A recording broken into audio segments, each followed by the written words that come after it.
David was surrounded by couriers, all of them reporting on the orders they had delivered, which included buckets of chicken and Peking duck. The hero accepted the food and said goodbye to the couriers. They left David alone with a huge amount of supplies. Opening the van that contained the boxes of duck, the guy enjoyed the pleasant smell of fresh food. David was drawn to one of the ducks by a strange force, and felt dissonance from the fact that just 3 days ago he was struggling with hunger during the apocalypse. In 28 days, the world will experience the collapse of civilization. 80% of the population will turn into zombies, and 90% of those who did not turn will die at the hands of the Inhumans.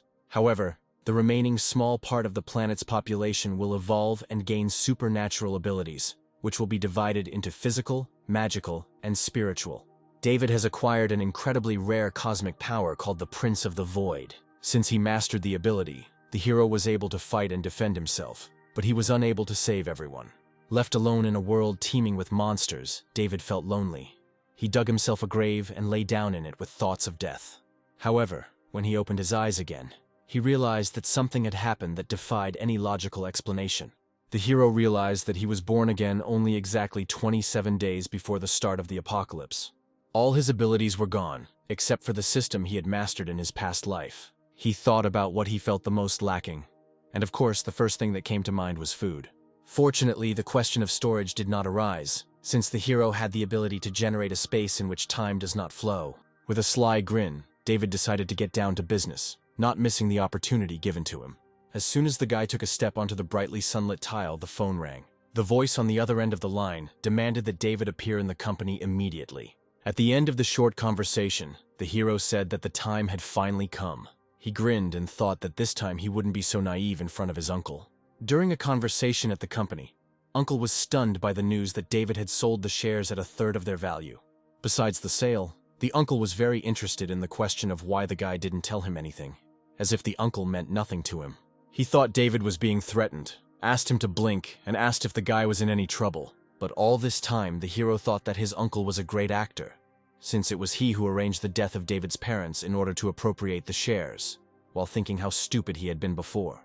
David calmed his enraged uncle by saying that he had a feeling that he could get 5 times more thanks to the sharp rise in pork prices. David stood up abruptly, saying that he needed to be bolder and that the price tag on pork would allow him to get 10 times more, thereby greatly surprising his interlocutor.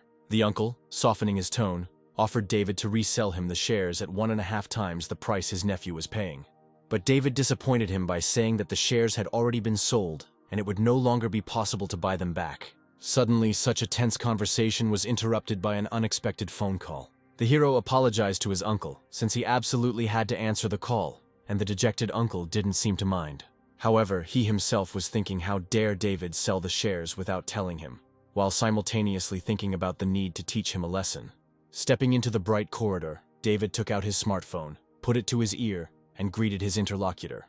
Unexpectedly, the voice of the interlocutor announced that a Chongqing dog with a torn ear had been found, and David was sent confirming photographs. Changing his negative attitude to a positive one, the hero said that he would immediately check the photos, recalling the rating of superpower holders. David's mind wandered to the memories, thinking that the dog had the title of the Lightning King, ranking first in the rankings.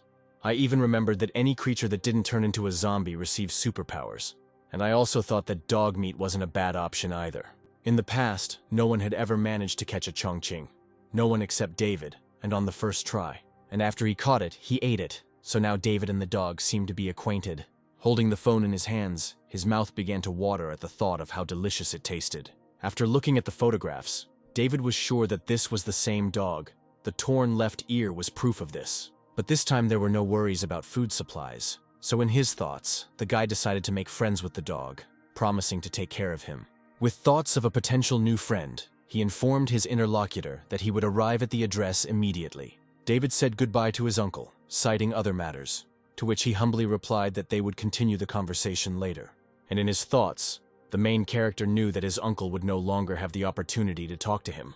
The guy said goodbye to his uncle, mentally promising a quick death to his uncle and his son in the apocalypse. An hour later, David arrived at a large building that was brightly lit by sunlight. Approaching the cage with a sad black dog with a torn ear, he wondered where else after the end of the world he could find such a formidable dog.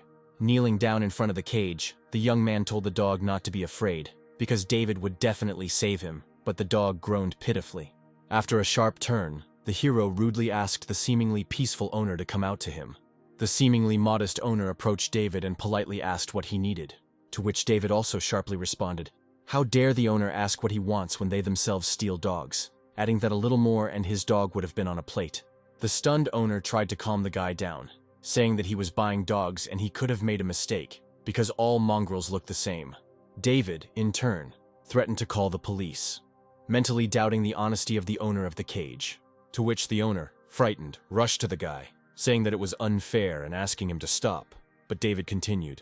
After which the owner rushed at the guy, but the hero quickly neutralized him, mentally content with his long training.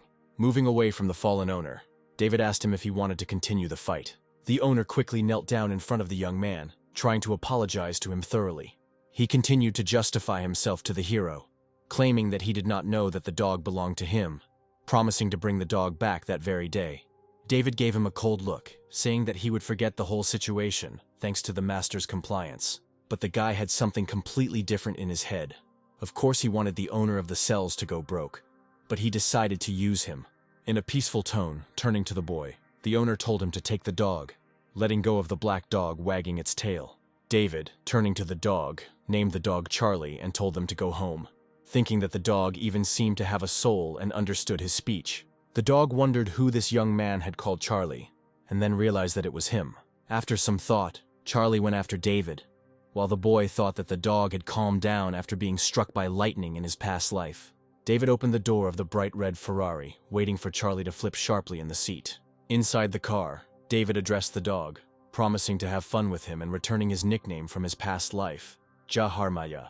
On the way, the boy promised Jiharaja to buy him new things, after which he stopped near the soldier standing quietly. The guy, looking at the man with wide cheekbones and a stern look, mentally pronounced his name Payne.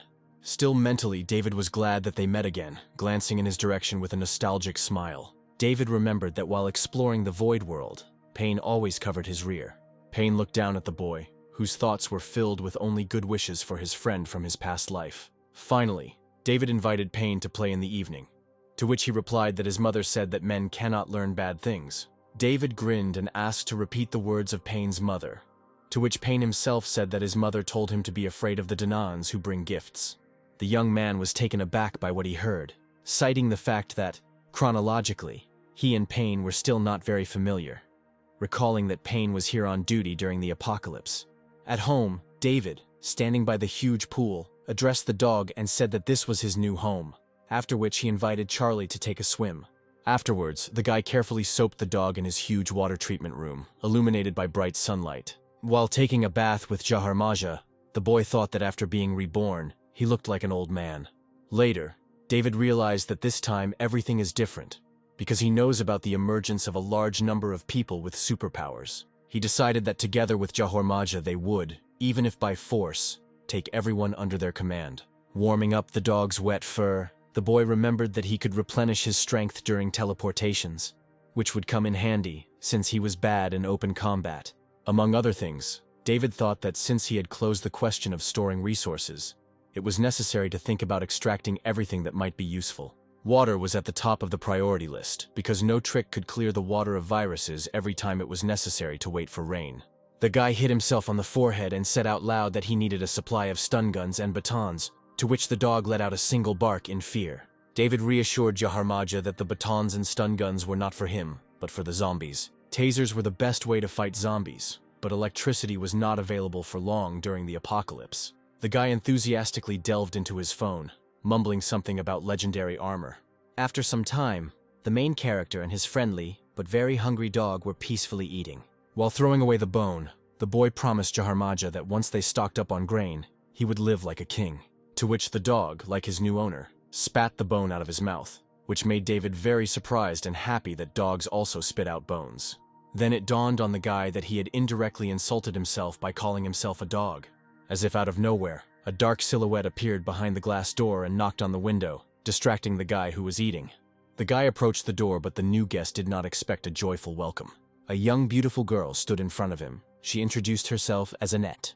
It then dawned on the boy that he had hired Annette as a cooking teacher, scheduling classes after lunch that he had conveniently forgotten about. David let the girl into the house. Her welcoming smile changed to a stern look, and in her thoughts she was surprised that the guy was paying a decent amount for ordinary cooking lessons. She calmed down when she saw the guy, because she initially considered him a swindler. Dispersing her thoughts, she wondered about the guy's communication with other girls. Reaching the table, David told Annette that all the groceries had been bought, thinking along the way that cooking skills were absolutely necessary. The girl, rolling up her sleeves, said that today she would teach him how to cook ribs in sweet and sour sauce. But the guy had a cunning thought in his head that he would only be paid his salary in a month. During the lesson, Annette strictly supervised the boy's actions, and he, in turn, could barely keep up. David accidentally spilled some oil, causing his new teacher to shower him with more criticism. The guy was stumped when he had to choose between sugar and salt. The girl was amazed that he couldn't tell the difference, continuing her series of comments. Finally, the result of long torment was a horror on the plate that smelled of death. The boy was exhausted. The dog next to him was closely watching the contents of the plate, and Annette noted that there was progress after all. The guy asked him not to calm him down, citing the fact that even Jiharaja would not eat such a thing, to which Jiharaja angrily wondered why his friendly master wanted to poison him. The girl also insisted that there was a result, since the kitchen remained intact, but the guy at that time thought that he needed a cook. As they parted, the girl told the guy to try harder next time. David thought that Annette was not bad, wondering what happened to her in her past life. Closing the doors, the guy thought with an arrogant smile that Annette was incredibly lucky because he appreciated her. Suddenly, David noticed sisters Jenny and Annie on the street. Jenny and Annie were not just sisters. After the older one's fire magic awakened, she became the first among the fire mages. The younger one, in turn, even surpassed her. She was a light mage. Although she was weak in combat, she was a good healer, and someone even spread a rumor that she was capable of resurrection. The guy was glued to his phone, thinking about the difficult choice regarding girls. Over the phone, he demanded all the information about the sisters, first asking about their food preferences, believing that the way to a woman's heart is through her stomach. 5 days before the end of the world, the boy learned about the two sisters' different preferences, planning to replenish his supplies with such unnecessary products. 4 days before the apocalypse, the hero received 2 sets of armor, appreciating his own, and wondered how to deliver the second to Payne. 3 days before the apocalypse, David bought a powerful high-voltage baton, thinking about a brutal massacre of zombies. 2 days before the apocalypse, the main character bought a large truck. The night before the end of the world, the owner of a cute dog couldn't sleep, going over thoughts that the apocalypse might not happen, while thinking that because of the money spent, he would be left out in the cold. But afterwards, he thought that it would be better for him alone to remain outside the inheritance than for so many people to perish. An hour and a half before the apocalypse, the boy called his uncle, asking him for help, to which he agreed to help his nephew. He lied to his uncle that he foresaw a quick jump in the growth of the game currency, promising a 10-fold increase. Afterwards, David offered his uncle his investment in pork at half the cost price, promising a 10-fold increase in the future. The hero suggested discussing everything face-to-face, inviting his uncle's son, Jim's brother. David's thoughts were only about the imminent death of his uncle and his son during the end of the world. A guy, sitting behind the wheel of a luxury car, asked his dog to sit in the car, taking care of his safety. They arrived at a place they had already visited several days ago, to the post where Payne was located. The guy thought that in his past life, Payne had done just fine without his help, but you can't escape fate. Payne himself approached David's car, asking where he was going, to which he replied that he had been uneasy since the morning, anticipating something serious. David asked Payne to be careful at 9 o'clock in the evening, to which he was taken aback, but promised to be on guard. At Uncle David's house, there was a conversation between father and son, during which the uncle reproached David behind his back, and the son calmed him down, listing the advantages of the deal. Continuing the dialogue, the uncle said that David knew that he was being deceived, but his son continued to insist that his nephew was a narrow-minded and gambling man. The doorbell interrupted their conversation. Both of them knew that David had arrived, and the uncle noted the need to be on guard. The uncle's son immediately greeted David with open arms, asking him not to forget him if he made money. David seemed pleased to meet them, promising a sports car to his cousin, but in his heart he was in a state of quiet horror. 10 minutes later, the young guy was boldly destroying everything that was lying around on the table, not denying himself anything. The uncle and cousin were shocked by their nephew's attack on their dinner. Suddenly, a strange sound was heard from their servant's room, to which the uncle sent his son to check. David, aggressively finishing his loaf of bread, understood where this was going. He jumped up, saying that he would also check the source of the strange sound. Opening the door, the cousins found clear evidence that the apocalypse had begun. The uncle's son was so amazed by what he saw that his legs could no longer support him. The zombie maid did not miss this opportunity, jumping towards the fallen guy. But the young man quickly jumped up and began to close the door, fighting for the initiative with the zombie. Suddenly, David, with a haughty smile, asked his brother how they would check what had happened if the door was closed. After which the main character gave the young man a blow to the back of the head with a baton. Addressing the unconscious guy, he promised that he would not let him die so easily. After which he opened the door, behind which was a zombie who did not waste a minute and pounced on the lying guy. The uncle himself came running to the noise, and being in shock, he asked his nephew what had happened. He promised to kill David, which he did not object to, informing his uncle about this while lunging at him with an electric baton. Uncle instinctively began to cover himself with his hands, to which David asked about his dielectric constant. Afterwards, the guy looked at his fallen uncle, thinking that it was even painful to look at something like that. The cousin, who had come to his senses, groaned in pain, experiencing the mechanical impact of the zombie on his flesh. The brother began to beg for help, reaching out his hand to David, to which he received a request not to throw a tantrum. The cousin's hand had almost reached the boot of his uncle's nephew, but David kicked his hand with a sharp movement, informing him of his father's location. Receiving more and more injuries from the zombies, the young man tried to say something to his cousin, but nothing intelligible came out. David, in turn, said that he could not enjoy such a spectacle alone, waking up his uncle with the club with which he had knocked him down. The middle-aged man came to his senses, but was horrified by what he saw, causing him to shout out his son's name. The uncle rushed to beg his nephew for help, repenting of everything he had done, but he was adamant, asking at the same time what he was apologizing for. David leaned over him, grabbed him by the shirt, and asked for an answer, clarifying that his son would not last long. But the uncle suddenly changed his tone, promising not to call the police if the hero saved his son. However, the main character was still inactive, for which he received a stream of words from his uncle, consisting mainly of insults and reproaches about the guy's inhumanity. The hero hit his uncle, reminding him that in the past, his father, as a way of helping, brought his uncle into the company. Continuing his monologue, he recalled that his uncle secretly killed his father, but the uncle was only interested in his dying son. Turning to his nephew, the uncle made excuses, screaming, saying that his brother had given him only 10% of the shares, after which he promised that David would not leave. David, looking straight at his uncle as he lay down, pointed out the value of the shares at that moment, claiming that he was very lucky. After which the young guy sent his uncle towards the zombies with a blow. Turning away from the zombies' brutal massacre of the man, David mentally addressed his father, telling him about his brother's greed. His angry look changed to a sad one, and with a casual movement of his hand, he left a bloody mark on his cheek. Turning around abruptly, he knocked over the zombie, indicating that she was not interested in anything other than eating living people. After which, there followed an immediate attack with an electric baton straight into the flesh of the aggressive zombie. The hero's determination knew no bounds. The experience of countless battles in his past life made itself felt. In the guy's thoughts, there was only calm. He knew that killing a zombie is not difficult. It is enough to hit between the eyes. He considered it a disgusting but very effective method, so he did not deny himself. He also knew that there was some treasure hidden between his eyebrows. A small signal, bipyramidal in shape, emitting a blue glow. The hero was a little upset, because the crystal was of low level, as expected at the beginning of the incident. Crystals helped a person with superpowers to recover, but also to increase their level, and the color of the crystal depended on the type of magic. For example, red is a zombie or a person with fire magic, transparent is space magic, and the hero got purple from Jiharaja in his past life. Going outside, the hero noticed a rather cheerful little zombie. The enraged zombie, whose only desire was to get the young guy, rushed at him. The hero said with a smile that he would give something tasty to this zombie, swinging an electric baton. The zombie immediately flew to the side, which convinced the guy of the usefulness of the club. Approaching the flying zombie, David took the well-deserved crystal with a slight mockery. At this time, the dog in the car, frightened by the incident, looked at his owner with horror and tears. Jiharaja groaned pitifully, his thoughts filled with thoughts of his master's cruelty. David walked to his car, turning to the dog.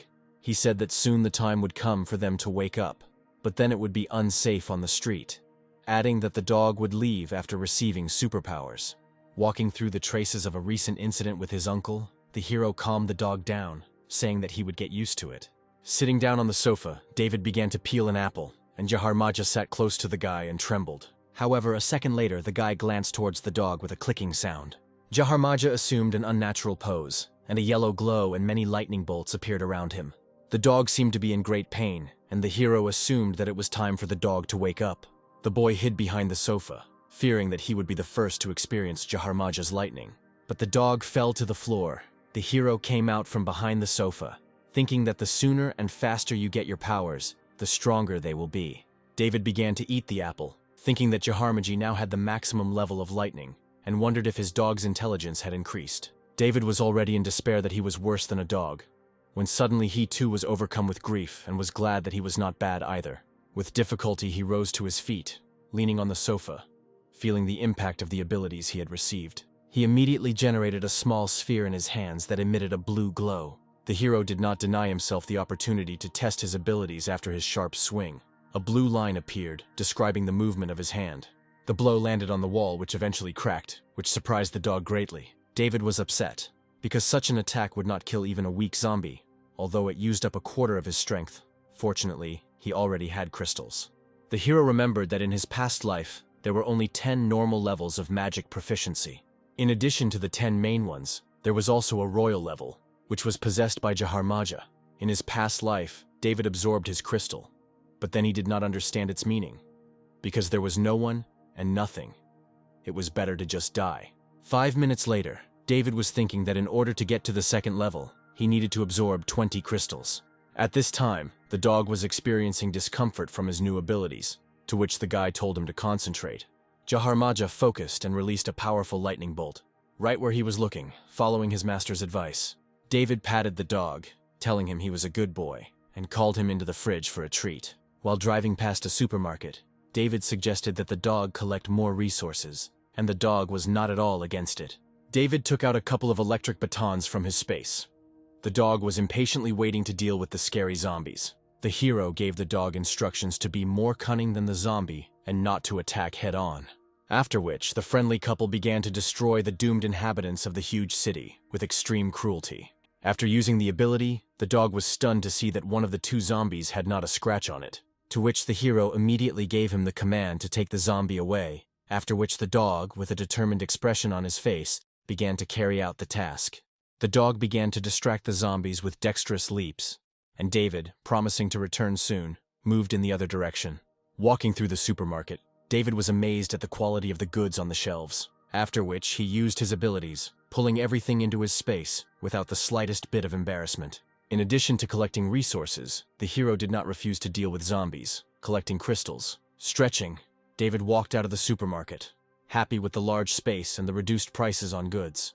At this time, poor Jiharaja was running away from the zombies. David shouted to him that it was time to leave. The dog was confused, wondering why his owner was killing zombies so easily. The owner, having dealt with the dog's pursuer, calmed him down, saying that he would soon become the coolest dog. The dog was very happy about these words, forgetting about his humiliation. Sometime later, while driving a luxurious red Ferrari, David noticed in the rearview mirror that a yellow Porsche Carrera was following him. The frightened owner of the last real sports car anxiously asked the hero what had happened. David said outright that it was the end of the world, to which the driver of the yellow car froze. But without losing the initiative, he suggested to the hero that they unite and help each other, to which David coldly replied that he didn't need it and immediately hit the gas pedal. In justifying himself, David said that it was important for him to have strong allies because his resources were not endless. Driving further, the hero realized that the path to the camera lay through a highway that was blocked by a traffic jam due to the apocalypse. David realized that the only thing left to do was to deal with the zombies, ordering Jiharaja to take a walk without losing his caution. With a deft movement of his hands, in a pompous pose, David armed himself with the club he was already accustomed to. After which his first victims were a couple of zombies who lay peacefully on the light paving slabs. But a new zombie attack was not long in coming. 3 of them immediately attacked the hero from behind. Having dropped the joke, the guy deftly turned towards the new batch of offenders. But the zombies attacked from all sides, so much so that one managed to bite the hero's strong armor. After which the offender received a blow between the eyes with a baton, barely hearing David admiring his legendary armor. David continued to mock the crowd of zombies, explaining that there would be no dentists for them in the new world. But he interrupted himself with the thought that the zombies themselves would also disappear in the future. But suddenly the baton discharged, greatly surprising David with its unexpected somersault. The zombie, who was so stubbornly rushing towards him, received an unloaded baton from David. David could give them away for a long time, because he could get them from his space at any moment. His next move was a powerful blow with his new electric baton to the zombie's head. David said that this time the catch was big, as he pulled a large crystal out of his victim's head. The dog ran up to his owner, wondering where the treasured refrigerator was. David leaned against the truck door, telling the dog something even cooler. Sitting behind the wheel of a large truck, David pressed the gas pedal. His next move was to ram the door, which sent the dog into a stupor. There was a crowd of zombie workers behind the wall, but David was glad he didn't have to swing his club endlessly. The dog in the passenger seat was in shock while the hero drove through the zombie mountains in a huge truck without hesitation. At this time, the spectators on the bridge above were amazed at the bravery of the main character. Viewers also thought it would be a good idea to ask David for help, but assuming that the guy was crazy, they decided to take the truck from him themselves, hoping to thwart the main character's plans. When David got out of the truck, viewers noticed he was wearing armor. They decided to take the armor, protecting themselves, thereby preventing David from robbing them. During this time, David was peacefully taking crystals from his recent victims. The girl approached the hero, thanking him for saving her, to which he thought that she would ask him for help. David asked how many survivors there were, to which he was told that there were only 3. 2 guys grabbed David from behind, which made him look dumbfounded, thinking he was about to get beaten up. David was angry at the thought that people's kindness and selfishness would be reversed during the apocalypse. But then a dog ran out of the truck, distracting the living offenders. Taking advantage of this, David, not worrying about his abilities, took out a couple of clubs from his space. His next action was to mechanically affect the flesh of the 2 guys. The girl, very surprised, stepped back. David stood up in front of her. She began to beg for mercy, but the guy did not ask the question about causality based on gender. The girl quickly turned around and, screaming for help, ran away from David. But on David's command, the girl was hit from behind by Jiharaja. The girl received her share of the electric baton, and David discussed the advantages of attacking first. Having hidden the clubs, the hero called his faithful dog to go shopping. In the store, David began to grab everything in sight, denying himself nothing. Getting into the truck, the hero happily told Jiharaja that they had received so many resources in just one go. The plan was simple: relax at home and rob the granary, and David also thought about Payne. However, before reaching the next destination, a man on the side of the road began waving his hands frantically, asking us to stop. The young man asked for a ride, but David remained vigilant and immediately noticed something hidden under his interlocutor's jacket. The hero, being experienced, established a rule for himself not to allow the slightest threat. Therefore, without slowing down, he rushed further along the road. The only thing his fleeting interlocutor heard was threats to his life if he did not move out of the way. Only in the rearview mirror did the hero see an angry guy threatening him. However, David was deeply hurt by this, thinking that during the apocalypse everyone has the right to kill. The hero decided to provoke Jiharaja by telling him that the guy on the road was eating dog meat. The hero stopped, to which the guy, taking a bat from under his jacket, promised to deal with him. But he was very surprised when a dog jumped out of the truck. But this did not bother him. He swung at Jiharaja, to which the dog, without philosophizing for long about his master's decisions, began to prepare his attack with super conciliarity. The dog's goal was to carry out the hero's order to kill the aggressive guy. The lightning bolt hit the aggressor's flesh straight, causing him to fall prostrate. David gave the command to finish off the guy, but without using lightning. The hero from the car told the dog that in the conditions of the apocalypse, he should not doubt under any circumstances. To which he, with a lightning-fast movement, but without lightning, grabbed the guy by the throat, simultaneously receiving approval from the owner. David opened the truck door and called the dog so they could finally go home. As they approached the house, a new obstacle awaited the couple, a crowd of zombies. But the hero decided to deal with it by using Jiharaja's agility. The hero's evil plan was to make a shield out of a crowd of zombies to prevent other survivors from getting close to his house. The guy was glad that his rebirth did not affect the course of history, and his friend Payne was probably somewhere safe. The hero dealt with a couple of zombies without much difficulty. The guy remembered that during the last apocalypse, Payne hid in the forest. While collecting crystals from the fallen zombies, he regretted that he did not remember the exact location of his friend. He had to use the most primitive method, that is, shout throughout the forest, trying to find his friend. Serious Payne, somewhere behind the fence, heard the hero's voice, immediately recognizing him. However, he was not alone. A nice woman asked Payne not to go, considering David a psycho. Payne wondered why David was looking for him so desperately. Still, the soldier decided to go and check out the situation, to which the lady volunteered to go with him. But then, from outside the window, they saw a couple of zombies approaching, confirming their suspicions about David's recklessness. David, in turn, using his electric batons, did not experience any fear or horror. Payne, seeing all this, said that David was cool, to which the lady approvingly referred to the hero's weapon. Payne, using a loud shout, informed the hero of his location. But seeing the girl next to the guy, the hero immediately recognized her. It was Susan. The hero cursed himself, thinking how he could forget about such a great burden for Payne in her person. In her past life, she experimented on Payne with water, putting him in danger.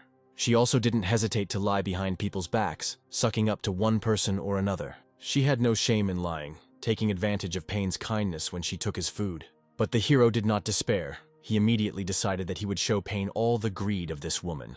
David invited Payne home, while Susan rushed to introduce herself to the hero as almost a relative. The hero ignored the greeting, telling his friend that it would be better not to linger there. The girl gritted her teeth at such impudence on the part of the main character, but she also hurried after them, making her own selfish plans for survival. At David's house, she reflected on how much better this shelter was than the previous one, sowing thoughts of the imminent arrival of a rescue party. The sharp rumble of Payne's stomach literally brought her to her senses.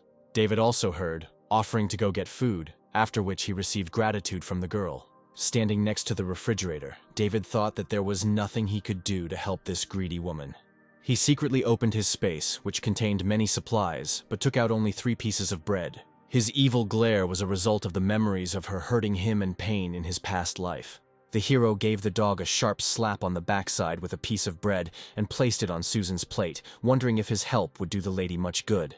David brought them bread, apologizing for such a modest offering. Payne, radiating his kindness, asked if the hero had left any food for himself, to which he said that they would go to the supermarket at the first opportunity. David handed 1 piece of bread to the girl, citing her gender and smaller appetite. The girl, of course, was not delighted, but she thought that Payne would soon take care of her. Susan began to eat the bread, and Jiharaja, knowing the whole backstory, literally stood in a stupor from what he saw. David thought it was a good way to study her, gradually leading up to getting rid of her. Addressing Payne, the hero said that there were a lot of zombies around now, and it was necessary to make a plan, to which the soldier said that he would cover the hero. Payne told him to take a baton that would ensure their safety. But the hero said that there are zombies not only in the supermarket, continuing that Susan has a fragile body. He told her to take the zombies away while he and Payne robbed the supermarket. The girl was stunned by the mere thought of zombies, and even more so by the thought of being bait. She immediately said that she had been sickly since childhood, and such an excursion would be fatal for her. Then David said that he would distract the zombies himself, and Susan and Payne would go to the supermarket. But the girl, barely holding back her tears, said that she was completely out of strength, so she couldn't help in any way. The hero said that all she wanted was to live at the expense of the guys, to which she turned away, mentally cursing David. She turned to Payne with an even more pitiful expression. David interrupted, saying he hadn't drunk water all day and hadn't stocked up at home, asking Susan to test the tap water. The girl knew that she had water in her bag, but she said out loud that she would help with the housework. She then suggested sending the dog to test the running water. The dog, understanding her motive, mentally called her a real dog, thinking about how to deal with her. Jiharaja shot into the air, making a sharp leap towards Susan. The dog tore the bag that the girl was covering herself with, but the bag then revealed everything hidden right on the floor. David, noticing all this, said that she had brought quite a lot of useful things. Taking the water that fell out of the bag, he thought that he would never get used to her disgusting face. He also took food, offering it to Payne, citing his hunger. Payne, in turn, got angry at the girl, because she said that she had no food. He decided that since she didn't want to share with him, he wouldn't stand on ceremony with her either. The girl immediately rushed to take the food, shouting that these were her supplies. But running past David, she tripped over his footstool, and then it dived uncontrollably onto the floor. She started screaming, "What kind of men are they, if they mock a girl?" David, sipping water through a straw, wanted to send it to the zombies so that she would tell them about her gender. But he understood that for Payne this was still not a serious argument for her expulsion. The hero leaned towards the girl and said that after eating, they would have strength, and upon returning, they would repay her doubly. She decided that she could not quarrel with David, especially at such a dangerous time. She apologized to the male side, citing the fact that she had been starving since childhood. But David was not moved by these words. In the least, he was only thinking about her good imagination. The hero said that he would get ready, and he and Payne would go to the supermarket. After leaving the audience, David asked his dog to bring home 10 zombies. The dog was again stunned by his owner's words, to which he said that in time he would understand everything. Having taken out 3 onions, the hero thought that the most interesting part was about to begin. Upon returning, David asked how his companions had rested. The girl was confused by the sharp smell of garlic, and Payne asked what he needed it for. The hero said that he saw one guy put garlic on himself and the zombies ran away from him in fear. But in his mind he knew that the smell of garlic would only attract zombies. David said there was only enough garlic for 2, but they could find supplies at the supermarket. He turned around claiming that he heard a crowd of zombies near the house. The girl fell into despair, and the hero waited for her actions to take the garlic or fight side by side with the guys. After a sharp blow to the door, Susan screamed that the zombies had broken down the door. David, pouring garlic juice on his head, told Payne to do the same. Payne cast a stern glance in the lady's direction. He thought that even though she was disgusting to him now, she didn't deserve to die, and there were a lot of zombies in the area. The girl thought that there was enough garlic juice for one, which meant that only one would survive. She grabbed a cup of garlic juice and poured it over herself, screaming that she had to survive. Payne looked at her angrily and said that he wanted to give her the cup. David told Payne not to treat people well after the end of the world. He continued his sentence, saying that there are people who are not worthy of being people. The girl shouted that David had deceived her, to which the hero replied that he had not forced her to pour juice on her. He continued by saying that zombies are very sensitive to the smell of garlic, which means she's finished. The girl screamed in panic that he had lied and that it was all a lie. The hero said that it was bad that she used Payne, but sacrificing her was not so sad. Thinking that Susan was about to die, the hero thought that he would tell Payne everything later while taking out new armor from his space. Susan, seeing the armor, was convinced that the guy had prepared in advance, which is why he boldly poured the cup on himself. David ordered Payne to hide, as he was now only a burden to him. The girl rushed to apologize to the hero, stating her readiness to do anything for him. But the guy was adamant and said that he would forgive her after her death. She screamed that she didn't understand where she had done wrong to him, while a crowd of zombies had already appeared behind her. The zombies immediately pounced on the defenseless girl, overwhelming her with numbers. David dealt with all the zombies, thinking that this was his worst day in his 10-year history of survival. Payne, having changed into his armor, left the room and immediately saw Susan dead, to which David told him about the lack of time, since they had to get the bodies out of the house. After half an hour of work, David sat in the room and thought that it would be nice to have a cleaning lady who cleaned everything here. He remembered the great fire mage, that is his cooking teacher, believing that she could handle everything deftly. The hero thought that before he went to save Annette, she should suffer. But first he had to get rid of the blood. He himself, of course, didn't want to clean up, but he was ashamed to force Payne to do it. Therefore, he was left with one last option, in other words, to use Jiharaja. While pouring water into the bucket, he said that Jiharaja was so beautiful and handled water so skillfully. David, with a peaceful yet sly smile, explained everything to the dog. Jiharaja felt like a housewife at that moment, calling her owner a dog. Payne invited David to the supermarket, to which he said that it was not worth it, since he had something more interesting. David took out a lot of prepared dishes from his space, which surprised Payne very much, stunned by the hero's abilities. The guy asked his friend if he had noticed any changes in his body. The soldier replied that he had a headache in the morning, but then he felt an incredible surge of strength. David explained that Payne had a new superpower that involved force magic, and he had a superpower that involved space magic. He justified himself by saying that he could sense danger, which is why he had stocked up on supplies. The soldier was very surprised as he absorbed the new information. The hero handed him a glass, saying that he felt that they would become friends. Payne said there was too much food. It would be wiser to save it for later. The dog, observing the whole situation, was grateful to his owner, because on the street he had to eat whatever he could find. But with tears in his eyes, he wondered about the fact that dogs should clean the floor. After finishing the meal, David handed Payne the crystals, telling him to absorb them. The soldier asked about their origin, to which David replied that they were from the brains of zombies. The hero told him to go to the room and absorb the crystals there, but to stop if he couldn't stand it. He also asked him not to call him Brother David, but to call him simply Brother from now on, for which he received gratitude. Lying in bed, David thought that with his experience, he would be able to absorb 8 crystals at once. He spent a long time counting how many crystals he had. Finally, having concentrated, the hero knew there were 20 crystals. He absorbed all the crystals at once, experiencing their effect on a person. He managed to level up on the first day, while last time it took him 2 weeks. He took out a large crystal, not intending to stop, while thinking about his maximum. In the end, he was not only able to absorb 42 crystals, but also synthesized the Void Sword. David was only able to hold it for 5 seconds. although he did not have it in his past life and on the 7th level. In his previous life, he was only able to use the sword at level 9, so he hoped that this time he would be able to use it at level 4. The guy lay there and dreamed of how he would be able to control the dimensional blade at the royal level, and it would happen earlier than planned. The next morning, Payne reported that he had absorbed approximately 7 crystals and had become much stronger. Jiharaja barked 9 times in response, signifying the number of crystals he had absorbed. Payne was surprised that the dog ate more than him, and David grinned, glad that he hadn't eaten 99 crystals. Pulling out the armor from his space, the hero noted that Jiharaja was very talented. David handed the armor to Payne, saying that after breakfast they would go to the granary together. When the group went outside, they found their van surrounded by zombies. David gave them a thumbs up and called them good guards. Payne doubted whether they would be able to defeat all the zombies, and the hero suggested that the dog lead them away. The brave Jiharaja set to work with great enthusiasm, not fearing any difficulties. Watching the dog chase away the zombies, Payne felt like the 4-legged one was much more important. David reassured him that there were things that only Jiharaja could do. However, his friend did not believe that the guy could not do something, to which the hero replied that only a dog can eat feces.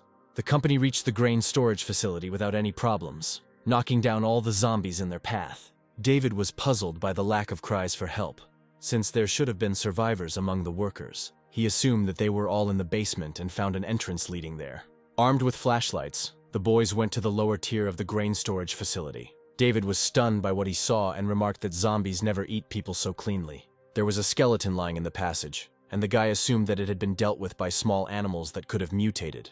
Excitedly, he concluded that they were either ants or rats. David decided not to take risks because safety is more important, since both live in packs, and there are a lot of them. The boys suddenly stopped in fear and looked worried. The hero's guess turned out to be correct. They were rats, and he ordered to run. The company jumped up and ran towards the exit, followed by a swarm of rats. Running to the surface, Jiharaja wanted to pounce on one of the rats, but David told him not to forget about safety. One highly mutated rat stood out from the rest. She ordered the other rats to follow her, because there were still living people left. In a few jumps, she found herself next to the heroes. The rat jumped on David and knocked him to the ground. David was pinned down by the mutant, and groaned in pain and surprise, and Payne was very worried about his comrade. Turning back, the man realized that things were bad, because the rats were still following them. The main character also turned around to look at them, and realized that the situation was at a stalemate. David was able to get up and dodge the rats that rushed at him, and ordered Payne to never hesitate during the fight. The rodents were already hanging on the man, but they couldn't bite through his armor. The partners, standing back to back, fought off a swarm of rats with electric shockers. David knew that the charge was enough to kill the small rats, but it might not be enough for their king. He continued to shock the rats with the electric shock, but it did not scare them away. A rodent appeared nearby, much larger than the others, and the boy realized that it was a mutant. The increase in strength of the mutated should have slowed down, but there are mutants whose strength increased due to overuse of life potential. However, due to their great strength, they do not live long, so meeting one alive is a big failure. Roy continued to advance and managed to knock Payne onto his back. The Rat King decided this was his chance and attacked the man, who attempted to stun him with a taser. However, he couldn't even just leave him unconscious. The mutant opened his rat-like mouth and raised his teeth before biting. The king bit into Payne's armor, but was unable to bite through it. The man suddenly realized that his armor would not survive another bite. David voiced the danger of the situation, and speculated that the king might have a 3rd or 4th level crystal. The hero quickly took out 2 pieces of raw meat from his space and threw them towards the rats, because he understood that it was impossible to kill them all in a short period of time. David knew that if he hadn't gotten to level 2 yesterday, he would have undoubtedly died. The Rat King, watching the hero, decided which of the guys to bite first. David ran straight towards the mutant, realizing that his only hope was the Void Sword. He rushed towards the king, who again raised his fangs over Payne's body. The main character did not give the rat a chance to escape, and dealt the rat one decisive blow with his blade. David was surprised at how large the crystal was that he got from the Rat King. The guy suggested that Payne pull out the mutant's teeth, since they were large and would make a good weapon. The man fiddled with his teeth for some time, occasionally complaining that it was very difficult to pull them out. Finally, he managed to pull out the mutant's fang. It was incredibly large in size. The company decided to go down to the basement and replenish supplies. Payne admired the size of David's space. The hero modestly replied that his space was now the size of a grain storage facility. simultaneously sucking into it everything that was in the basement. David ordered Payne to keep quiet about how much supplies they had been stockpiling lately. The man assured his friend that he would not reveal this secret even under threat of death. Unexpectedly for everyone, the basement suddenly became dark. The hero assumed that the lights had simply gone out and said that it was time for them to go back. Upon returning, David discussed how difficult the fight with the king had been, and added that it was safer to increase the levels of the house. He warned that he needed 3 days for the promotion and suggested that Payne play games or watch movies during that time. After reaching an agreement, the heroes finally went to the table, anticipating a delicious dinner. 3 days later, David exploited Jiharaja again, forcing him to wash dishes, which the dog did not like at all.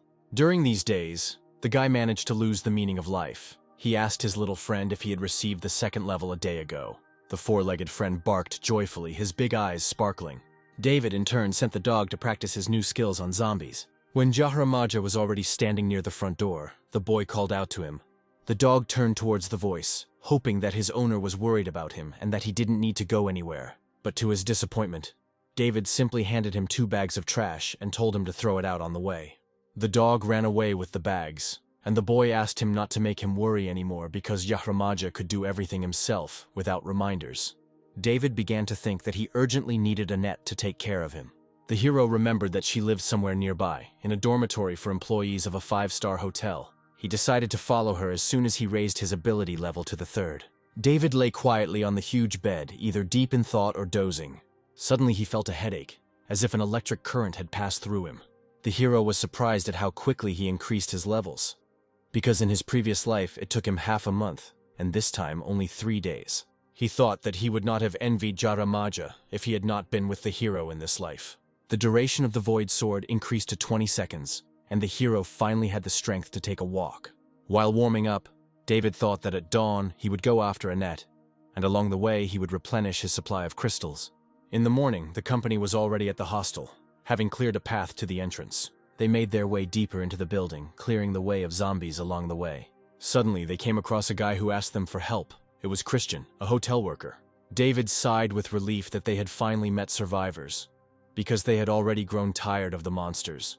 The hero did not miss the opportunity, and immediately asked if Christian knew Annette. The worker assured that he knew her, and David asked whether she was in the dormitory. Christian pointed to the opposite door and said that she lived there, but was now in the building where the conference was being held at the time of the disaster.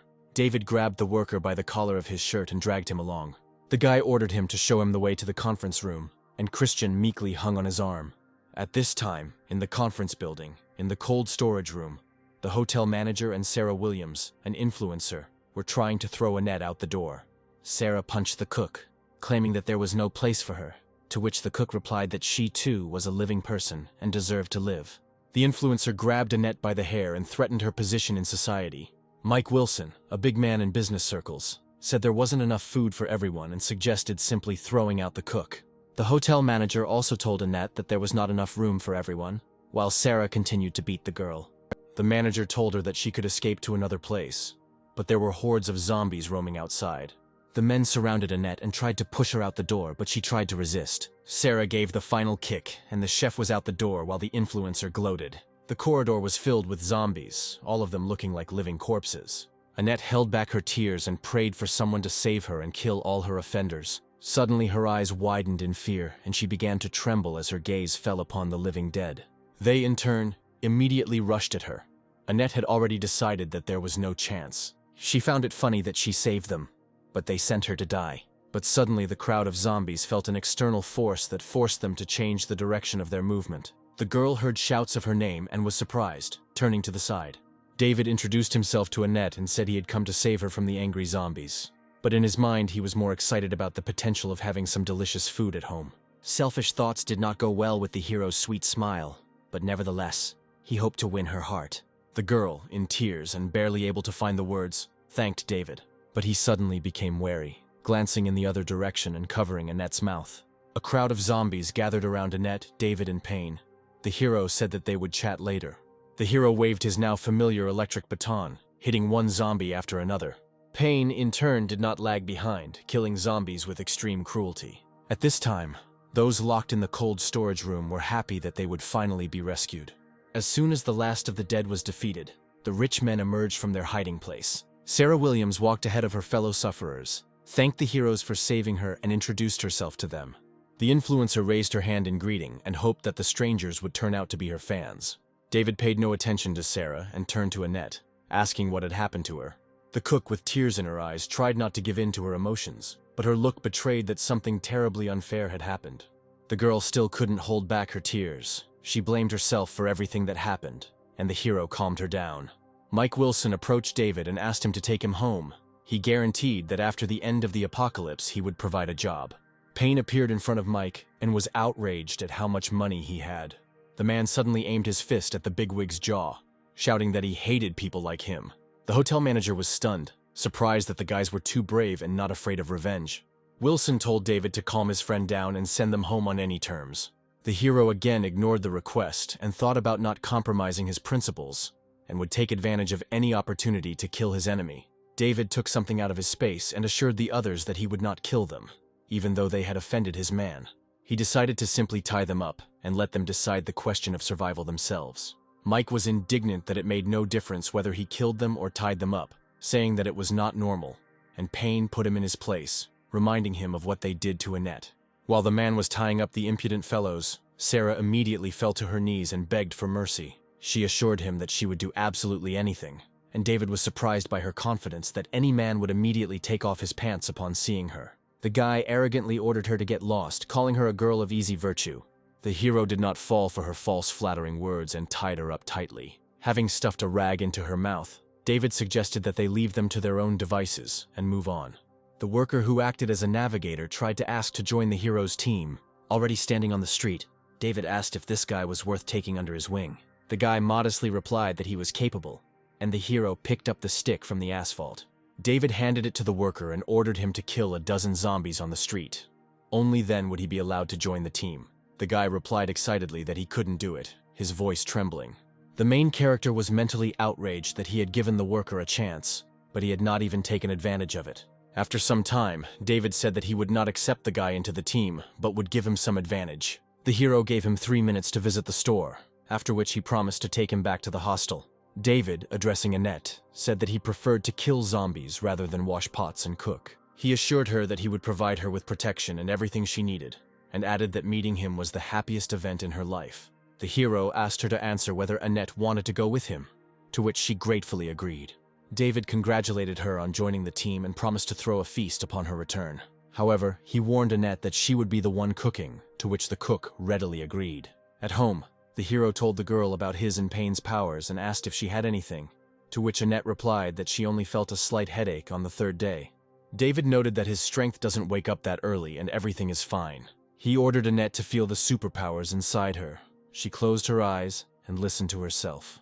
Suddenly, a bright red blazing light appeared on her hand. Both David and Annette were surprised that fire magic had awakened within her. The guy was very happy about this, because the food would be much tastier. He thought he had hit the jackpot. Half an hour later, the boys were drooling as they looked at the dishes on the table and smelled their unique aroma. While eating everything that was on the table, the boys looked happy and praised Annette's abilities. While the girl was clearing the table, David was glad that he would no longer have to wash the dishes and called her to see his room. He showed her where to go and told her not to be shy about asking for what she needed, and also warned her not to drink the water in the bath. David handed her a phone and a charger with downloaded books and films, because she had lost hers, and also promised to teach her how to improve her abilities. A few days later, David looked at the crystal and was happy that he had reached level 3. While warming up, he thought about how it would only take him 10 days to reach level 4, and he also needed to look for Jenny and Annie. 10 days had passed, and David still did not know whether the sisters had experienced the horrors of the apocalypse. He decided that it was too early to take them for himself, but it was worth checking the sisters so that no one else had time to appropriate them. As he walked down the stairs, the boy thought about how powerful the power of resurrection was. Before leaving for the crystals, David and Payne warned Annette not to let anyone into the house, even if the person was dying. The hero continued to lecture the girl, but she interrupted him, saying that she knew everything and handed him 2 stun guns. After some time, the comrades were fighting the zombies with all their might. By this time, the strongman had already managed to collect 500 crystals. David praised him and noted that the beautiful sisters lived somewhere in this area. He sent Payne back to the truck and went to look around with Jiharaja. Standing near the house, David remembered what kind of apartment the girls lived in. To the dog's great happiness, the guy sent him to check if anyone was home in apartment 201. However, Jiharaja did not go into the house, but sensed something completely different. He suddenly rushed into the bushes, and the hero could not understand what was there. Suddenly, a white cat jumped out of the bushes, and Jiharaja jumped out after it. David was very surprised to see the cat, which his four-legged friend had already managed to catch. The guy immediately noticed her charming beauty and wanted to take her to his home. The hero immediately ordered Jiharaja to release the cat, and in response he heard a female voice, which was glad that the stupid dog would finally open its mouth.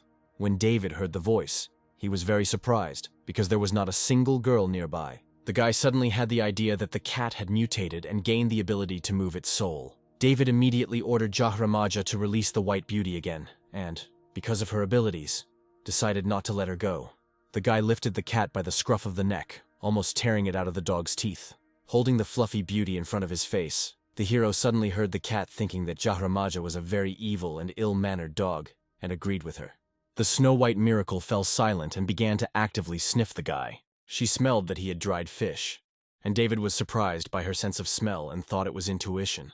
The guy was not against feeding her, because that way she would definitely become his friend, when suddenly he heard another female voice ordering him to let Luna go. An indignant girl stared at the guy with the cat from the balcony. Without saying a word, she looked at him. David recognized her immediately. It was one of Jenny's sisters, Annie, who was the youngest. The hero wondered how it happened that in his past life he had not met a cat, and knew almost nothing about the sisters. The girl immediately found herself next to David and demanded that he return the cat to her, adding that if she refused, the guy would regret it. Fragile in appearance, Annie snatched the Snow-White cat from the hero's hands, continuing to look at him angrily. But after that, she began to apologize thoroughly to her beloved cat. David reflected that if the sisters had been together, the younger one would not have been allowed to take such risks. Annie gave the boy one last sharp look and said goodbye, but the cat was rushing towards him, because she knew he had fish. Luna was pulled out of Annie's hands, leaving the young girl frozen. The cat meowed affectionately near David, mentally demanding at least one fish. The hero considered that this was an excellent chance to start courting the youngest of the sisters. David picked up the cat, inviting her to take a walk to the market, where there was a lot of fish. In addition to the cat, the hero decided to call Annie, to which she was taken aback and asked again if they were talking to her. Luna, clinging to David, meowed desperately in confirmation, because she felt that David could be trusted. While the girl was lost, the cat had already decided that it would be better without her, turning away with a humble look. The cute cat with a pouty face thought that she could bring home the fish herself, and the girl felt very embarrassed. She finally agreed to go with the new companion, but asked him to wait, since she needed to take something. She returned with a large rolling pin, causing David to go into hysterics. The girl hurried to find out who this tall man was standing next to the dog. David immediately said that he was a loyal friend and an equally loyal dog that threw lightning. The girl was surprised that she was not the only one who had a pet with superpowers. David introduced himself, saying that he had spatial magic, and then asked her what kind of magic it was. Annie replied that her cat had the ability to communicate with people, and that she herself was a cleric. Luna, sitting in David's arms, screamed sharply as they were already surrounded by a crowd of zombies. David told the girl to be careful, after which she said that she could increase their powers. With a deft movement of her hands, she used her magic on David and Payne. David was very happy, because the first-level mage was able to increase his powers by 1/3. After which, David and Payne began to act with particular cruelty on the zombies. David shouted at Annie to step back because he was going to attack, but Annie screamed loudly, asking him not to do it. But the young girl decided that this would be the best way to get her hand in before deciding to take this difficult step. The hero was very surprised, because the seemingly fragile girl turned out to be a flint at heart. However, this answered questions from a past life. However, he did not approve of her rolling pin-shaped weapon, believing that she would not be able to hold out for long. David asked Payne to give Annie the baton, and he, saying that she would definitely succeed, handed over his weapon. She, convincing everyone that she was not afraid at all, increased the level of her skills. But while she was convincing herself, the zombie managed to reach her, putting his hand on her shoulder. With a loud scream, she struck the zombie with her new weapon. She continued to mechanically affect the zombie's flesh with the club. David noted from the side that she had overdone it with her courage, and the girl continued to beat the zombies. The girl vomited from what she had done, and the hero praised her for the work she had done. He handed her a bottle of water to help her come to her senses. Annie thanked the guy whose expression radiated positivity. The cat, looking at this whole situation, was waiting for the moment when they would finally go for fish. The hero told Annie to put everything she liked into a bag. The cat ran up to David, asking him for help, which made the boy think that Luna's abilities weren't just related to understanding speech. He thought that the ability was quite unique and could not be mastered at the very beginning. Handing her a piece of dried fish, he asked her not to eat so much since he still had fresh fish. He also promised to feed her fish and sauce when they got home, after which the cat began to dance lovingly. The girl at this time was picking up packs of chips, not noticing the huge zombie behind her. Jiharaja, seeing the great danger, began to bark loudly. The girl turned around in bewilderment, not realizing that danger was so close. Seeing a huge pot-bellied zombie behind her, the girl screamed loudly. In fear, she backed away, not taking her eyes off the pot-bellied zombie. But suddenly she stumbled, and at that time the zombie was walking towards her, repeating over and over again that he wanted to satisfy his hunger. Annie threw a bag of groceries at the zombie, trying to distract him somehow, after which she finally got to her feet and ran away from the new level of stress in her life. But then she crashed into David's powerful armor, thinking that she had encountered a new zombie. David, looking straight at the zombie, remembered that it was a zombie eater, since he had met many of them in his past life. He knew that they had great strength, good defense, and they could also use themselves as living bullets. The hero determined that the zombie was level 3, then ordered the girl to hide behind him and not be afraid of anything. Annie calmed down a little, standing behind the main character's powerful back. While using his spatial spell, he thought he wasn't afraid of it. Jiharaja attacked the zombie from behind, giving David a chance for a surprise attack.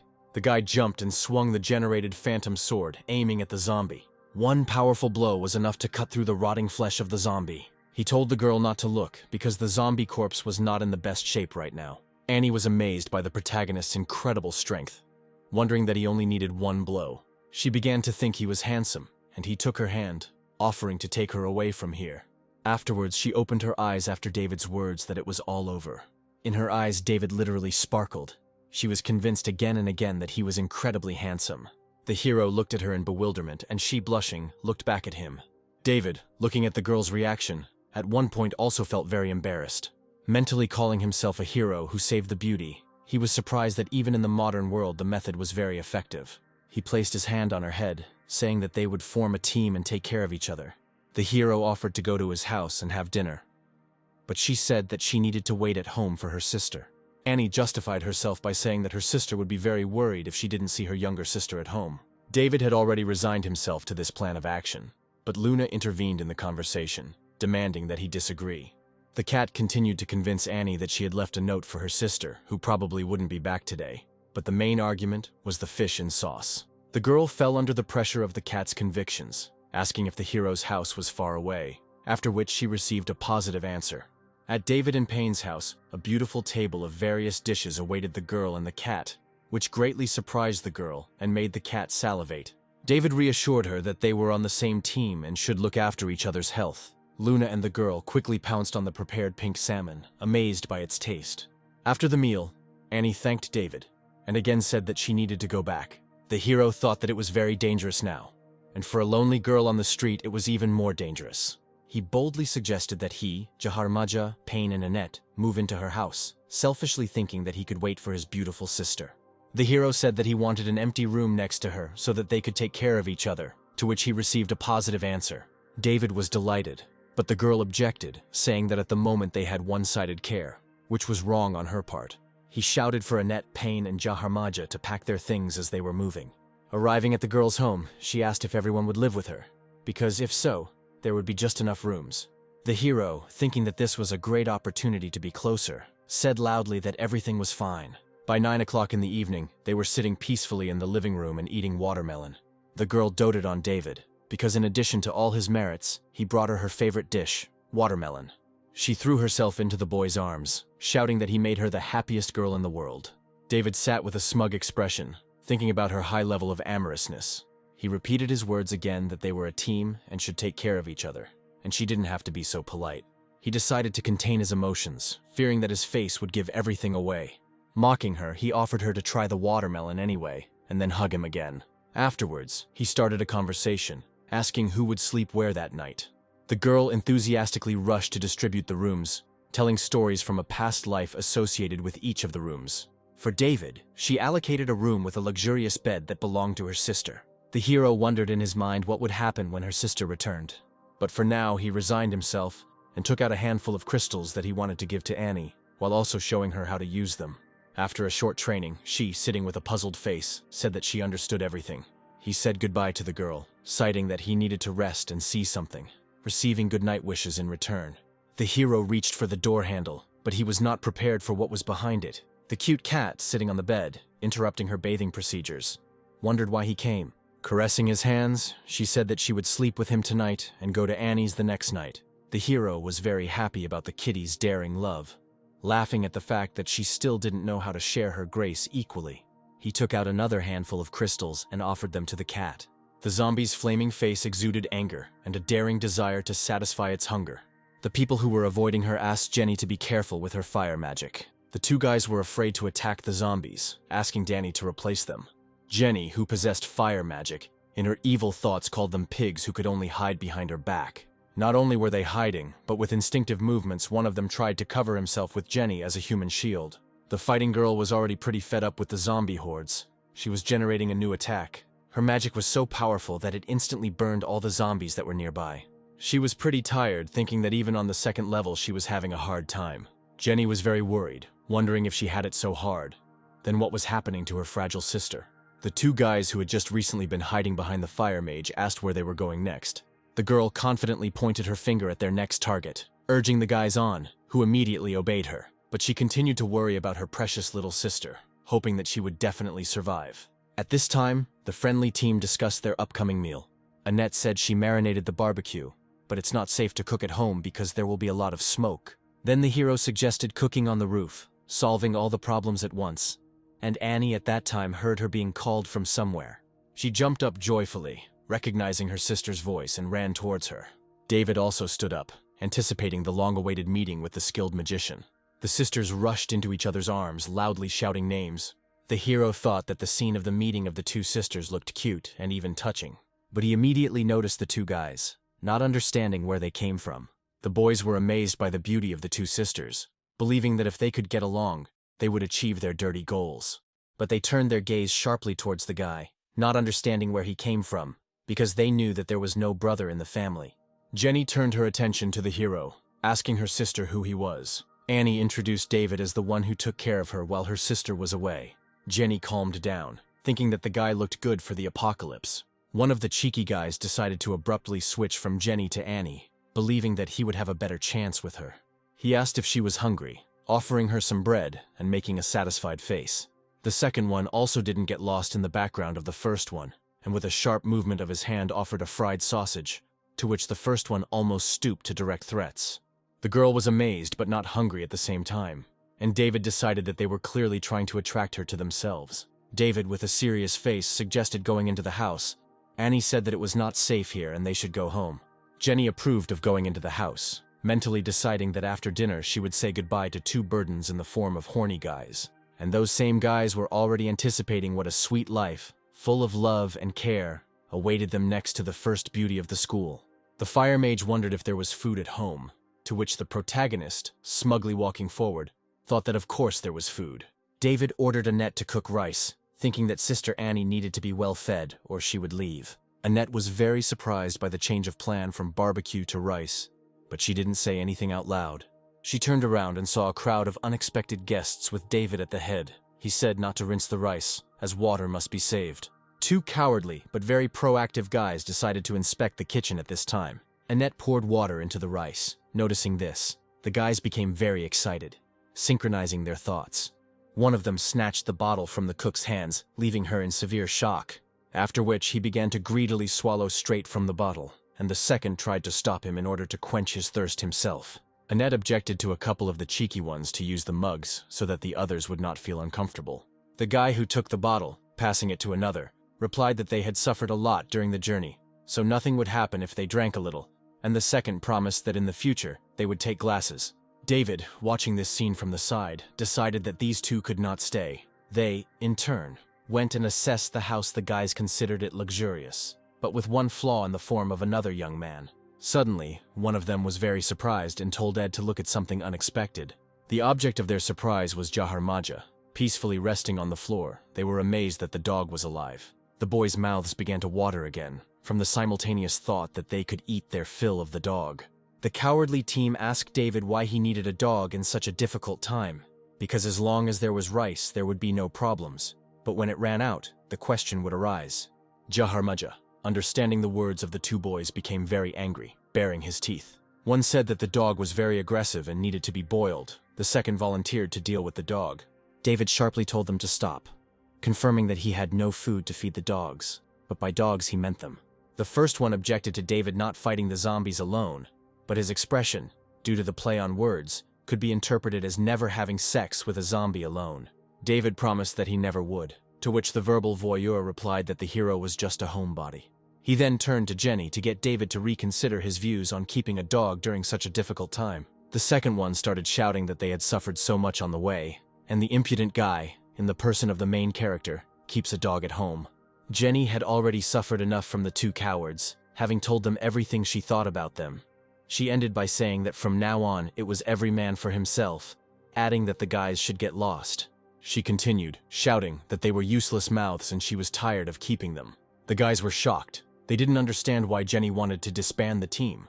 They, almost in unison, said that they protected her on the way to her sister, to which she refuted their speech, saying that it was she who protected them. The first one stooped to insults, to which Jenny, accepting all the words, forced them to leave. As they left, they shouted after her that Jenny had won this fight, but they would still regret their decision. David approached Jiharaja with a request to kill the guys somewhere far away, to which he received an extremely positive response. Jenny wondered why the dog had followed their trail and not stopped at the door. On the street, Jiharaja's targets, once again descending into insults, promised reprisals against Jenny. The dog was not happy with this arrangement and began barking loudly, attracting their attention. The boys immediately decided that dinner had come into their hands, already fantasizing about how to deal with the dog. But unexpectedly for the pair of cowards, the dog used his electrical magic. After the massacre, Jiharaja, with his nose in the air, thought that they were too weak. At home, Annie, concerned about her sister, told her not to worry about the food, promising more if necessary. Jenny apologized to David for her appetite, but promised that resource extraction would no longer be a problem. The girl continued her thought that she would get food, to which David reminded Annette about the barbecue. But, without limiting himself, he immediately continued listing a large list of delicacies that Annette should prepare, greatly surprising the fire mage. Annette, promising to prepare everything, asked for an hour, to which David told her not to rush. David called Annie, asking her for an audience, to which she responded positively. Jenny was amazed at this turn of events, wondering why the two of them had gone into the room together. David, pinning the girl against the wall, asked if she was worried about food or water with him, receiving a frightened affirmative answer. He placed his hand on her shoulder, asking if she was worried about protection and safety. The hero continued to put pressure on the girl, who was already in a bad mood, saying that she deserved everything with her behavior. But would her sister behave the same way? Annie thought her wayward sister would not be so accommodating when David asked a question. He asked with whom she thought her future would be brighter and more carefree, to which he received a point in his address.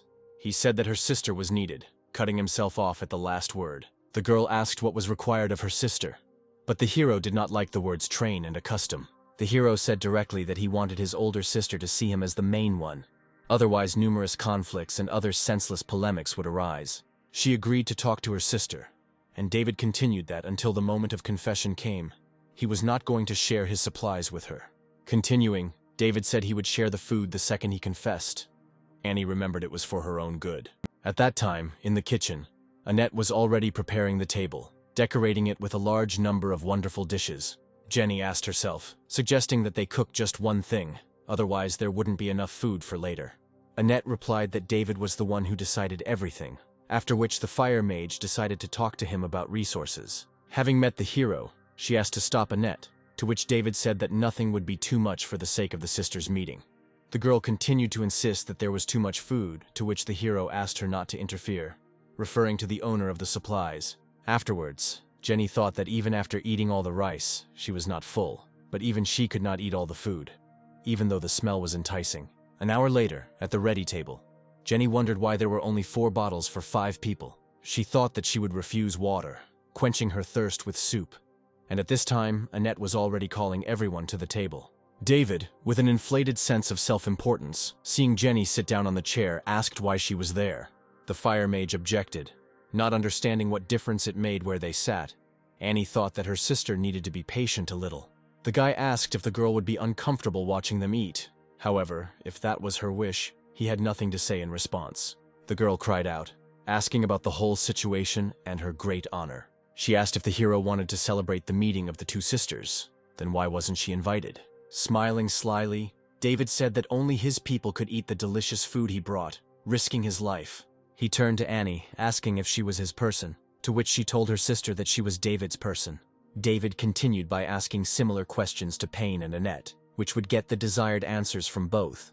Whereupon Jiharaja and Luna, in unison, barking and meowing, announced that for their own reasons they recognized David as their master. The hero, turning to Jenny, said that everyone at the table was his friends, so he would share with them. He asked who she was, since she had no abilities. Then why did she sit at the table, however, if she recognized him as the leader? The fire mage, blazing with anger, asked if David really wanted to humiliate her like that because of some food. She slammed her palm on the table, telling the hero not to dare mock her like that. Jenny turned and walked away, continuing to say that she was not going to feed on gifts. While the girl was leaving, the others at the table were discussing how delicious the dinner Annette had prepared was. Hearing all the admiration, Jenny continued to get angry, letting out a long groan. She said sharply that she went to her room, thinking that no one in her house dared to treat her like that. However, upon opening the door, the girl was plunged into indescribable horror. Her face expressed strong surprise. Noticing men's underwear on the bed, she shouted at her sister how dare she give her room to David. Annie, feeling awkward, said that he hadn't done anything like that here, to which the firewoman replied, gritting her teeth, that she would endure it since he cared about his sister. Annie continued that Jenny could take a bath. However, David said not to drink the water. The fire mage replied that she understood, sending her sister to the table. In the bathroom, the offended girl felt lonely, thinking about the possible sale of food. She believed that there would not be enough room in the refrigerator for much food once it ran out, and then it would become clear who was right. While changing clothes, the girl overheard a conversation about grapes, was amazed, and asked a question about what was said. She was angry that of all the fruits that could have been taken, David had stocked up on her favorite. The girl tried to push the thoughts aside, convincing herself that the grapes were probably frozen. Jenny came out of the bathroom and turned to her sister, who was peacefully eating grapes. She called her sister into her room, and David at this time thought that the girl looked very good. He, beaming the same smile, asked Annie not to linger, otherwise the grapes would run out. Jenny turned around with an angry expression on her face, thinking that this goat was just making fun of her.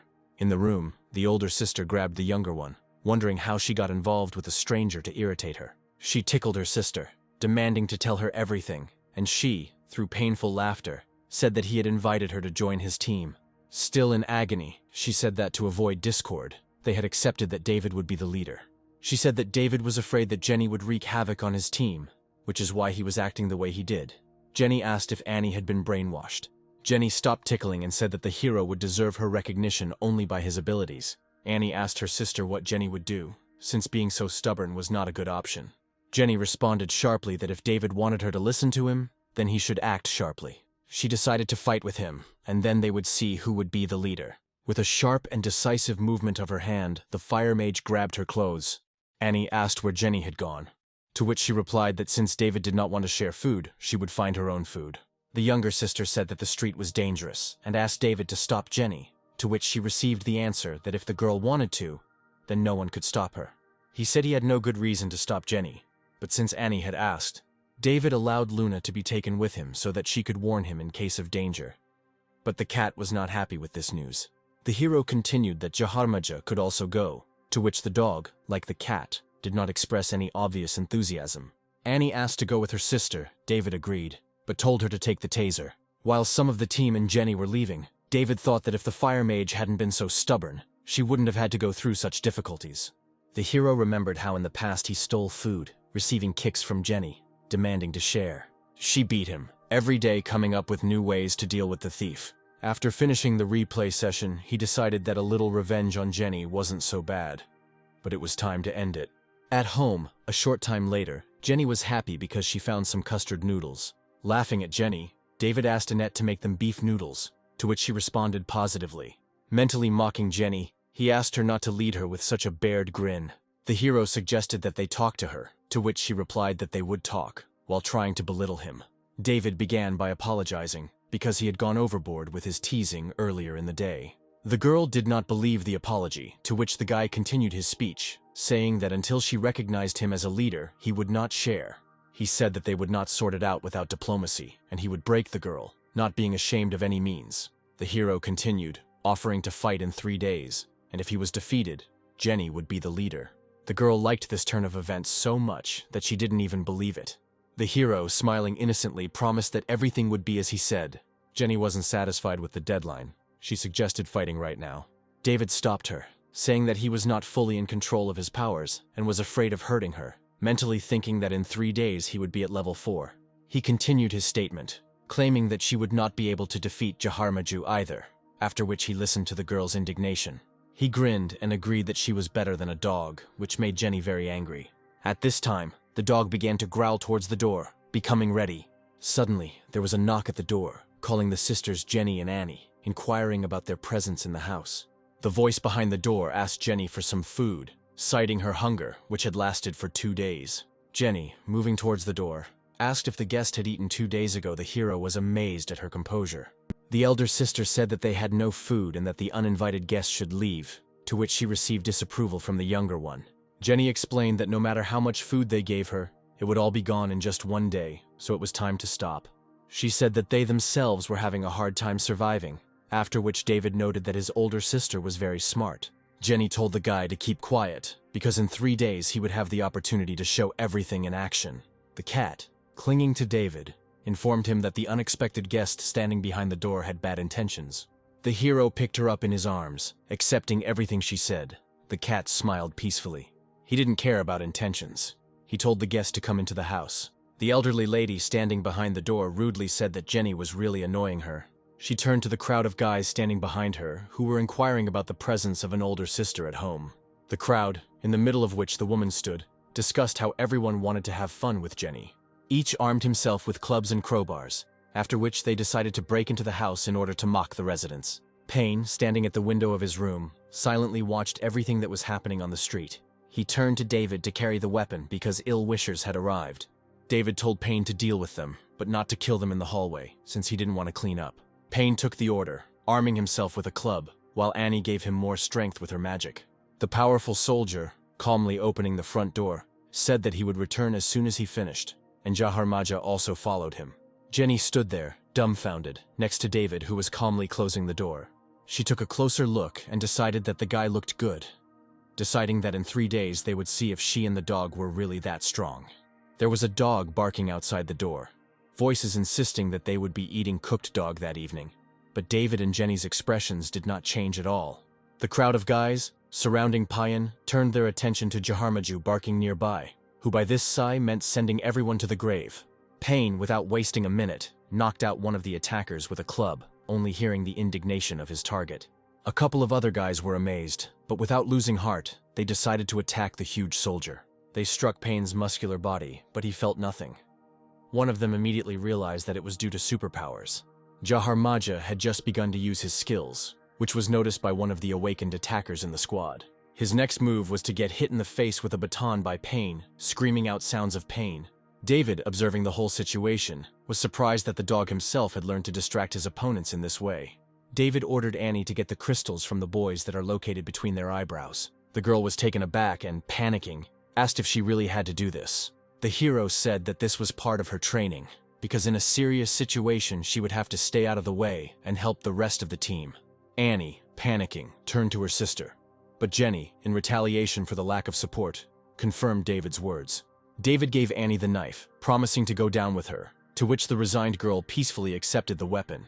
They approached Payne, who was pulling lifeless bodies away from the entrance. David asked him to give way to Annie. The girl reflected on the cruelty of life, because during the day she and David were against her sister, but now David and his sister were bullying her.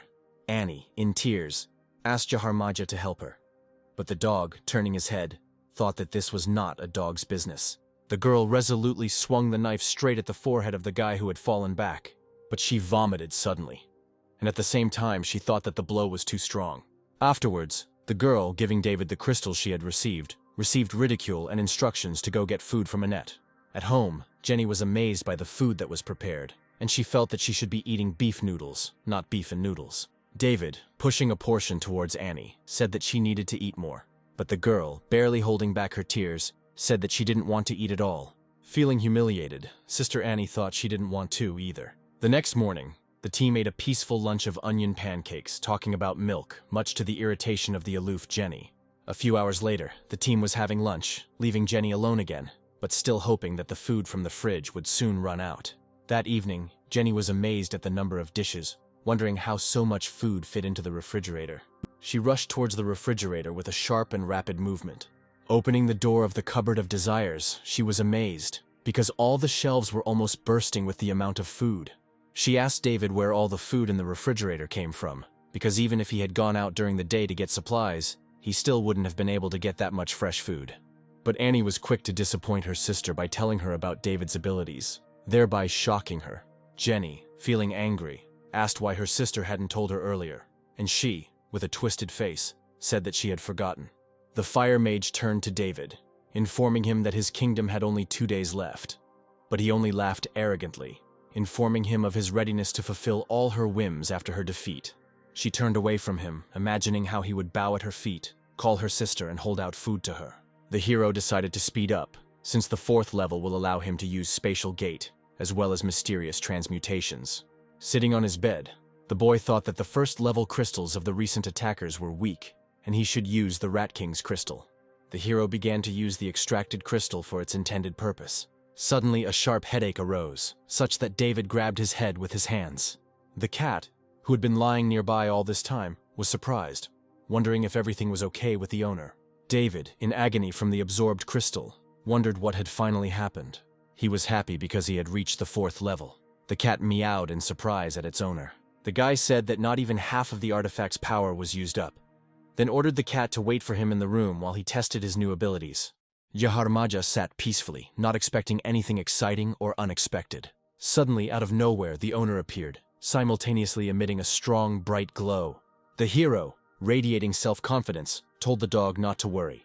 The dog almost fell back in surprise, thinking at the same time that he was not appreciated at all and was being mocked for his role as a guard. Jenny woke up from the barking of the dog and, going downstairs, she accused David of deliberately not letting her get enough sleep in order to even the odds in the fight. David said that she had a lot of self-importance and needed to eat before she could start the duel. The girl was surprised and asked if they would wait until the morning. She asked if David would listen to her after she defeated him. David promised to follow orders, but decided to up the ante in their fight. He told them to mark a 20-meter perimeter, and if he could move it in 3 seconds, then the victory was his. Jenny screamed to find out why the guy underestimated her so much, but he said that he was just overconfident. She decided that during the battle she would deliberately back away, asking her what the new prize would be. David, with a silly smile, said that the additional prize would be a kick in the ass for the loser from the winner. He promised that she could kick him until she died, but in his mind he was sure that he would not lose under any circumstances. Standing on the street, he offered the fire mage to begin a terribly merciless duel. The girl, having announced her readiness, was ready to begin the fight, and the spectators standing nearby, represented by David's team, watched peacefully. Jenny was confident until the end that David would be able to pull her out of the perimeter in just 3 seconds. But literally before her eyes, David disappeared from sight, leaving the girl in great shock. She frantically turned her head, trying to make him out, while wondering where he had gone. Suddenly, feeling the touch of someone else's hand on her shoulder, she realized that he was behind her.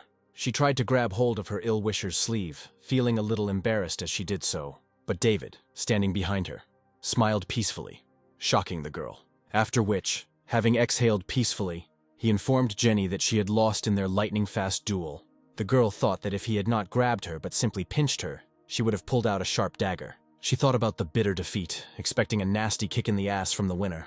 But David invited her to breakfast, saying that they would all go together. He apologized to her, saying that from now on they should take care of each other, because they were brothers in arms. At the table, Annette, bringing food to Jenny, promised to bring more if necessary, and Jenny thought it would be impolite to refuse. She pounced on the prepared dishes, amazed by their taste, to which David, smiling slyly, thought that finally the fire mage was his man. But then, changing his smile to a serious look, he said that they all needed to move to the living room. The guy said that they needed to discuss their next course of action. In the living room, David stated that the zombies are gradually becoming stronger, and in order to resist them, we need to unite. He continued that unification would increase the chances of survival, as this is inevitable in the current situation. The hero also said that their group is very strong, but they won't be able to cope with 100 zombies without losses, and for him this is unacceptable. Continuing, David suggested the appearance of a new member of the team, but he did not want to obey under any circumstances, and Jenny and Annie looked too attractive to the other survivors. Jenny immediately defended her status, saying that anyone who touched them would face reprisals, which made David even more convinced of his words. He suggested creating his own powerful team. They themselves would weed out unnecessary people and become stronger. Annie and Payne supported the hero's initiative, noting that there was truth in his words. David said that there are a lot of zombies in the center, which is why people will start to accumulate on the outskirts of the city. Jenny, gritting her teeth, said that there was truth in the hero's words, and David thought that her trust was luck, but the debt for the defeat had to be repaid. He lost himself in fantasy, imagining how he would kick the winner in the butt of the loser, while thinking about how she would scream and snap. He just didn't kick her in front of her, so he told Jenny to go to his room since the issue with the team was closed. Jenny objected to the idea of going into the room, to which the hero chuckled, saying that it was personal. The girl guessed that he was talking about a winning kick, after which her face darkened. But she showed courage, thinking that she had agreed to it herself, having resigned herself to the kick. Arriving in the room, she stood against the wall, urging the hero to finally kick her. The hero, not embarrassed by the ridicule, said that she needed to stick her butt out. Jenny blushed, surprised that everything was so serious, which made her burn with shame. She went to seek a compromise with David, offering to come up with other options for him instead of kicking him. But the hero was adamant. He said that if she loved to play, then she had to be able to and pay, which made the girl even more angry. She turned away, saying that she was responsible for her words, after which she stood up more comfortably for the kick, sticking her butt out, and told David to quickly start paying. David looked at her with confusion in his past life. He could not allow such a turn of events. He began to take off his boot, which confused the girl, as she had foreseen that the force of the blow would decrease. She turned around and said that she would count to 10, and if he didn't kick her, then he shouldn't be offended, since he himself refused. The girl started counting, and the hero, embarrassed, decided that if he kicked her once, nothing terrible would happen, because there was no need to take revenge for the past. The girl had already reached 3, and the guy was still wondering if he had really been looking for Jenny just to kick her, but his conscience was getting the better of him. On the count of 2, the guy got down to business, not wasting a single second of the remaining time. As soon as the girl counted to 1, a mechanical impact occurred on her body with the release of heat from David's hand. The blushing girl turned around and shouted that hitting with a hand was unfair, since the agreement was for a kick. David put on an innocent face and said he had made a mistake, but she could stand up again so he could do it right. Jenny pounced on the guy, screaming that she would strangle him, and the hero just looked at her with a frightened look. David said that it hurt him a lot and that the heroine should stop, which made the girl furious, telling her not to call her that. He added that he would go to his place and that Jenny should ask Annette to cook her favorite dishes to celebrate joining the team. The girl thought to herself that Annie might have told David about her food preferences. After a while, sitting at the table, Jenny's mouth was watering. She thought about what would have happened if it weren't for David. As she began to eat, she thanked him mentally because without him, she would never have had so much delicious food. She expressed gratitude for taking care of her sister, to which David, sitting next to her, said that he did everything he was supposed to. After which, turning to everyone, David said that they would go to the previous villa, since that place was better. The next day, on the way to his new home, after the battle with the zombies, David thought that if there were many reliable people, he would feel calmer. Suddenly, out of nowhere, the hero heard the screams of other survivors. It turned out to be a squad of 4 guys who were fighting off a crowd of zombies. The hero plunged into memories, visualizing a similar picture, where Payne saved David from poisonous zombies. Seeing David, one of the guys whose name was Jack, said that he would not leave the main character offended if he helped them escape. The hero thought that the guy was holding up well and gave a positive answer. After which, the first thing that happened was that an enraged Jiharaja ran out of the truck. The crowd of zombies immediately fell under the dog's powerful lightning bolts, which amazed the guys themselves. They were surprised that such a small dog could be so strong. After which, Jack, speaking on behalf of the team, thanked David, and the hero asked if everyone's powers had awakened. Jack said that everyone had awakened, adding that his abilities were related to strengthening the body and increasing strength. Ken introduced himself next, saying he had ice magic. After which he introduced himself. Andy, the rumpled guy, said that he possesses lightning magic. Sam was the last to introduce himself, saying that his magic was connected to the earth and sand. Jack said that they had all previously been part of a security organization, fighting together for many years, but today was the first time they had encountered poisonous zombies. David introduced himself and immediately invited the guys to join his team. Jack, again speaking for the entire team, agreed to David's leadership, adding that he was extremely grateful for the rescue. The hero told them to get into the back of his car, adding that they would have to clear out some stores on the way. Upon arriving at his house, he told Jack to settle there and wait for their return. Jenny said the four guys looked good and brave, and David added that they were nice looking too, and he added that he had to be on guard, to which Payne told him not to worry, because everyone understood everything. After going to the store, David quickly told everyone who would be living in which room, promising to take part in the subsequent general cleaning. He told Payne to go with him to visit his new neighbors and, of course, received a positive answer from the strong soldier. As he approached the room, David heard enthusiastic words about the dog, since even the four of them could not hit it. At the threshold of the room, the hero attracted the attention of the guys by asking which of them could cook, after which he handed them a sack of potatoes, and the boys began to thank him, surprised by his good nature. Jack said that they couldn't accept the potatoes and would come up with something themselves, but David said they were team members and had to look after each other. But in his mind he was thinking they hadn't earned the meat yet. After which, he told Payne to give his radio to the guys, to which Jack expressed gratitude to the captain. David added that he planned to stay here longer, so they should explore the villa and report any incidents by radio. Jenny, who went with them, was indignant because now her sister and Annette were without protection. But at that very second, David shoved her into the bushes, telling her to be quiet because someone was coming. A bus immediately appeared, from which a busty blonde got out. David immediately remembered her name, Barbara. Taken aback, David said how he could forget about this suck-up, to which Jenny was surprised that they knew each other. The hero said that she occupied the position of chief designer in the studio, mentally adding that she was crazy. From his past life, he remembered that she had organized a gathering place for all the surviving women. Initially, her work was good, but she did not allow any of her subordinates to have relationships, punishing them for them. She also fawned heavily over Jenny, admiring her strength and femininity. There were rumors that Barbara died for Jenny, after which the fire mage took the place of the ugly woman, gradually correcting the situation. David thought Barbara had brought her charges to gather resources, and without knowing it, he had brought Jenny and Barbara together prematurely. Selfish thoughts overwhelmed the guy, thinking that it would be nice to have Barbara on the team. He looked at Jenny, which made her embarrassed. He had already told about his plans, when suddenly a third voice asked about those who were hiding in the bushes. The hero looked up and remembered one of Barbara's wards. Her name was Rosalind. She had strong ice magic, but died quite early in her past life. Barbara leaned over Jenny, introducing herself and asking her name. With a gloomy look, the fire mage in female form said that her name was Jenny. Barbara didn't keep her waiting, and immediately invited her to join her women's team. The hero really didn't like such decisive actions of Barbara right under his nose.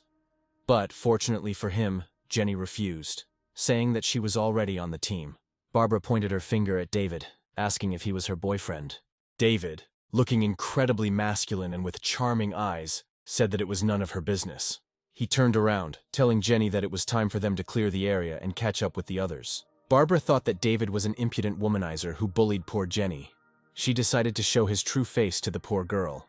She ordered her girls to conduct a search, since they were staying here today. But she herself was thinking about a plan that would allow her to convince Jenny that David was bad. Sometime later, David, standing next to Barbara, wondered why she had invited him for a heart-to-heart talk. Barbara said that there was a large supermarket 3 kilometers away that would have enough goods to last a long time. She offered him 30% to 70%, citing the strength and numbers of her team. David recalled that Barbara had talked about the supermarket he had already cleared out, where he and Annie had seen mutant zombies, and then wondered why Barbara would go there.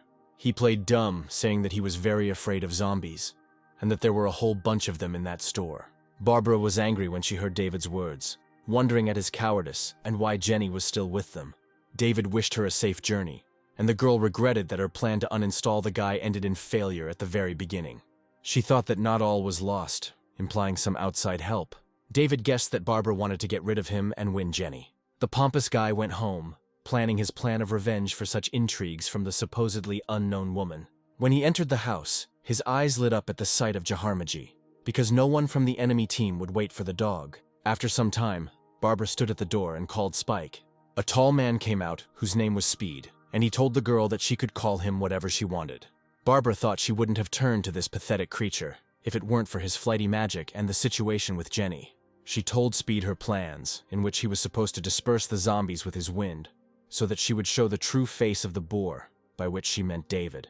Speed agreed to help the great Captain Barbara, citing his hatred of boars. But every service comes at a price, so Speed raised the issue. Barbara promised that once he helped her, she would let him join the team, after which he promised to show himself in the best light while completing the task. Speed slammed the door, thinking about his selfish plans to become a boar in a team of gorgeous women. Holding the huge sword in his hands, he thought he saw his friend Payne somewhere there. After some time, Speed, running away from a crowd of zombies, shouted to them that no one would ever catch up with him, and he ran straight to the main character's villa, mentally apologizing to this boar. But then he was confronted by David, Payne, and the incredible Jiharaja standing in front of him. He braked sharply, wondering why Payne was there. The dog was about to rush at the unexpected guest, but David ordered him to wait. Speed was horrified, thinking that he couldn't hurt his friend to join the girls' team. He rushed to run away, telling Payne to wait for him here while he took the zombies away. David remembered Speed because in his past life, it was he who led the crowd of zombies away while he and Payne were mining for resources. But, outwardly clouded, David remembered that one day the risks of AIDS did not pay off, and he became one of the tragic victims of the apocalypse. Speed returned, asking Payne for forgiveness for the zombie horde he brought. Payne said it was okay, and David asked if Barbara had asked him to bring this crowd. Speed was stunned, asking how David knew about this, mentally recalling that the boar Barbara was talking about was David. Speed answered David's question by adding that it was only the two of them who had planned such a thing. David's expression darkened, his face describing a peaceful storm of emotions. All three turned around at the noise. The hero thought that several zombies had mutated. At that moment, that same crowd was running towards them, followed by the bus of the women's team.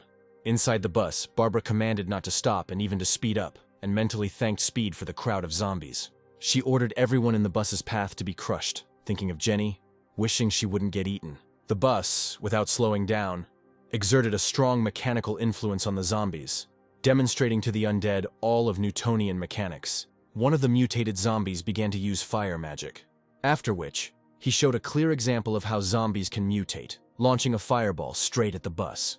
The girls inside the bus panicked, worried about the gas canister inside the bus. Barbara ordered everyone to stop and leave the burning bus. She was amazed at the zombies' new powers, but ordered not to panic and attack the zombie mage, after which she loudly shouted the order to attack, launching small daggers with her ability. The zombie caught the flying dagger with his burning hands, after which he rushed at Barbara, ignoring the other girls near the bus. Barbara was shocked by the actions of this flaming zombie. She, acting like an absolute bitch, put an innocent blonde in front of her. Watching everything, David said what goes around comes around, thinking that he would take the crystals from the powerful zombies. Barbara received condemning words from bewildered girls who did not understand why their valiant captain had acted so terribly. She saw David and decided, just like the blonde, to use David up as well. But David calmly walked towards the furious Barbara, saying words about the meanness of the captain of the women's team. After which, with a powerful blow, he slapped the girl, saying that he didn't think she was like that. The girl flying onto the asphalt did not understand where David got so much strength from. After which, her body began to learn Newtonian mechanics from the hands of another zombie, and David watched the girl's massacre with an arrogant look, taking the pose of a true hero. At this time, Rosalind, using a spell, ordered the rest of the girls to retreat, promising to deal with the zombies. David thought that Rosalind was a very cool fighter. She would not be a hindrance to his team. After a sharp movement of the hero's hand, a glowing sword appeared, which the hero had learned to use earlier. He thought Rosaline was incredibly brave and it would be foolish to let her die. The zombie, who possessed fire magic, was stunned by David's sudden disappearance right under his nose. But he was even more stunned when he received a blow to the back from the Sword of Emptiness, which was in the hands of the displaced David. Sounds of surprise at the hero's abilities could be heard from the crowd of onlookers standing nearby.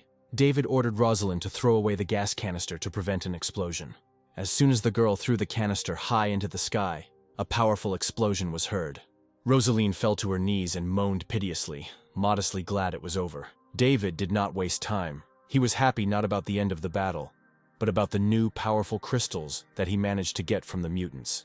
After which, he calmly walked up to Rosalind and told her to stop crying. He extended his boorish hand and invited her to lean on it as she rose from the ground. She stood up and David continued, saying that it was necessary to calm her friends and bury the dead. The hero asked if they had a plan for further action, plunging the girls into despair with his question. Rosalind, looking at David, was amazed at his resilience, thinking that a survivor always continues to live. After some time, the hero was calmly drinking tea, but he heard Rosalind calling him. In his thoughts, he was glad that she had come. With a kind smile, he said that he was going, thinking that the bait of rice had not gone down the drain. David immediately began to invite Rosalind and her friends to join his team, promising them a comfortable life, to which the girl said that she needed to talk to her sisters before she gave an answer. Closer to evening, there was almost a company of cute girls standing in front of David, and he himself was glad that he had managed to take Barbara's detachment. Rosalind reported that a squad of 20 people wanted to join David's team, but he reminded them of his rules. David began by giving unquestioning orders, and continued by saying that if they did not obey, he could not be blamed for cruelty. He continued by saying that he does not discriminate based on gender, and that various refusals are not accepted. The hero finished by saying that if they start looking for a partner, he should either be one of his team or join it. The girls, talking among themselves, thought that the last rule sounded reasonable. Rosalind said she had no questions, and the other girls followed suit. David said that Rosalind would be the leader of the women's squad. The connection between him and the squad would rest on her shoulders, and then he invited her to dinner. The girls, like everyone else who joined David's team, were amazed by the feast that Annette had arranged. A group of guys, watching the crowd of girls, did not hesitate to make plans for the girls, taking care of them in every possible way. David sat in his chair, looking at the schedule he had drawn up for gaining powers, taking particular note of one of the girls, Caitlin. She woke up on the third day, and Rosalind has the potential of royal-level magic. David turned to Jake and Ken, saying that tomorrow he would lead a squad for a grinding session, and they would remain in charge in case of anything, either to beat up the disobedient ones or wait for his return. The bus and the truck, following the white Mercedes, moved strictly in a row to that very grinding point. David saw 400 zombies ahead and thought that this would be enough for his purposes. He used his radio to order everyone to line up, telling Speed to control the number of zombies and lead them away if they were outnumbered. Everyone started to carry out the task. The self-confident Speed promised that everything would be completed. Payne, leading a squad of power magic bearers, ordered them to obey him and concentrate. The support squad, led by Jenny, following her orders, began to fire at the zombies with whatever they could. The girls screamed when they saw the magic projectiles miss one of the zombies. One of the girls rushed to attack the zombie again, proclaiming that this was her target. Another girl, asking for help, ran away from the zombie that was chasing her. David, feeling the warmth of his hand on his face, thought that there was still a lot of work to be done on the squad. After 2 hours of particularly brutal battles, David addressed everyone and said that they had done well, after which he told them to walk around the cleared supermarket and choose suitable clothes, which made the tired girls beam. The hero himself also began to clear out the supermarket, keeping an eye on his squad along the way. Jenny, who was watching him, was stunned when she saw David take the stockings. She thought that David might be a pervert and was taking them for himself, or maybe for Annie. But the color didn't suit her at all. One of the girls from the team said that there is a supermarket in the store where you can stock up on resources. In the store, the blonde with the bob hair, seeing the soda, thought about reprisal against it. But Rosalind ordered her not to hurry. Rosalind approached David, asking if they could hand out water, and was told that each team member deserved 2 bottles. Standing nearby, Annie thought that she was extremely lucky to have David, because he provided a wonderful life in the conditions of the apocalypse. She bit her lip, thinking that she would confess something to the hero that evening. David was sitting in his room playing his console when suddenly there was a knock on his door. He instantly turned away from the game, his eyes lit up like stars, wondering why Millen had come to his room, especially so late. The girl, sitting next to David, began the conversation from afar, saying that this afternoon she had once again been convinced of her luck with David. She continued by saying that she had been hiding something for a long time. She was all innocent flowers and said she wanted to be her girlfriend. Without wasting a second, the said boor clung to Annie, saying that he had been waiting for this moment for an incredibly long time. He began to kiss her, and the girl thought that happiness had come too suddenly. She became embarrassed, saying that she was not prepared for the further development of the evening. David, with a perverted look on his face, said that in such a world, you can't be prepared for anything. He continued kissing the girl, and she thought that his argument sounded logical. The girl said that if this is how things are, she was very embarrassed without finishing her sentence. After which, fragile Annie grabbed the ladies' man who stole her virginity by the neck, but then they both turned around, casting their gaze somewhere to the side. Luna watched the whole scene from a chair nearby, her innocent face glittering. But her next emotion was questions about why she was thrown out of the room. She hissed at the closed door, thinking that David hadn't been like this before. Jenny, passing by, asked Luna why she wasn't sleeping with David, to which Luna mentally reported that David was bullying Annie behind the door. She thought he was afraid that Luna would dissuade Annie from her recklessness, and Jenny wondered about Annie's grievances. The girl was about to go to David's room when Jiharaja intervened in the situation, barking and saying that she couldn't go into David's room without permission. Jenny had already knocked on the door, but then convulsively retreated. She thought that since Annie had entered the room herself, she had made the decision on her own, and therefore there was no need for her to interfere. She turned around, thinking that the flower had been picked, but added that it was a matter of time and that it did not concern her. In the morning, David asked Annette to make 2 scrambled eggs, and referring to his good mood, told the team to cook a 10-kilogram pig, and Annette inquired about Annie's lateness for breakfast. Jenny, passing by, said that someone had spoiled her, and David, making a face like a fool, thought that she had a keen sense of smell. Annette decided it was time to start making her eggs, wondering why David hadn't disciplined Jenny yet. The hero turned to the moon, asking why she wasn't eating, because starvation was harmful. No less harmful than hunger, Luna reported that she was offended, and he would not get off with just 1 roach. David offered 10 fish, to which the cat replied 20, after which she accepted his apology and ordered him to hug her. David said that cats should sleep at night, but he thought that he would not let her sleep with Annie. Sitting at the table, David informed the team that he was happy today, so he would not talk much. A contented Annie sat next to him, and the hero held out his glass and said that dinner was served. Everyone did the same with their glasses, and in unison shouted wishes for a bon appétit. Meanwhile, on the street, smelling the aroma of a delicious dinner, the girl turned to the guy and began to discuss aromas. The girl said that she wanted to try it, but the guy stopped her, saying that first of all they came for water. They didn't waste any time. Entering the house, the guy apologized for disturbing them. The guy asked if the owners could exchange food for water, to which David replied that if it was an exchange, then they could. Outside, David ordered Rosalind to get a couple of bottles of mineral water, after which, with mutual gratitude, an exchange of products took place. The guy had already started to pull his sister, whom he called Camilla, back, and she began to find out whether David's squad was accepting new people. David stood in front of them, asking if they wanted to join, and received a positive answer. David gave them a test, saying that the condition would be to kill 10 zombies. They could use weapons, but not cars. The brother and sister accepted the task and went to look for zombies. David thought that the guy was not bad, and perhaps he could be trusted. The girl turned to her brother, saying that it turns out that the existence of crystals is not a secret, and her brother replied that David does not look stupid, especially since he has assembled such a large team. He decided that they would not show themselves as a dozen, so they would slightly overfulfill the plan, for which he received support from his sister. An hour later, they brought back 12 crystals, thus securing a place on the team. David asked what powers they had and when they awakened.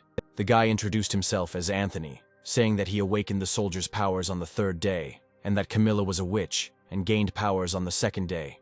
David asked what the term witch meant, after which the girl began to demonstrate her abilities.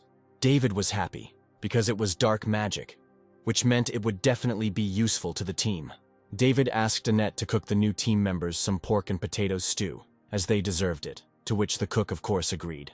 After a while, David was fidgeting and pacing, thinking that Annie should have already absorbed today's portion of crystals. He turned to Luna, saying that he was going to sleep with Annie, adding that he had important business to attend to, and the cat replied that he needed to calm down. A pompous David headed for the exit, and the cat wondered why the hero didn't want to pet her at night. He appeared in Annie's room, inviting her to continue the work they had started the previous evening. But the girl abruptly wrapped herself in a blanket, saying that she was still in pain. David turned to her, telling her that they still had plenty of time ahead of them, after which he showed persistence, offering Annie to be cured with his magic. The next day, the team set out on another sortie. David said that it was necessary to clear the south, but we must not let our guard down. The hero ordered to clear the way with a truck, and then finish off the survivors with magic, and Speed received the order to control the number of zombies. The Windy Mage immediately began to carry out the order, jumped out of the truck and began to distract the zombies. Rosalind gave the order to the mages, after which they began to attack the zombies from the bus. David was happy, because the level of magic proficiency of all team members had grown significantly. Payne, leading a squad of strongmen, ordered that the cars be thrown onto the road, but not to rush, to do it in a measured manner. David stroked Luna peacefully, who looked a little gloomy. She began to mock David, quoting Annie's words from yesterday. David was stunned by what he heard, and the cat looked at him with a mocking look. He asked how she knew such words, to which he received the answer that he had ordered not to spy, but had not forbidden eavesdropping. David said that to keep the secret he would kill the cat, so she should be more careful. Half an hour later, David brought a box of bats to the girls on the bus, telling them to get ready to kill zombies. Annie told David that there were plenty of great restaurants in the area, to which he gave the order to split into 4 groups and carefully explore the restaurants for useful resources. The girls took great initiative in carrying useful supplies into the van. One of them called the captain because there was an untouched supermarket nearby. Jenny was amazed at the size of the supermarket and went to look for something. Rosalind noticed Jenny's convulsions but did not ask anything.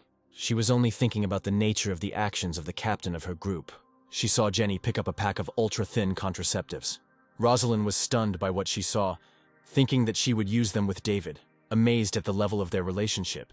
Jenny, noticing Rosalind, began to explain, but she, referring to outside cries for help, began to run away. Jenny was shaking from the misunderstanding, because she was taking the contraceptives for Annie. David was standing near the cars when he suddenly felt that someone was watching him. Looking around, he noticed many survivors in the area who were watching what was happening in the square.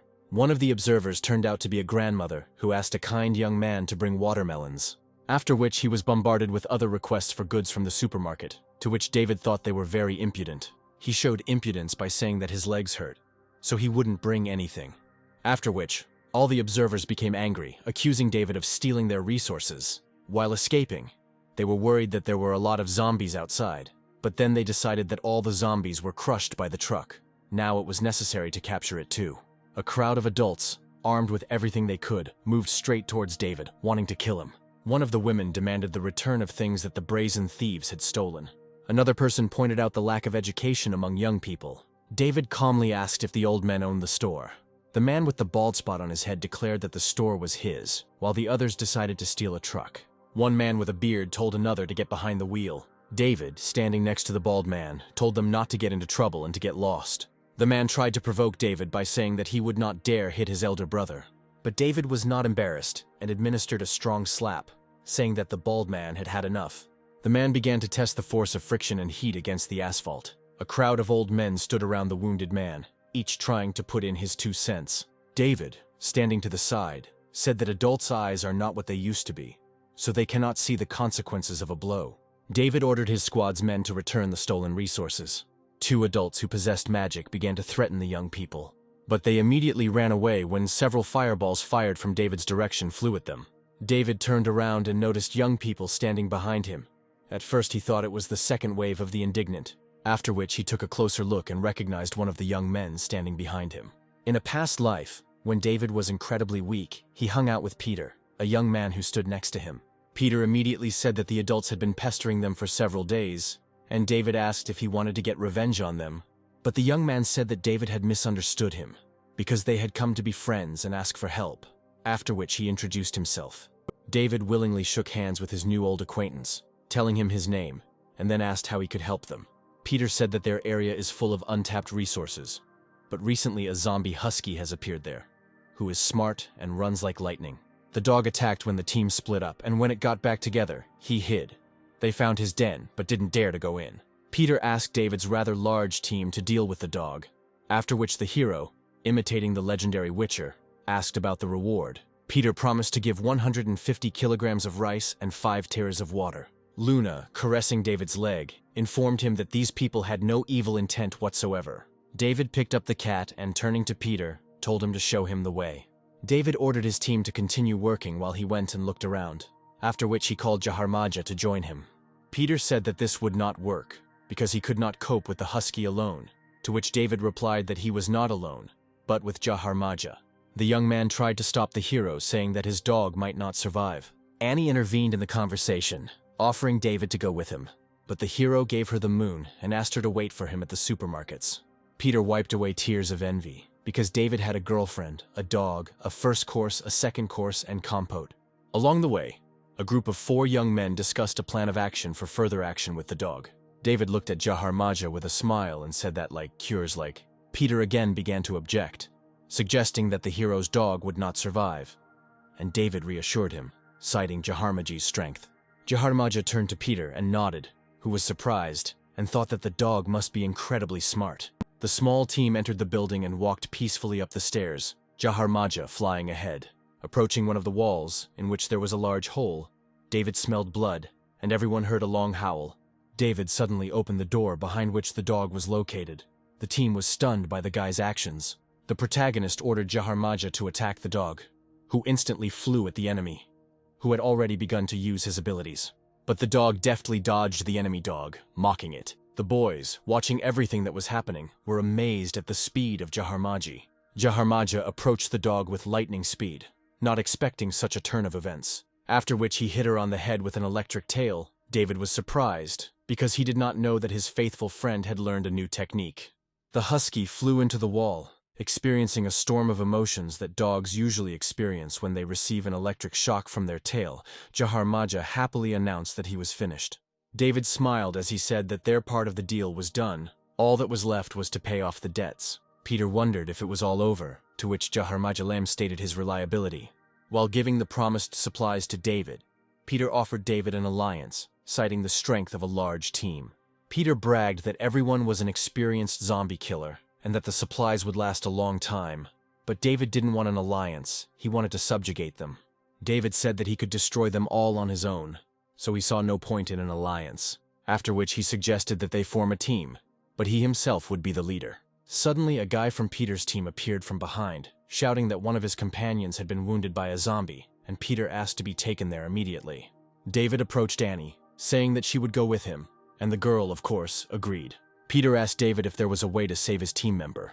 David passed the task on to Annie, who said to leave the matter to her. She immediately began to use her magic, which greatly surprised Peter and his friend. The wounded boy stood up and began to thank the great healer. David turned to Peter, telling him to think about the recent proposal. After which, he called Annie and went about his business. And Peter stood in a stupor, amazed by the powerful healing technique. Peter immediately told his friends about the conversation with David, referring to the hero's superiority. All the guys were not against it, noting the advantages of such a team. Peter yelled, saying that they were now under David's command. The team of young guys informed David of their readiness. The hero greeted them and told them about the rules, namely, to obey him and kill zombies. After David suggested that they live together and have dinner at his house that day, Peter ordered his people to obey David. A crowd of hooligans beat up a poor resident of a post-apocalyptic world. The punks standing nearby regretted that there were very few resources in the house they had cleared. Ken and Jack, who were watching this, saw how a crowd of those same punks moved towards David's house, creating a numerical advantage. Ken suggested not to interfere, but Jack said that this would not do. They would go out and tell them that the hero would soon arrive with his team. He continued by saying that if anything happened, they would fight back because they had electric batons, to which Ken only hoped that David would arrive soon. Suddenly, the guy noticed that David and his team's car was visible from the alley. David, sitting behind the wheel of his car, saw cars and a crowd of people near his house. At this time, Jack and Ken tried to hold back the onslaught on the main character's house. David and his female team exited their cars, surprising the attackers. David thought the world was a small place, because one of the attackers was the boyfriend of the girl he fed to the zombies to free Payne from the burden. Punk immediately took the initiative in the fight, offering to rob David. But then he got hit on the back of the head by the guy of that very girl whom David fed to the zombies. He said that it was wrong to take the extracted resources like that. The boyfriend of that same girl was amazed by the beauty of the girls who arrived and apologized, saying that he did not know that the territory was someone's, and they would leave. He ordered his boys to leave. They followed his order and followed the leader. David remembered that this guy could stink so much that his head would spin. The cat frantically tried to tell David that this man was evil, and David said that he knew it perfectly well. Punk again objected that they would just leave, but the girl's boyfriend said that they would attack stealthily. Punk was amazed at the intelligence of his commander, praising him in every possible way. But before he could finish, a magic projectile flew at the guy's head. David, who fired that very shell, ordered his guys to squash the attackers. David said he wasn't going to wait for him to attack, so he didn't let them leave. After a while, David was peacefully lying on the bed, thinking that in a couple of days the zombies would evolve to the first level, which meant that during this time he had to manage to transfer Peter's supplies. When suddenly there was a knock on the door. David was surprised and, anticipating the arrival of the proactive Annie, hurried to open it. But when he opened the door, he was upset. Because Jenny was standing in front of him, he asked why she came. The girl abruptly thrust the bag into David's hands, telling him to take it for himself. The The bag turned out to be full of packs of contraceptives, which surprised the hero greatly. Jenny said that if it weren't for Annie, she would never have done it, and she blushed quite a bit. She said that Annie needed another 2 years, and if David decided to become a father, then that was his business. After which she hurried to leave the room immediately, leaving an embarrassed David alone with the contraceptives. David chuckled, thinking that Jenny had done him a big favor. On the wings of love, he hurried to Annie's room. The next day, David briefed his team about the subsequent increase in the number of zombies with superpowers. He said that they should follow David's orders and then they would survive, and then said that he would list some specifics. Zombies with superpowers have a valley of intelligence. They should be attacked by 4, namely 2 magicians and 2 strongmen. He reassured the people by saying that the zombies were in every way inferior to the team members in strength. After which, David said that he would demonstrate spell evasion by asking Rosalind and Jenny to attack him. The girls weren't at all confused. They just asked him to be more careful. With an arrogant smile, David easily dodged the magical attacks, thereby astounding the crowd. The crowd, almost in unison, admired the talents of the main character. The hero said that you should dodge in advance, imagining the trajectory of the attack. He added that if they predicted the attack trajectory, they would be able to deal with the first-level zombies without any problems, after which Jenny began to attack again.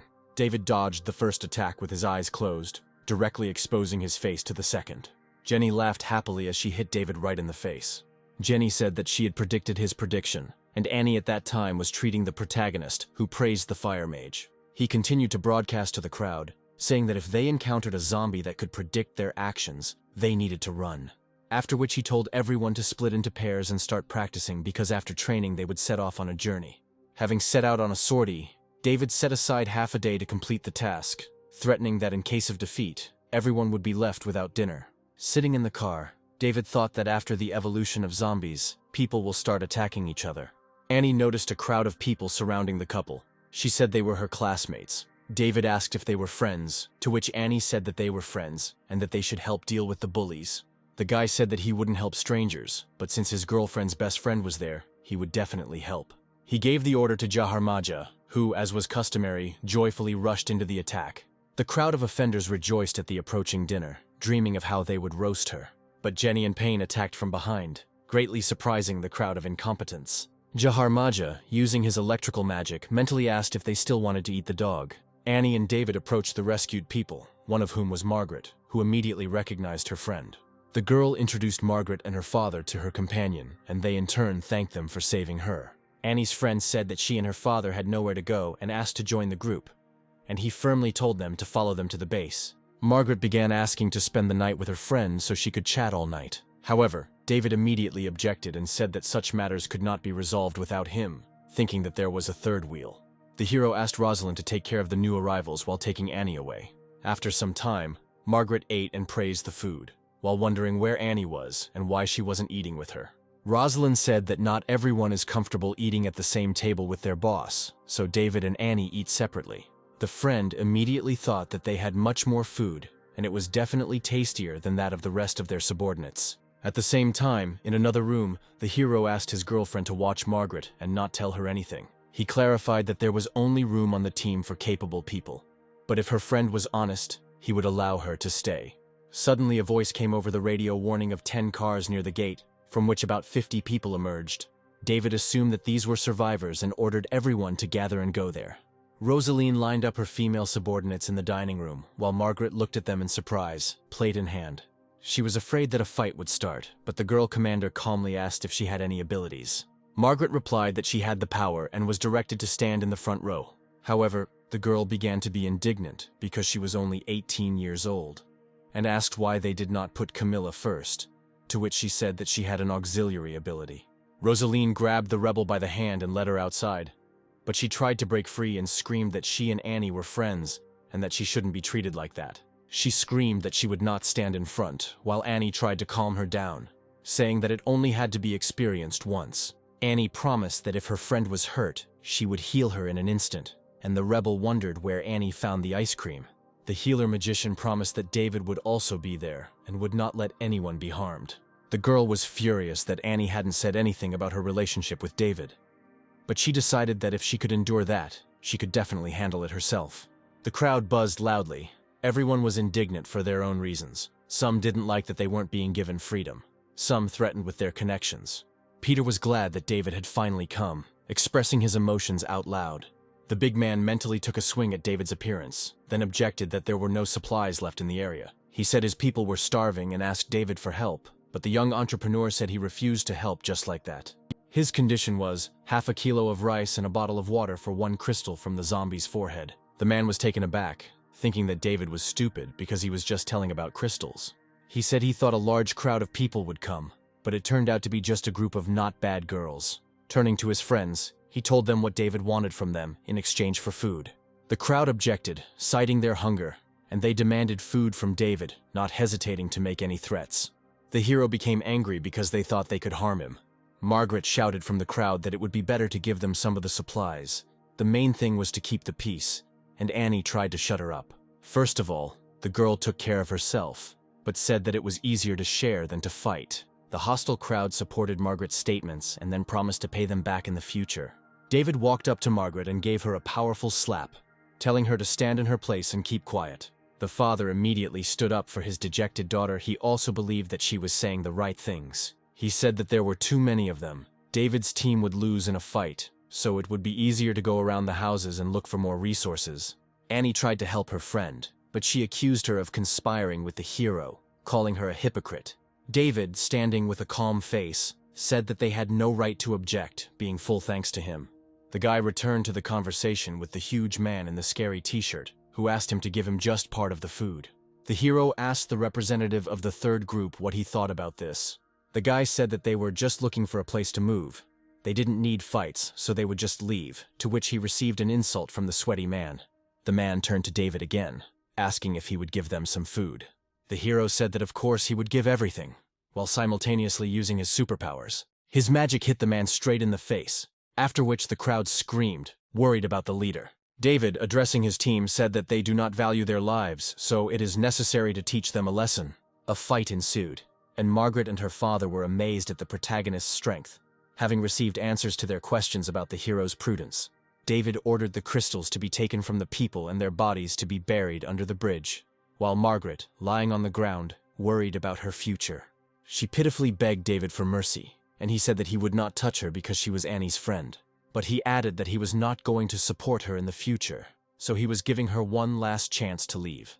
The girl turned pitifully to Annie, but she only asked for forgiveness and said goodbye to her. The father turned to his daughter, but she interrupted him and said that she also knew how to charm guys, so she would turn everything upside down. Jiharaja received a sharp kick in the butt, which surprised him greatly. David told him that Margaret could be dangerous, so he shouldn't relax. The smart dog, of course, understood everything. The ferocious predator headed straight for his new targets, who were tending to their wounds. Later, Peter asked David to pay attention to the guy from the third team, saying that he had important business. Peter said he had no idea what the guy wanted, but he seemed calm. David ordered Jenny and Annie to go home while he dealt with the strange guy. David approached the captain of the third team, asking what he wanted from him, and he introduced himself as Marcus and asked if they were accepting any more people into the team. David asked if this was why he had called him. The guy was taken aback and said that there was something else. He pulled out a large glowing crystal, to which David thought the guy was good. It turned out to be a level 6 crystal. The hero asked how he got it. Marcus said that the crystal was in the corpse of a 10-meter monster, then asked if such a gift would be an argument for joining the team. David agreed, then told Peter to introduce the newcomers to the rules. Peter happily announced 2 well-known rules do not violate the commander's orders and the battle formation. David was happy that with such a treasure, he would reach the 5th level in just 3 days, and not in half a month as previously planned. The hero ordered Peter to keep an eye on the area, while simultaneously selecting proactive people for the team. After which, Jiharaja returned to David. The hero smiled, thinking about the speed of his faithful dog. Jiharaja Liam said that he was an expert in this matter, while radiating stars of self-esteem. In the evening, at a briefing, the hero gave orders that those who had reached the 2nd level should go on sorties, which also concerned Marcus and his team, but their first goal was to learn to kill. Rosalind, who was ordered to lead one of the teams, immediately accepted the new assignment. Marcus, following Rosalind, asked Peter why they were being led by a girl and not a capable guy. Peter said that he was new to the team, while Rosalind was already an experienced fighter who had reached level 3. Marcus was taken aback, assuming that the other girls on the team were also very strong. Rosalind noticed a large crowd of zombies, ordering them to split up and first look for supplies, and then start mining crystals. She left one of the guys on guard to report any emergency situations by radio. An hour later, that same guy noticed something quite unexpected that left him dumbfounded. He noticed a group of approaching cars, implying that things were bad for them. He immediately warned Rosalind about the cars, telling everyone to be careful. Rosalind ordered everyone to gather together, bring supplies, and deal with the situation. The group began frantically packing their things, as they did not know the intentions of those approaching. Camilla asked what to do with the supplies, to which she received a ton of abuse and an order to leave the area. But just as they were about to leave their truck, they were immediately surrounded by arriving cars. A group of ugly guys got out of the cars and were very happy to see such cute girls. One of them had already reached out to Camilla, greeting her cheekily along the way. Camilla slapped the hand away with a sharp blow, objecting to the weakling's actions. The guys, mockingly, said that after the end of the world there was no need to hold back. The girl, screaming at the boy to go away, hit him between the legs. The second ordered his friends to kill 2 guys and then take on the girls. A crowd armed with clubs surrounded the 2 poor fellows, leaving no chance for escape. The girl desperately screamed for her offenders to roll away, but the aggressor told her to shut up, after which he hit her on the head with a baton. The girl, with empty eyes, feeling the futility of life, flew down. The freak told her to die, and the crowd shouted at him to stop. He told the man from inside the car that the girl deserved the hit because she wanted to beat him up. The fashionable guy with glasses thought that his protege Dick was very strong and therefore should not be suppressed, and told him not to overdo it. Dick said they would just teach him a good lesson. But behind him came the order to stop, after which a magic arrow flew into the face of one of the offenders. Rosalind, pulling back the bowstring, told the crowd to let go, to which the fashionable guy said that she had no right to demand anything after killing his team member. After which he began to use his superpowers, pointing his hand at Rosalind. Both thought that their opponent was dangerous and that they were in for a tough fight. The girl ordered her people to be returned, to which the dandy agreed, ordering the hostages to be released. Rosaline, looking at Camilla, thought that she was dead. Tears came to her eyes. She blamed herself for the poor performance of her duty as a commander. Dick, standing in the crowd, laughed at Rosalind, and she herself ordered her team to leave, thinking that David would not just let it go. A cheeky member of the crowd said that Phil wanted to keep the van for himself. Rosalind resigned herself, told them to leave the car with them and just leave. Dick asked Phil why they didn't just keep the pretty girls for themselves.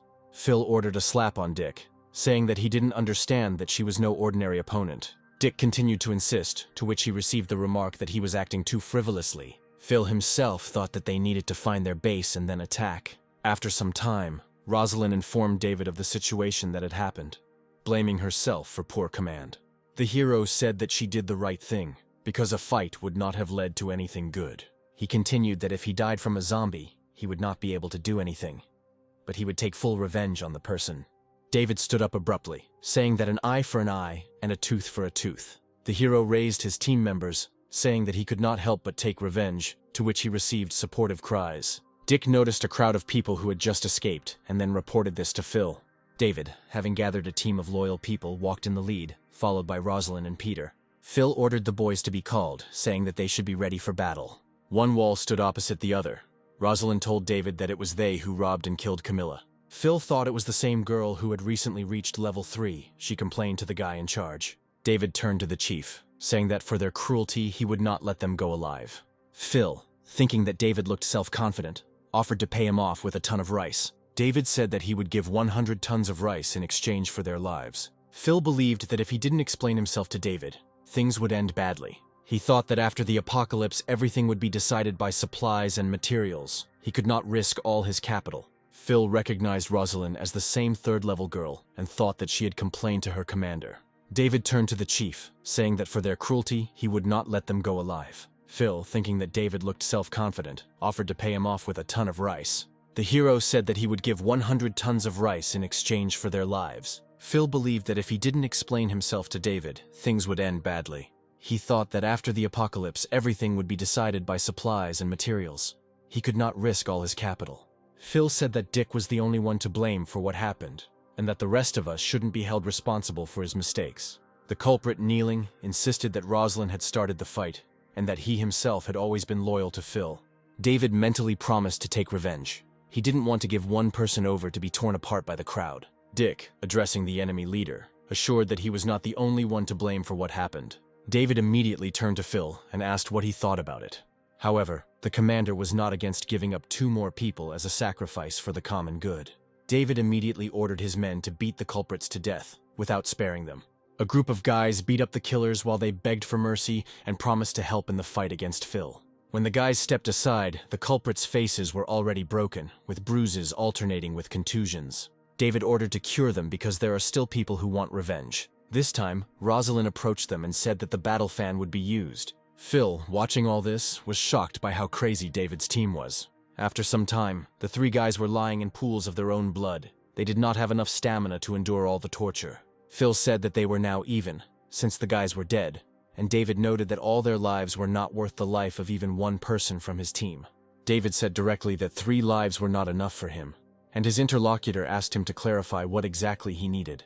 And the hero objected out loud that there was no point in explaining anything to him. Phil noted that he had never met such crazy people, and asked if David really intended to scare him like that. He assured that he had killed countless zombies, and he had many more people, and nothing could intimidate him.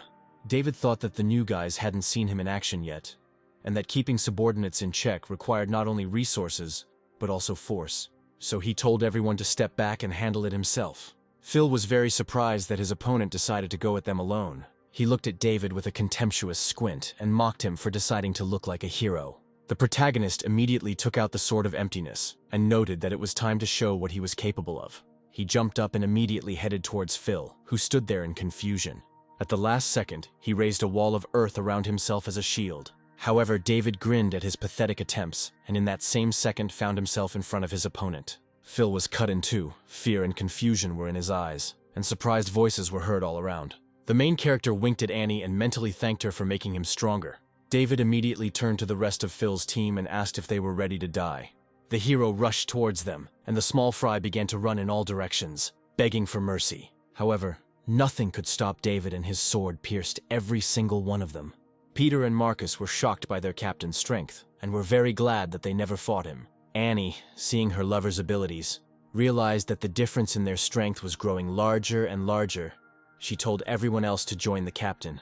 When it was all over, Peter admired the commander's abilities, to which he brushed it off, saying that it was just a warm-up. David said he regretted the death of his subordinate. But life is full of dangers, so everyone must gain combat experience. He insisted that all team members should improve their skills, but if anyone bullied them, they would immediately get revenge. The commander said to collect all the supplies and return to the base, where the girls would prepare a delicious lunch. 2 boys were watching Jiharaja from around the corner, and were surprised that there were still living dogs left. One of them, drooling, said that the meat of a black dog must be very tasty, and the second was happy about the upcoming dinner. Just as he decided to catch the dog, another grabbed his hand and stopped him. The boy didn't understand why he had to wait, and his friends said that the dog was running fast, and they were very weak, and wouldn't be able to catch up with it. He suggested luring the dog with shit because dogs love to eat it, and that's exactly why the guy had been patient for so long. Jiharaja in turn heard their whole plan. He was very outraged by their plan. The dog immediately began to emit lightning bolts, thinking that it was okay to beat a dog, but it was just not worth insulting it. The guys were shocked by the dog's abilities. They didn't expect that he could possess anything. The friends immediately started running as fast as they could, but Jiharaja was serious. The boys didn't even have time to run 10 meters before lightning struck them and knocked them off their feet. When David heard about these guys, he asked Jiharaja who they were, and the dog proudly replied that he beat them because they wanted to feed him shit. Addressing his subordinates, the captain ordered everyone to go to rest, and after lunch to train again, thinking about the need to recruit more people. David reasoned that when fighting with a group of 100 people, the current number would not be enough. Besides, who knows how many people will be left in 2 or 3 months. He decided to write an advert for recruitment to the team, since he had enough supplies. And now Peter was already sitting next to the sign with the rules and conditions for joining the team.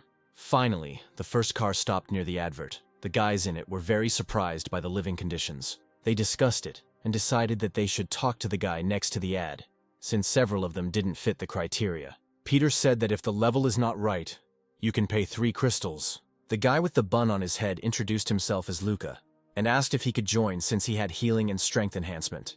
Once they join, they will have to follow the team and kill zombies. But this shouldn't be a problem. Peter asked David if it was worth giving these guys permission to join. He introduced Luke and Matthew, saying that they were level 2 and the rest wanted level 1. David introduced himself, and Luna noted that these people had no bad intentions. Already in the office, the hero was glad that two second-level guys came to him themselves and hoped that they would easily adapt. David picked up a large blue crystal that shimmered very beautifully. Without taking his eyes off him, the hero thought that he would be able to reach the 5th level this evening. Absorbing his energy, David chuckled that the first-level zombies would not be able to inflict even the slightest damage on him, despite their numbers. Suddenly, the crystal shattered into many small, glittering pieces. The hero was delighted that in just 1 month he had increased his strength to level 5. However, if he doesn't have the opportunity to further increase his strength, he will be stuck at level 5 for a long time. David left Luna alone again and said that they would talk later.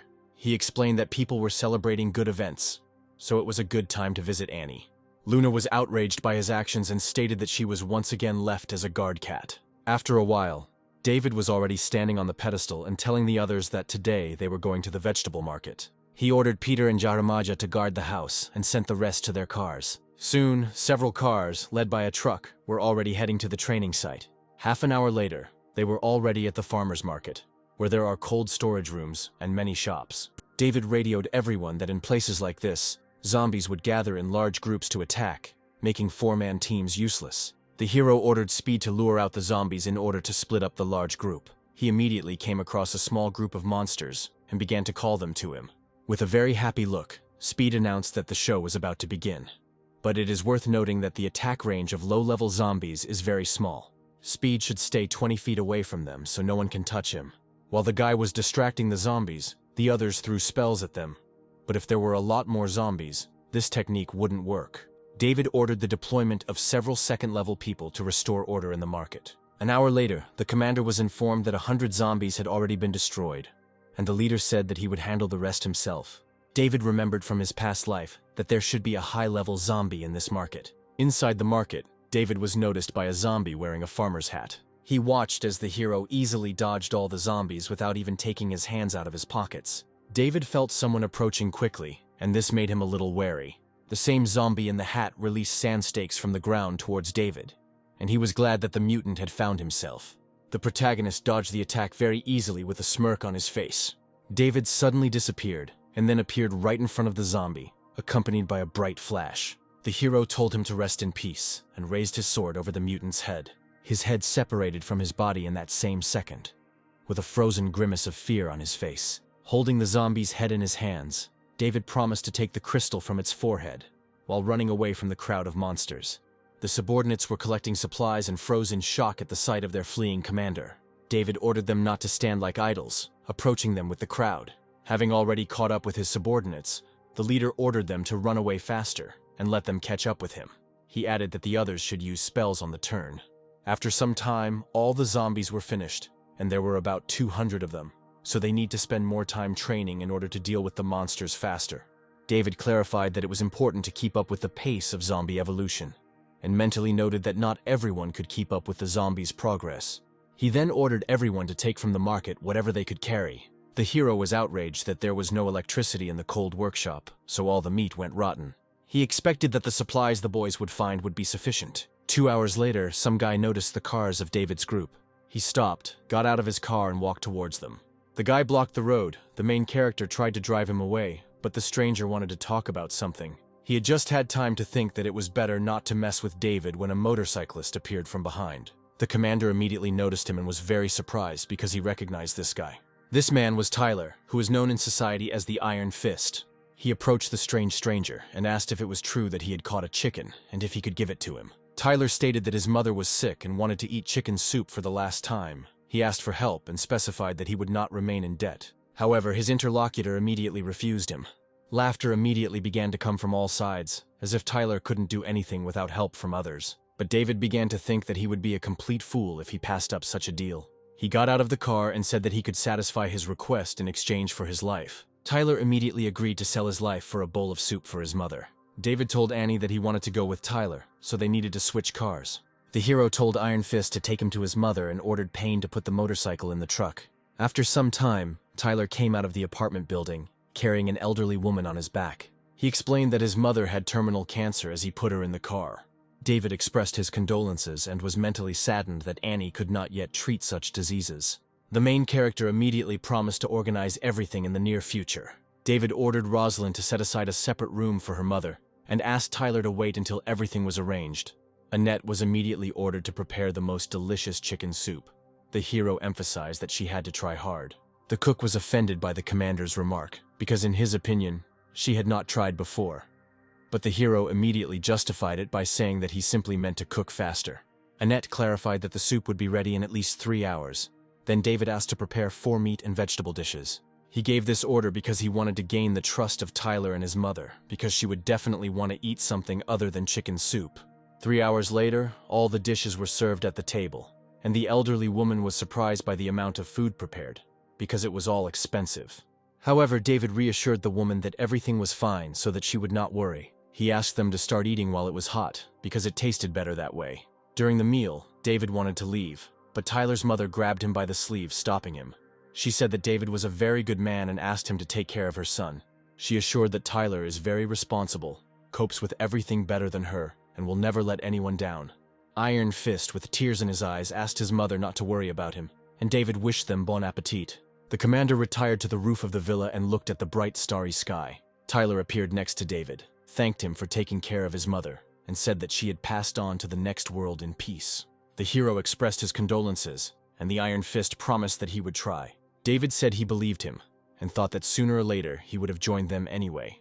Looking at the stars, the commander thought about the need to learn how to properly manage people and establish a set of rules, punishments, and rewards. He decided that he would use the system from his past life, where the leader is at the top, and then there are deputies, commanders, and others. Special positions that can only be issued by the commander will be filled by Payne and Annie. Currently, those who have reached the 3rd level are promoted to the position of elite fighter, and in the future, newcomers will start as rookies. In the future, they will be able to exchange their points for supplies, just like positions, and points are given for killing zombies and crystals. The next day, he told all his subordinates about his idea, and noted that any elite member could take the position of captain. David reported that Rosalind is now the captain of the women's team, and Peter and Jack are the captains of the men's teams. He advised everyone to work hard and everything would be fine, and wished everyone good luck. His entire team was very excited about the upcoming fight for points. At this time, several cars were moving towards the villa, and a conversation was taking place in one of them. A man named Steven was very surprised that he did not meet a single zombie on the way. The guy from the other car replied that it was the work of the guys from the villa, who live very well. He clarified that they not only killed all the zombies, but also took the supplies. Steven seemed to have only heard that those guys had meat. The rest didn't interest him anymore. He turned to his friend, Ethan, and invited him to join them. Ethan immediately agreed, expecting that they would be invited to eat meat. He suddenly remembered that before the apocalypse, David had borrowed 300 million from them. The young man suggested that the mortgaged villa was located on a summer cottage plot in front of the house. Steven said that after the end of the world there was no point in money, to which he received the meaningful answer that David could have died long ago. Marcus noticed a huge convoy of approaching cars, thinking that their numbers were too great to resist. He immediately contacted David, reporting the situation, to which he received a response that reinforcements would arrive soon. The main character appeared in front of the crowd, standing higher up on the stairs, brightly reflecting the sunlight. It occurred to Steven that this was the guy who had borrowed a large sum of money from them. David's expression changed when he also learned that the person standing in front of him was the creditor to whom he owed money. Both of them, with a sour expression on their faces, greeted each other, agreeing that the meeting was very unexpected. Steven asked if David was in charge of everything here and received a positive answer. He immediately reported the boy's debt and added that, out of the kindness of his heart, he would not charge interest, after which he demanded the money be returned. David was not happy with the news from the past. He thought Steven was too cocky to think he would get his money back. The guy said that he had returned all the money to the card a long time ago, after which he asked if Steven had received it. David said that he was sorry because there was no connection to check the account, to which the creditor was very surprised, not understanding what was happening. A young man standing behind Steven shouted sharply that the hero could not have returned such a large sum of money. David said they could go to the bank and check, thinking at the same time that he wouldn't return anything. But the hero said that he always pays the bills and helps for the help provided, after which he offered a ton of rice, but Steven demanded meat. Steven said that 15 tons of meat would be enough to pay off the debt, but if that wasn't enough, then the woman standing next to the hero would do. David, changing his tone to a serious one, asked what they would do if he didn't give anything back. Steven thought that David was pretty strong if he and his team were able to clear out so many zombies, so the situation would not tolerate recklessness. He immediately backed out, saying that he didn't need anything since he had transferred the money to the account. Ethan hastened to stop Stephen, but Stephen continued, saying that David had kept his promise. David asked that Stephen's men be taken aside and not interfere. Stephen hastened to fulfill the request, thinking that Ethan had made a great mistake in bringing up the subject of a woman, and he himself wanted to observe David's actions and strength. Ethan tried to stop Stephen again, saying that they could easily handle such a small group of people. He turned to David and stated that he was ready to fight David and his team. David said that Ethan has 10 seconds to act like Stephen and not end up in the next world. Ethan was upset because his people backed out and left him alone, but he still decided to use his dark summoning power, thereby surprising David. The hero thought that he felt very sorry for this good man, but his choice was made. Ethan summoned a group of skeletons, adding that people killed by his skeletons go straight to hell. He said that the soul is absorbed and cannot be reincarnated forever. David thought he was a Void King who specialized in healing, and then said that Ethan had failed to scare him. The guy turned to his team, saying that for a kill they would get 5 points, and for catching someone alive they would get 100. Full of enthusiasm, the great Jiharaja, barking loudly, rushed out from the crowd of allies. David asked Luna what Jiharaja was barking to say, to which he replied that dogs needed glasses too. Otherwise he would sue for dog discrimination. David thought that Jiharaja was being very cheeky, so he gave the dog the green light. Jiharaja did not back down from his goal, while simultaneously informing that he was in business. Emitting a powerful stream of electricity, he thought he was 20 points closer to the rank of commander. The enemies, like bowling pins, scattered in all directions after the explosion under their feet. Standing behind the great dog, Jenny commanded her squad to prepare spells to prevent them from breaking through. Ethan was amazed by the bouncing Jiharaja, who single-handedly reduced the enemy team's numbers. David thought he just wanted to give his men a little training, but Jiharaja was quick to ruin his plans. As the dog's wrath hurried to catch up with Ethan, he cried out piteously for the dog to stay away from him. He barely opened his eyes, covered with his hands to keep his pretty face intact. Ethan noticed that Jiharaja had only marked him, and the dog himself thought that now no one was allowed to touch his target. The dog turned around sharply, watching his potential points run away. David transferred the energy of the palm strike to his face, thinking that Jiharaja was disgracing him with his actions. Ethan begged pitifully not to be killed as he watched his men fall one by one. He threw himself at David's feet, begging him for salvation, saying that he agreed to everything. Stephen, who was observing the whole situation, thought that now David would treat him differently too. The hero said he would not kill Ethan because he thought his skeletons might also contain crystals. He thought that only the 4th level undead would have crystals, so he could help Ethan first, and then finish him off. Ethan banged his forehead on the floor, thanking David, to which David said that the guy was talented and had potential. But after that, the hero added that if he tried to escape, Ethan would get multiple fractures. David ordered a member of his squad to send Ethan for an interview. Stephen, approaching David, hastened to apologize, simultaneously noting the hero's strength. He handed the guy a gun, saying that it was his small gift, which, of course, could not express all his respect. The hero thought that his 5th level allowed him not to be afraid of 1st level spells, and the gun would only help scare people. He decided to shoot himself, thereby striking everyone around him. But he stopped the bullet with his magic near his body, thinking that the gun could be used as a toy. Stephen was amazed by what he saw and was speechless. He fell to the floor, thinking that David was far from level 1. Now he considered David to be unimaginably strong, and the hero only thanked him for the gift. The hero said that even though they didn't know each other very well, they would still have the opportunity to cooperate. After which, David addressed the crowd, saying that he was ready to accept magicians, promising a good salary. But he thought that as a leader, he needed to live up to his status, citing that he needed help in negotiations, and Marcus was quick to help. The young guy hurried to tell about the conditions, calling out those who were especially eager, to which David noted his words. The crowd immediately began to shout as people prepared to join the team. The hero turned to Stephen, asking if he objected. Stephen, of course, didn't mind getting an answer to his question about David's actions with the gun. The hero stood confidently in front of a crowd of recruits eager to join David's team. After which he said that in order to join, they must bring 10 crystals. People rushed to unite to complete the task together. Stephen also hastened to make friends with David, saying that if anything happened, he could find him in the gardens nearby, since that was where he lived. At night, while in bed with David, Annie asked if the newcomers were doing well, so why didn't the hero send them to clear out the zombies? The girl continued, saying that according to her calculations, they would be able to constantly kill a large number of zombies, thereby preventing them from evolving. David said that Annie had not taken into account the threat from cowardly survivors from other groups, and that the rookie squad might encounter an already evolved zombie, after which they wished each other good night, hugging each other tightly. But David thought that everything he said was only part of the truth, and the main problem was that zombies had to evolve.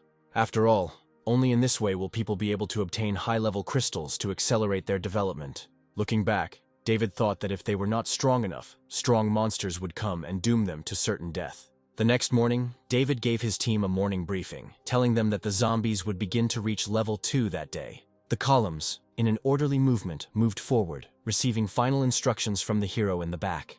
Looking at all his people, he thought that this was just natural selection, so those who did not pass this stage would have nothing to talk about in the future. Luna immediately told David that she had a premonition that Jenny would be hurt. The guy thought that now Jenny, Annie, and Payne were together, and also the great Jiharaja. The squad was not in any danger.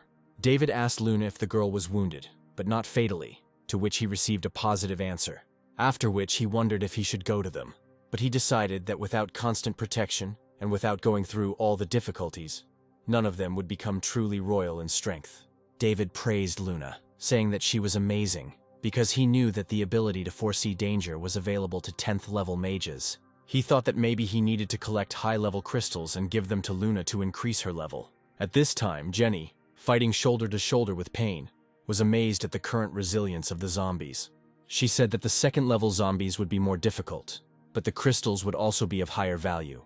After which, with a sharp movement of her hand, she attacked the unfortunate zombie with her fire magic. After dealing with the crowd, Payne said that there weren't many second-level zombies now, to which Annie and Jenny listed their advantages.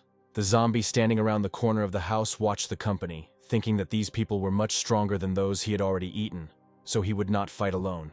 He told the brainless crowd that there was a lot of meat in the alley, so they should go and kill people. Jiharaja, noticing a few more zombies in the alley, rushed into battle, noting his new prey. Suddenly, the trio noticed a huge crowd of approaching zombies. Annie immediately increased the characteristics of Payne and Jenny, then told them to be careful. The fire mage immediately began to produce her powerful fire attacks. He and Payne decided that there was no need to rush, so they would deal with all the zombies gradually. While running away from the crowd, the team noticed that a strong wind had picked up. Annie said that there might be a strong zombie among the crowd.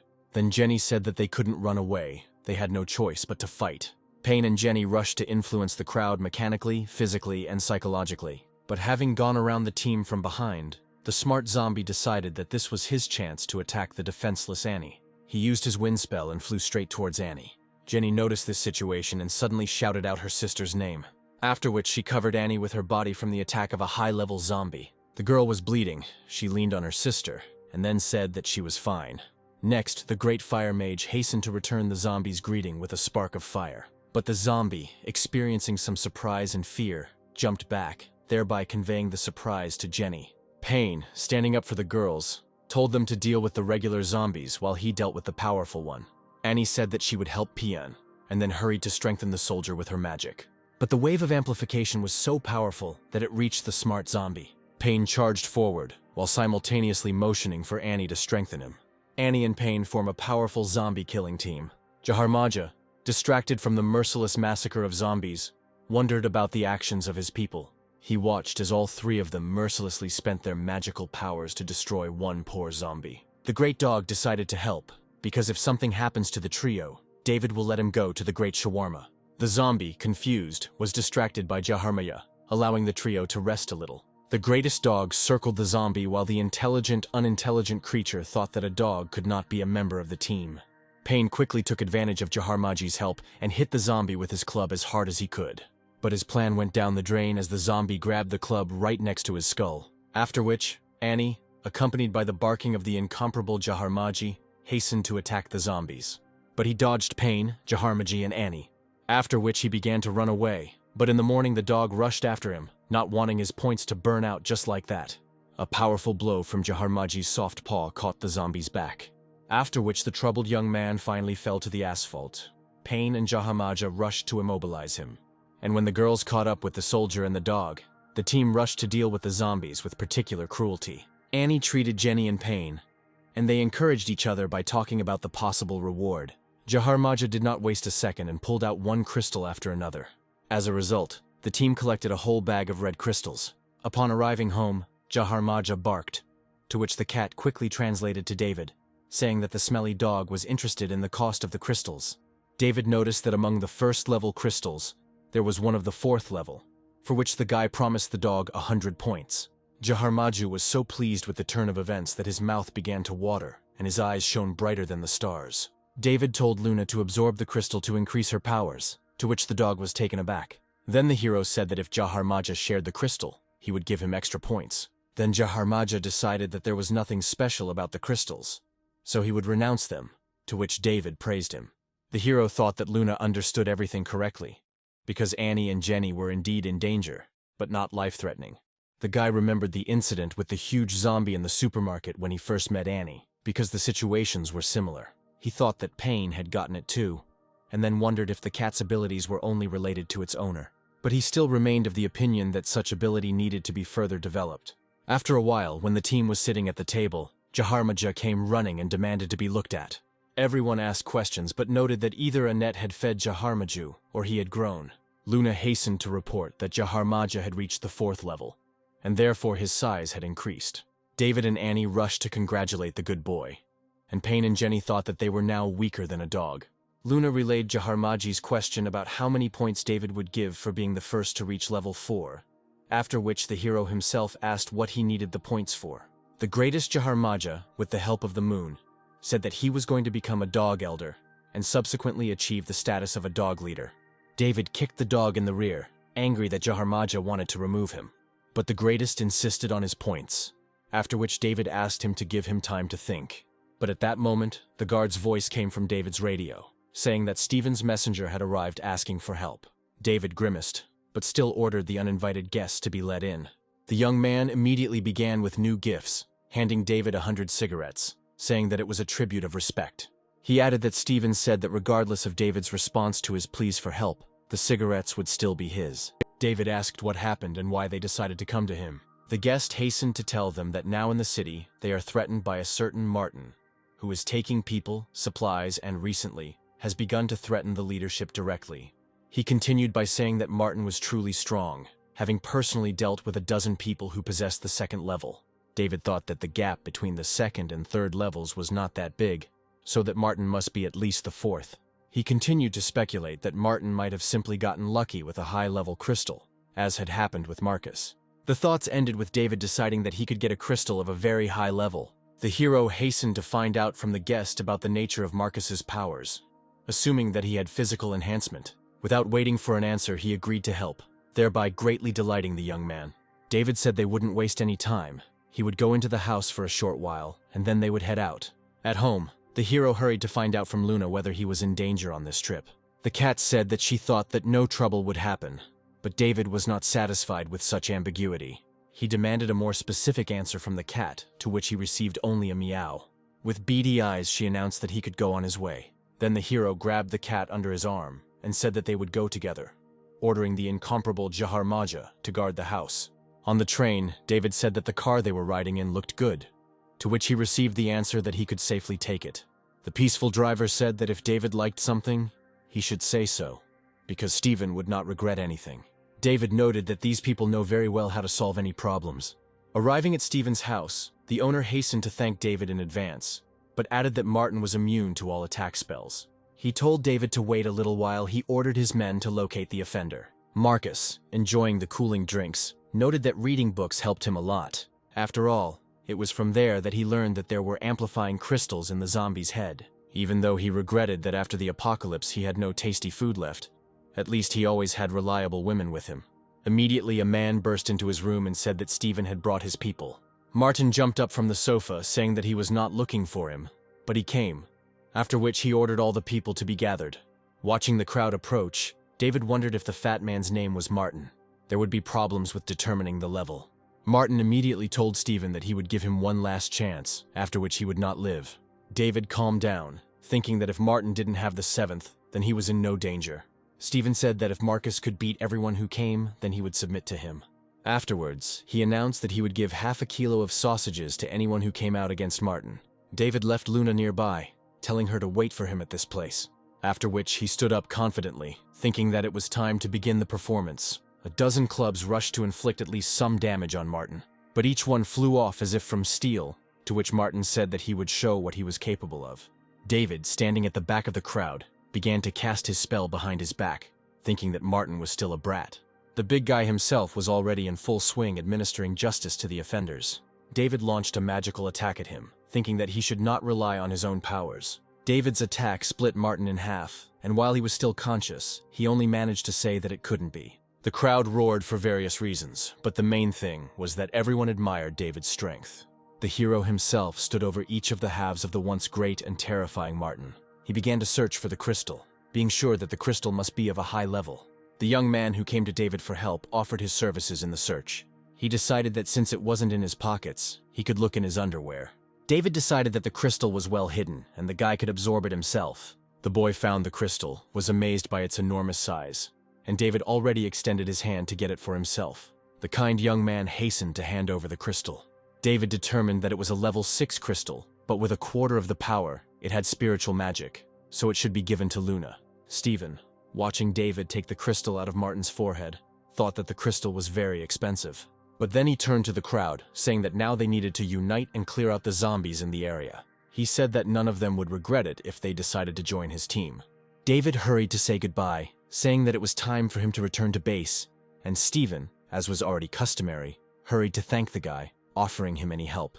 The hero said that he would be grateful for the golden Bentley. Stephen, of course, gave the keys, saying that if they found anything else interesting, they would send it to David.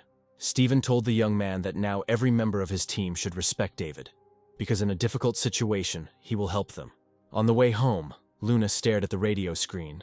David asked what she and Jiharaja found in this show they looked forward to every night. The cat replied that the show was interesting, thinking that the actors' abilities in the series were much cooler than hers. David said there was no comparison between the show and reality, cheering on Luna and her incredible abilities. Then the cat asked to practice and see what was happening to Annie now. David thought the situation was quite cute, since the cat started guessing after watching too many TV series. The cat was taken aback and said that she saw that Annie had huge breasts. David, taking in Luna's words, almost lost control of the luxury car. He demanded that the cat decipher whether this was dangerous, but she only said that it was just a shocking phenomenon. Then David decided they needed to get back quickly, hitting the gas pedal as hard as he could. Arriving home, David and the cat were amazed at what they saw, after which David modestly asked what had happened. The bitten crew members, being very strong, said that they were defeated by a swarm of bees. The hero hurried to ask Annie if she was hurt, to which he received the answer that she was fine. Then he asked what happened to the others, to which the girl replied that they would live.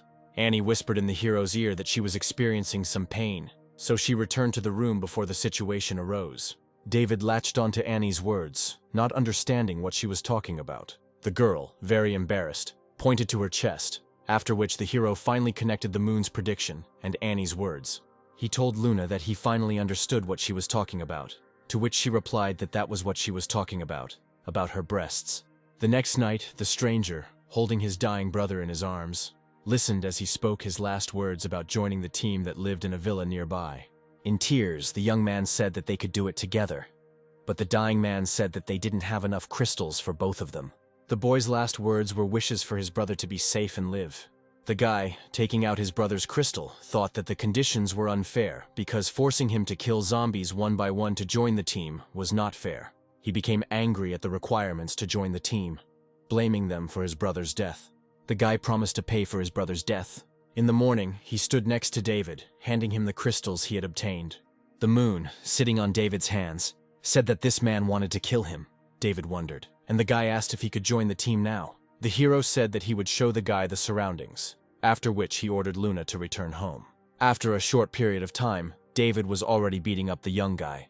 He demanded to tell him everything, why the guy wanted to kill him and who sent him. The guy was amazed, asking questions without answers. The young guy screamed that he didn't want this, he just came to join the team. But David said that his patience was running out. As he tried out a new series of blows, the boy thought that this could kill him. After which he jumped back and using spells of different elements on each of his hands, he told David that they needed to fight.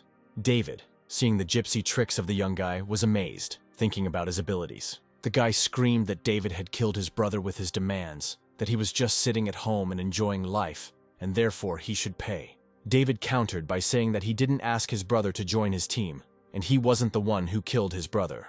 The boy, with tears in his eyes, just shouted at David to shut his mouth. After which, he rushed at David, shouting that it was time for him to die, while the hero himself was only amazed by the double element. Using his magic, David said he was very sorry. After which, the attacker's magic dissipated, leaving him in shock and despair. Going outside, the hero thought that today Luna had received the 4th level of magic proficiency. He looked at the man named Alan. Luna warned that he could die today. Alan said he had some things to sort out, so David volunteered to go with him, hoping to prevent his death. Suddenly, David noticed a black cat on the branch of a nearby tree. The cat jumped on Alan's face. David thought that probably because of the zombie cat, Alan was supposed to die. After which, with a sharp movement of something magical, he got rid of the threat to Alan's life. Jiharaja, who was next to Luna, noticed how she began to spit blood. He ran up to Luna in a panic, anxiously asking how she was feeling. The cat did not respond, so the dog decided to immediately inform the owner about what had happened. Taking the cat by the scruff of the neck, the indestructible dog carried her to the bed, promising to bring David soon. At this time, David walked calmly and thought that the moon's prophecies were coming true, but they could be prevented. Jiharaja, barking loudly, ran towards them, shedding tears. He stood in front of David, barking loudly, to which David asked what happened to him. The dog rushed back into the room to Luna. David, not understanding what had happened, rushed after him. Arriving in the room, he noticed Luna lying down, not reacting in any way. He determined that her heart was beating. Her body was warm, which meant there was still a chance that everything would be fine. The hero thought that the guards at the gate were not harmed, which meant that no one outside could harm them. He asked Jiharaja sharply and clearly who had done this, thereby frightening the dog greatly.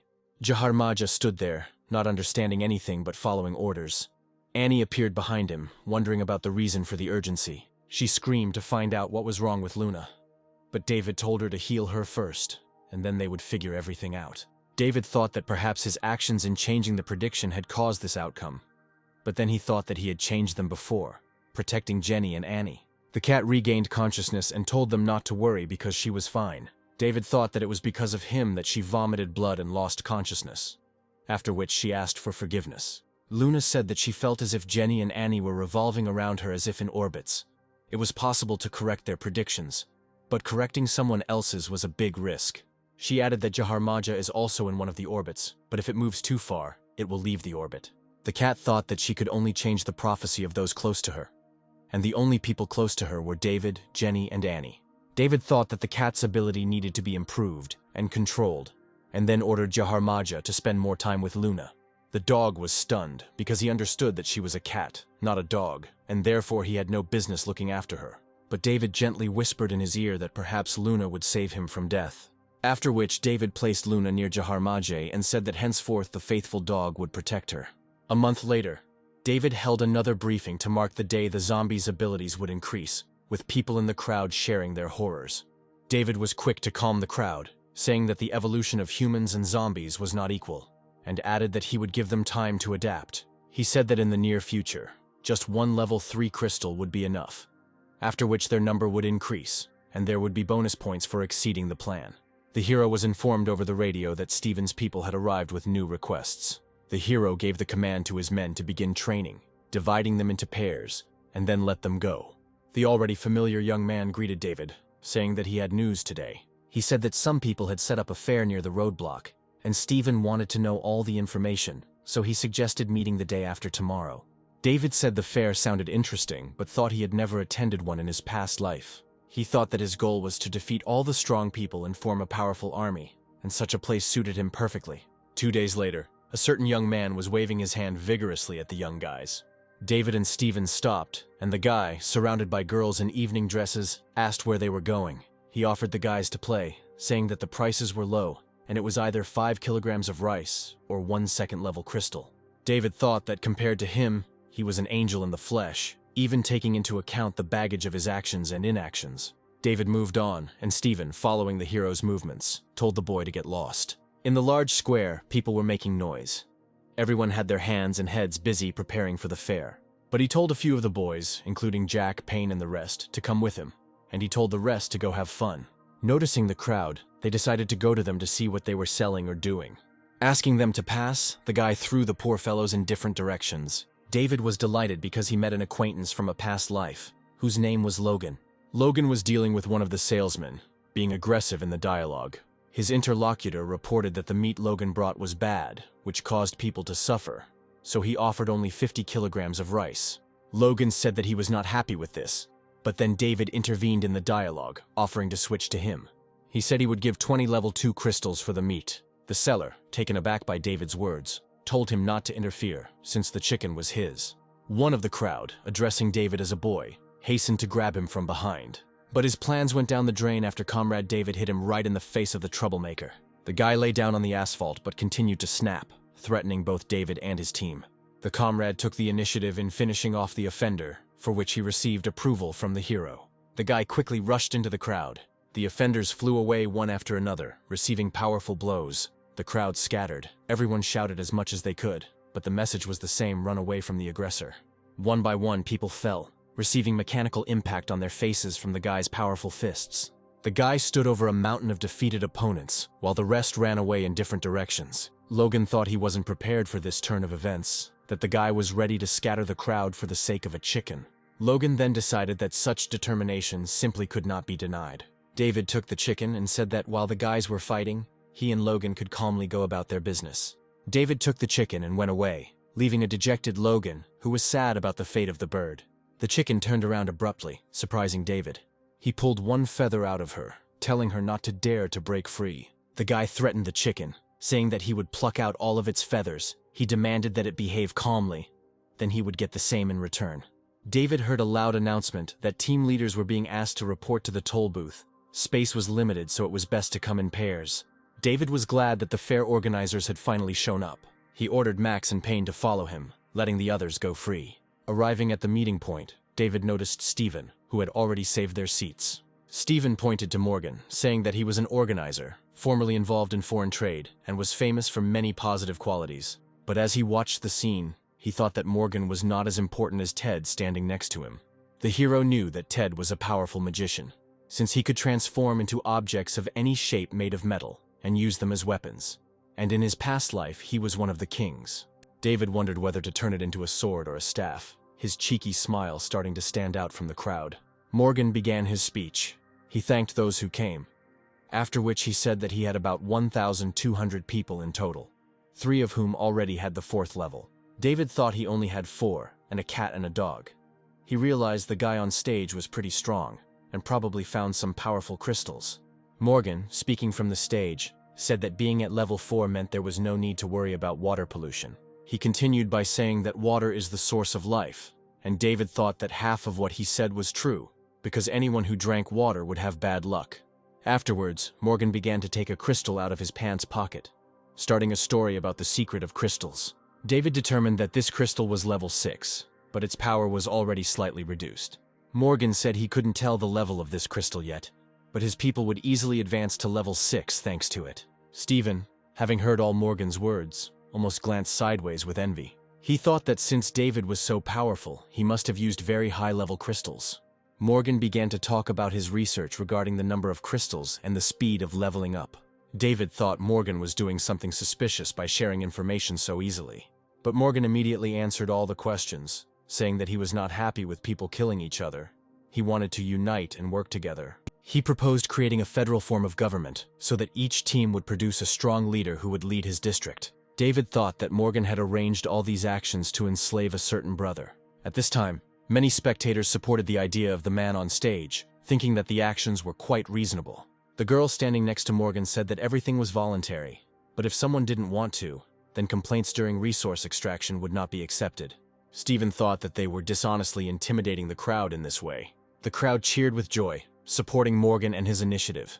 All the spectators received a piece of paper on which was written everything that Morgan had previously said from the stage. David thought that handing out such leaflets might win people over, even if the leader didn't agree.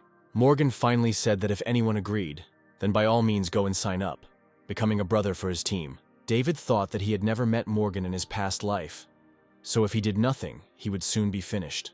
So he decided that after Morgan disappeared, he would come to Ted again and show him his true powers. Christian, being one of the audience members, suggested that Steven put Morgan in his place, citing that many of his suggestions did not seem pleasant. Steven asked David if they should get involved in the upcoming mess. David, smiling, replied that he does not participate in children's fights. Walking away from the stage, David met with Peter, who introduced the 3 new recruits. But Peter also said that their requirement for newbies to be level 3 and above was attracting too much attention. David thought that these guys were scouts or spies who wanted to infiltrate his team. He thought he would test them with the help of the moon, after which he ordered them to return home. After some time, David was peacefully driving his luxury car. But behind the column of low-polygon, poorly scaled cars, a girl was watching. David noticed her and was delighted, because it was Jody, who possessed natural magic that improves seeds.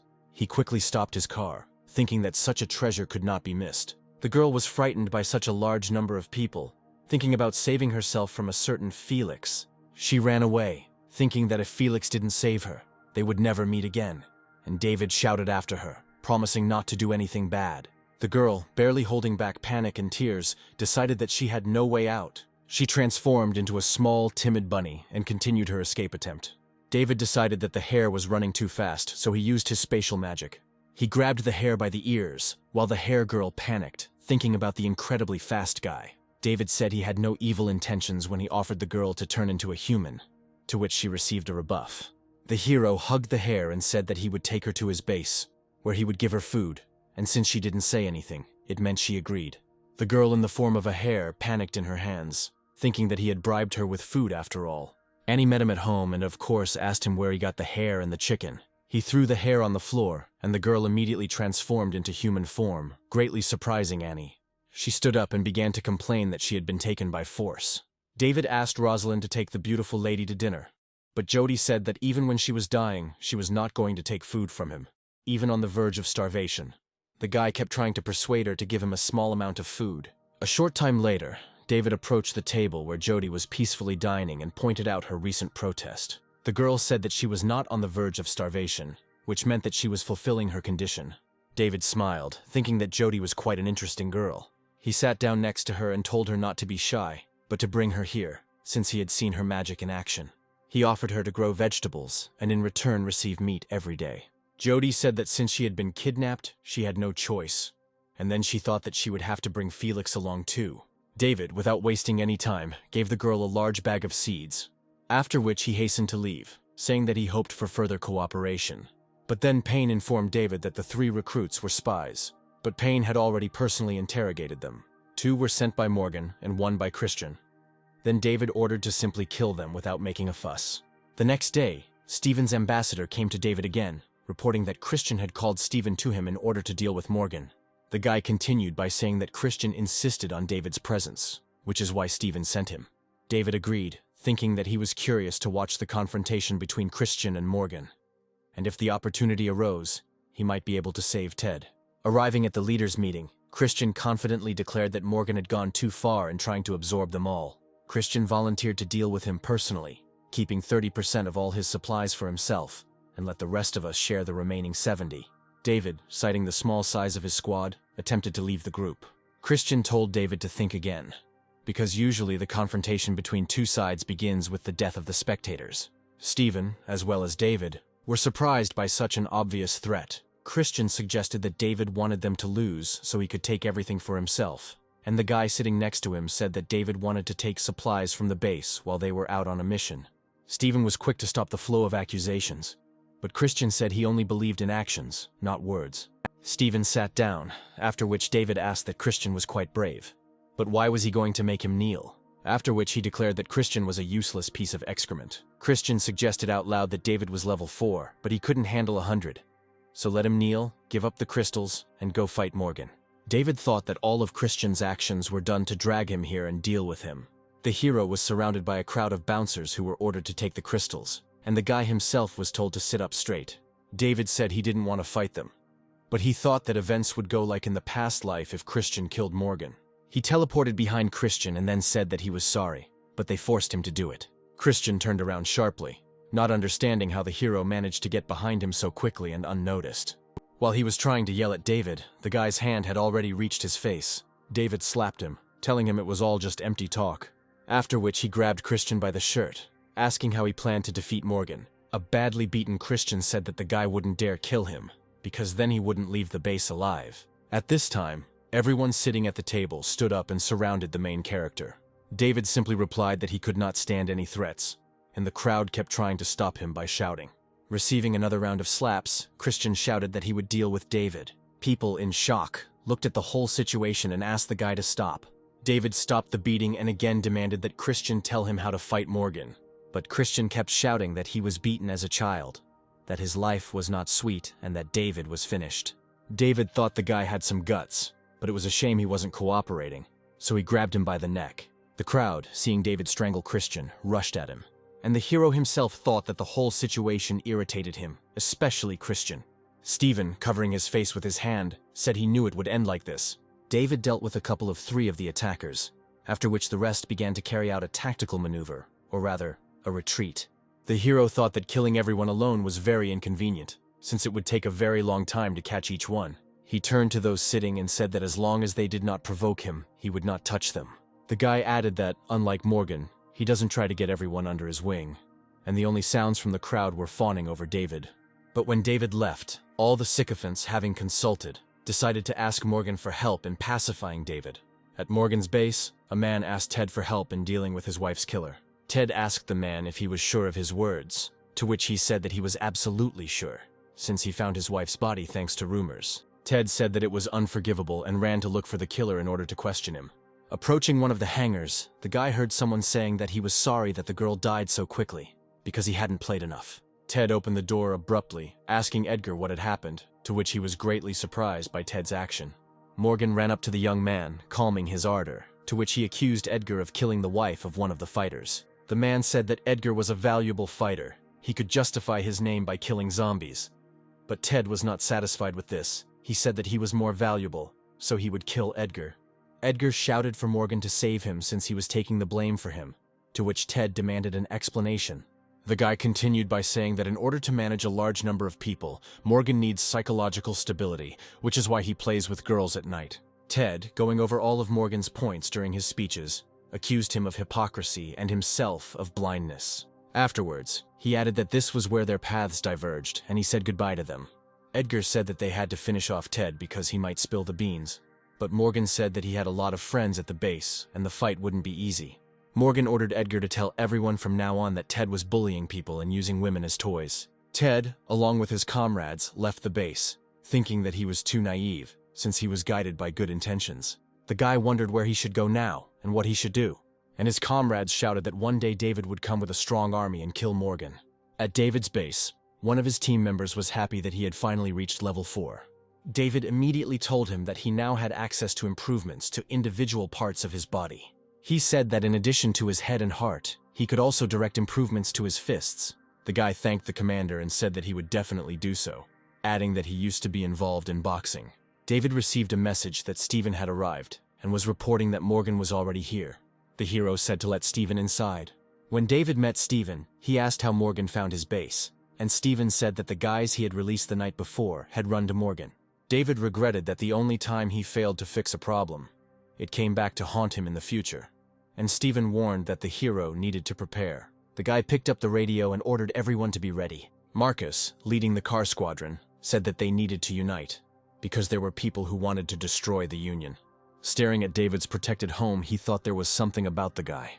As he got out of the car, he said that no matter how fortified the fortress was, it would easily collapse from the inside. Morgan picked up the loudspeaker and said that there were 2,000 people near the fortress, of which 76 were on the 3rd level and 2 on the 4th. He offered to surrender voluntarily, even offering an edible reward to the first 10 who surrendered. David thought that all of Morgan's persuasion was too unconvincing, and also wondered why only 2 people had level 4. Morgan ordered William to go forward with his group, to which he, clearly not delighted, asked again. The girl asked William if he was afraid, and he replied that people would not go because they knew that those who go first always die. Morgan glared at him and just called him a weakling. The whole crowd slowly began to merge, causing Morgan to start freaking out that out of 2,000 people there wouldn't be a couple of brave ones. David, observing the whole situation, thought that it would be a shame to even beat such a herd of monkeys. The hero finished his apple and threw the core down. People noticed. Someone immediately shouted that it was a weapon, and someone was indignant that there was no fresh fruit now. Morgan looked at the girl, imagining her leading the attackers. He took her hands and said that they would add protection to her, because only she understood the full value of what was happening.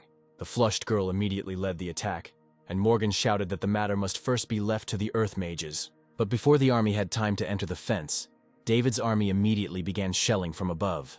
The young people, who did not expect such a turn of events, felt the enemy's strength on their own skin. The girl kicked the massive door with a powerful kick and entered inside. She looked at the raised area in front of her, wondering what it was for.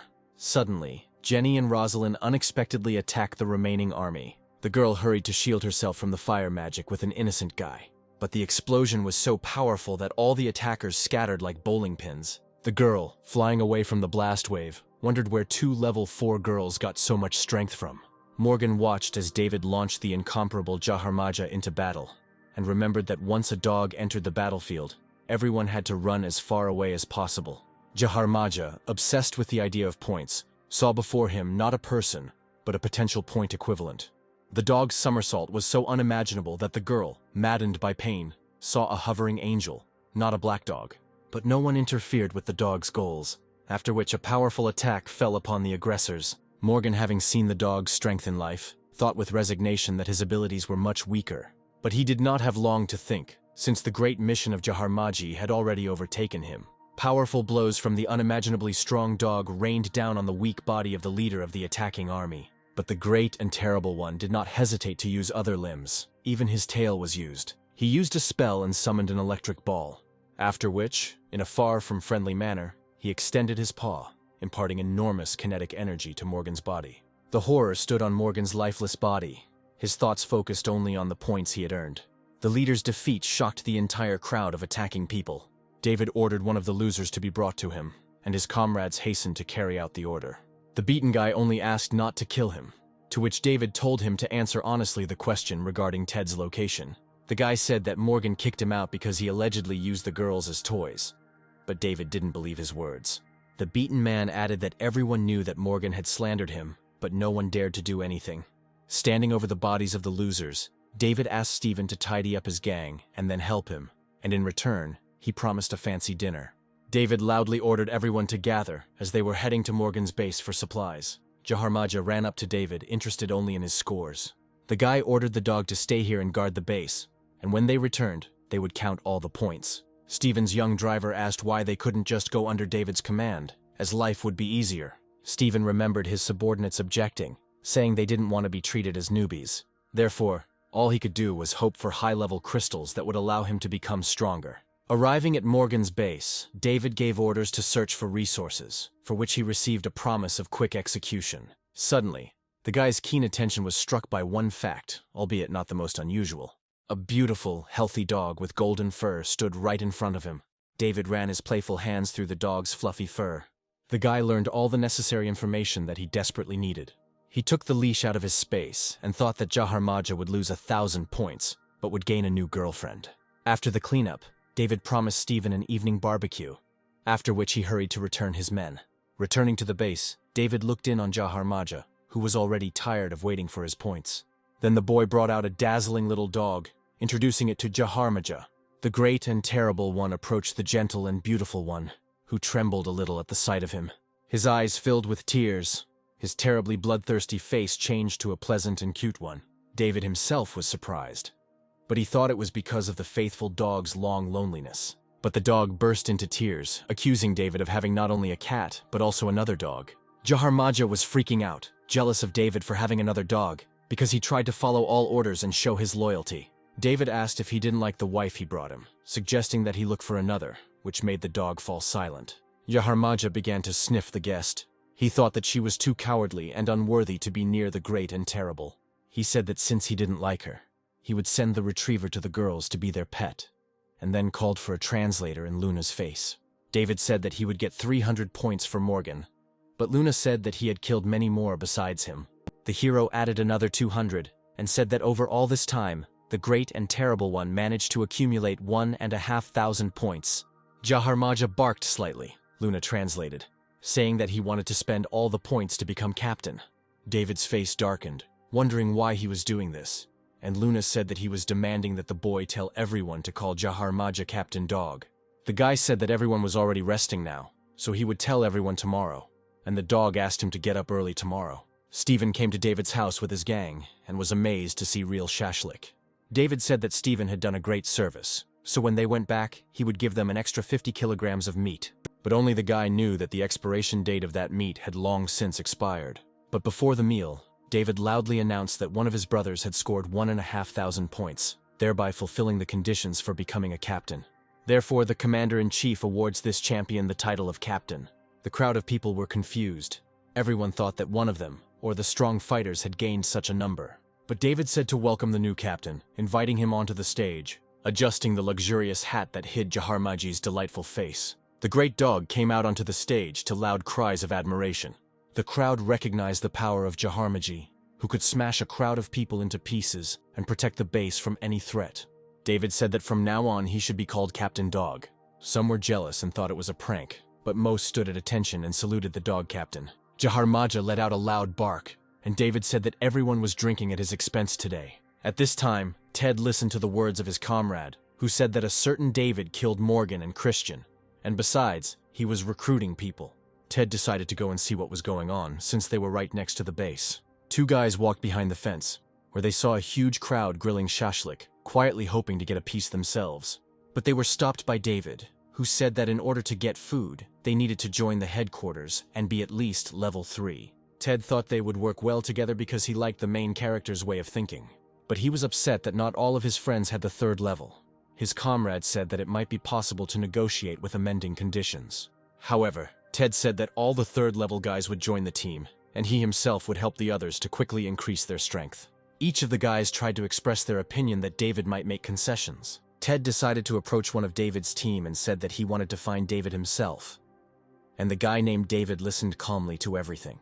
When the get-together was over, David approached Jiharaja and reported that a little over 1,500 bottles of beer had been drunk in total, which, at a 1-to-1 rate, were being converted into a new debt for the dog captain.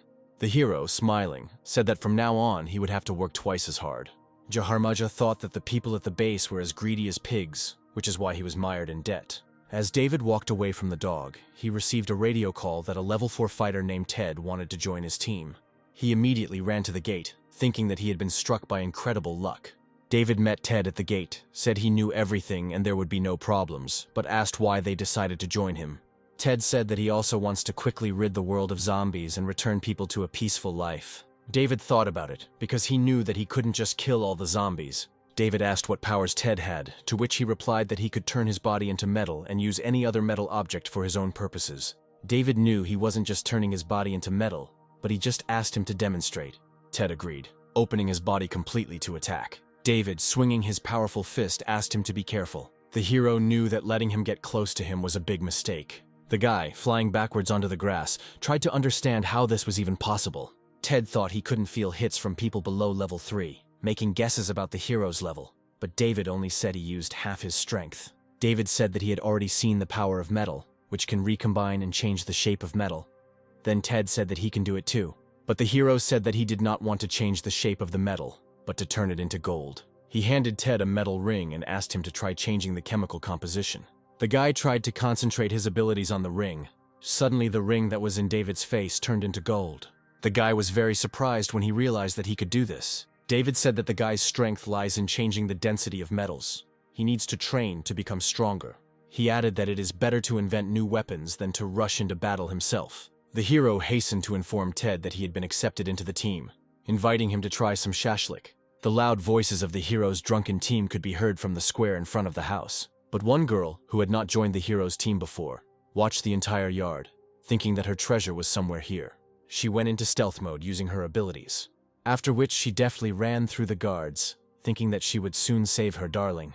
At this time, Jody was sitting in her room enjoying chicken legs. The girl burst into Jody's room and began to scold her, saying that there was no signal from her, and she was worried, but that the modest girl only mentioned the name Felix. Jiharaja, who was on duty at the house, noticed that someone had broken into the house and decided to inform David about it. David immediately rushed to deal with the offender, thinking that under no circumstances should Jody be allowed to suffer.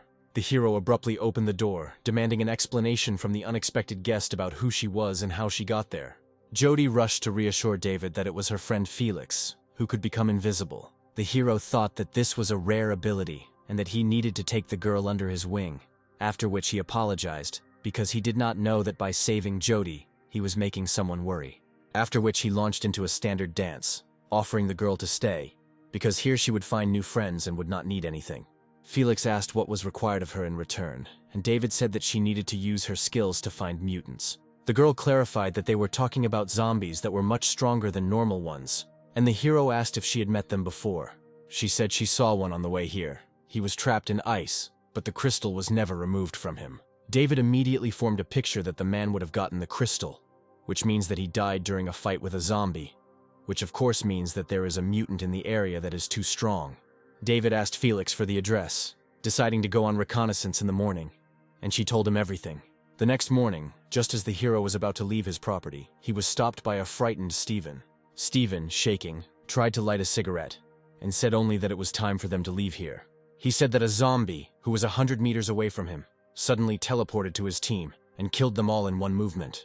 A scared Steven said that the zombie was fast and light, and also used a wind blade. Then the hero thought that it was that very zombie that killed the other one that Felix was talking about. The cab driver also survived and said that only a few dozen people managed to escape, and that the zombie would soon reach David's villa. But then Luna intervened in the conversation, attracting David's attention. She told him to finish, to which the guy suddenly jerked from his place. He grabbed the cat and ran away, telling them to sort it out themselves. Moving away, David demanded more information from Luna, and quickly. Luna said she felt like David would be on the verge of death, but that the risk would be rewarding, to which David became disillusioned, thinking that the zombie was tracking him. Analyzing everything Steven said, David thought it was a level 7 wind zombie, but he had never met one in his past life. He thought about the potential benefit of such an event, since a level 7 crystal would not bring him any obvious benefit. He hurried to ask Luna if Jenny and Annie were in danger, to which she said that everything was fine. Returning to Steven, who was interested in the hero's further actions, the guy said that everything would remain as it was. He asked the guys to stay with him for a while he went and checked everything himself. At this time, Payne, Jenny, and Annie were returning from hunting. They were happy with their catch. But then, behind, already near the entrance to the villa, a strange zombie appeared. The girls walked calmly and discussed the upcoming meal, while the zombie had already chosen them as his target. When he tried to approach, he was immediately stopped by guards. His eyes, with a tinge of death, looked at them, and an ominous aura appeared around him. He rushed into the attack, striking the guards with his speed, and those around him screamed that the enemy had entered the territory. The trio, returning from their foray, turned around. Payne said that it was necessary to notify David. The guards could not withstand the powerful attacks of the zombies, and fell one after another. David ran to the scene, ordering Luna to hide. In flight, the hero generated his sword of emptiness and immediately rushed at the zombie. David's powerful attack caught him from behind. The zombie, not expecting an attack from the rear, experienced severe pain. But David was very surprised when he realized that he was unable to cut down the zombie. He thought that he had probably misjudged the zombie's level, as it looked more like an 8th or even a 9th. He moved to his team, each of whom was quickly trying to find out what was going on. David teleported behind the zombies again. He thought that he couldn't leave his people, but he didn't know how to fight the zombies. But the second attack from the rear was unsuccessful. The zombie counterattacked David. The hero flew onto the asphalt, experiencing pain. The team loudly and in unison worried about him. The soft landing on the asphalt with the backside did not bring additional discomfort to the body, but the zombie did not finish him off, turning to the crowd. His attention was drawn to Jenny and Annie, who instantly realized that they were in danger. David thought that since he couldn't defeat the zombies, all he could do was move into the void with all the people, but he hadn't mastered that ability yet. But the situation was such that he had to take a risk and try. He ran to the chosen trinity and ordered them to hold on tightly to him. The hero began to use his ability, experiencing great discomfort, as he suddenly moved, but the whole team remained in the same place. The hero immediately realized that he had failed. At this time, the zombie's powerful paws had already encroached on Annie's tender body. David shouted out his beloved's name loudly. He thought that at this rate he would not be able to escape the curse of loneliness even in this world. He instantly flew between Annie and the zombie, thinking that they could only hope for the zombie's lifespan to expire. He met the attacking zombie face to face, wishing for its speedy demise. Suddenly the zombie flew away when he hit his forehead on David's crystal. He fell, surprising David, who clearly didn't understand what had happened. He was surprised, and the crystal in his forehead was shining brightly. But suddenly David collapsed without strength, and his team immediately noticed this performance. Annie, barely holding back tears in her eyes, begging David to wake up, treated the main character. Jenny ordered all exits to be closed, forbidding anyone to go outside until David woke up, and she told Payne to take the hero to the bedroom. Jiharaja jumped on the bed, accusing the whole team of inaction, and Luna mentally reported that the hero was not dead and it would do him good. Annie was worried, saying that David was trying to protect them, and Luna insisted that it would only be for his benefit. 2 days later, the hero lazily opened his eyes, uttering old groans. Annie, sitting next to him, cried out loudly that she was very happy because she had been worried, and the great captain dog barked, experiencing similar emotions. David didn't remember falling unconscious. He thought he had used some technique to make the zombie die faster. He wondered if this ability allowed him to speed up time. The hero concentrated on the crystal, as he thought that his new ability allowed him to speed up time. The crystal began to glow brightly, attracting more and more attention from the protagonist.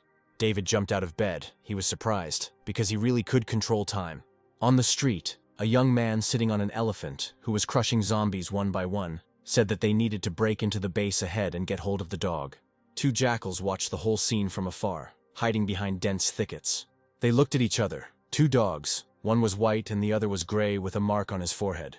David, accompanied by 2 sisters, strolled past girls admiring the golden retriever. Suddenly the girls noticed a guy sitting on an elephant. David thought it might be an elephant lord named Ryan. Ryan sat on the elephant and shouted to an indignant Jenny that he had heard that a great, powerful, and beautiful dog was living at their base. He looked at the retriever, who was angry at the intruder, but he thought that he might not be strong, but he was clearly brave. Annie and Jenny wondered what kind of dog they were talking about, and Jiharaja took it as an insult that no one had thought of him. Ryan shouted at the retriever to fight his elephant, but the golden beauty did not retreat, only quietly howling. The elephant lord was only amused by this situation, and asked the dog if he had shown all his abilities. Jenny, using fire magic, said that if he wanted someone to fight his elephant, she was always ready. Jiharaja, shouting about his points, had already rushed to attack the huge elephant, but David caught him, saying that it was time to train Jenny, and if the dog disobeyed him, he would be punished. Jenny was already burning brightly, daring Ryan to attack. Ryan said she would regret it, then ordered his elephant to deal with the girl. The huge elephant tried to attack the girl with its trunk, which was then hit with a fire blast. David, watching the whole situation closely, thought that the girl had learned new techniques.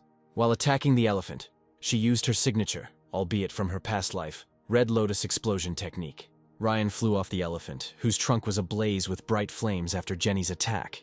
He stood on the ground shouting for his army to attack the girl.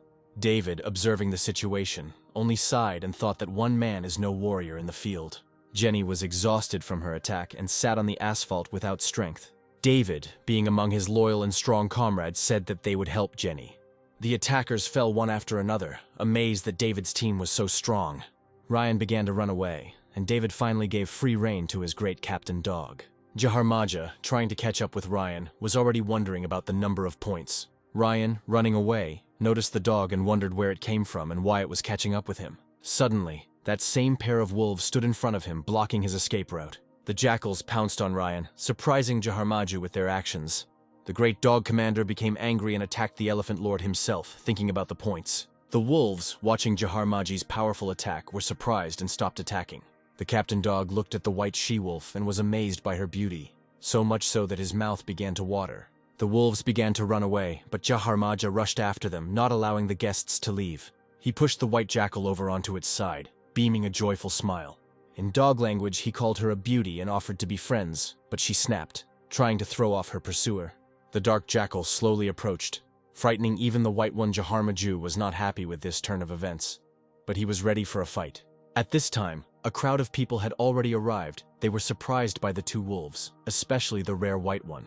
David grinned and thought that Jiharaja had fallen in love with the she-wolf lying beneath him.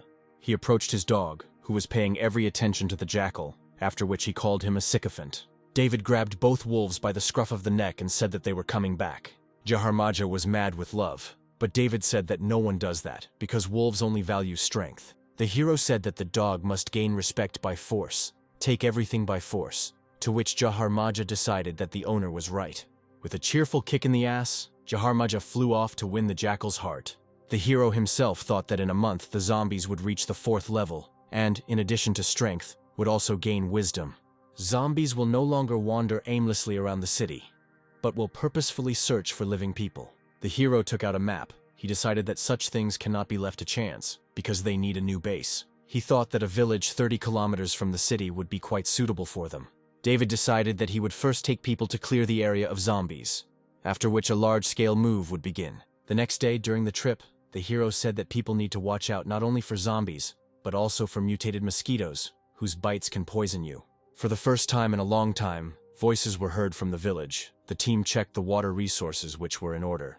Luna asked about the fish, but David said that the fish would be tasteless and sour. Suddenly, people ran in panic from a huge zombie that was twice the size of an ordinary person. The zombie suddenly said that the Iron Head had eaten its fill, holding 2 lifeless guys in its hands. David, approaching the mutant, thought that this zombie was already level 5. The zombie said his name was Ironhead and ordered David to get lost while he was still alive. Suddenly, David kicked him between the legs, imparting enormous kinetic energy to his dignity with his foot. The zombie groaned in pain, saying that his head was made of iron and not bells, and David kept hitting and hitting the zombie in the groin, wondering how iron his head was. The Iron Head began to cry. He said that the hero did not know where the head was, and then showed him where it was. David said he would fulfill his request and gave him a powerful slap. The huge zombie, with its dignity damaged, flew to the ground, thinking that the man was scaring it. David rushed to finish off the huge enemy in order to ensure safety in the future. The zombie's head, like a punching bag, flew from side to side due to the hero's powerful blows. He said that he was wrong.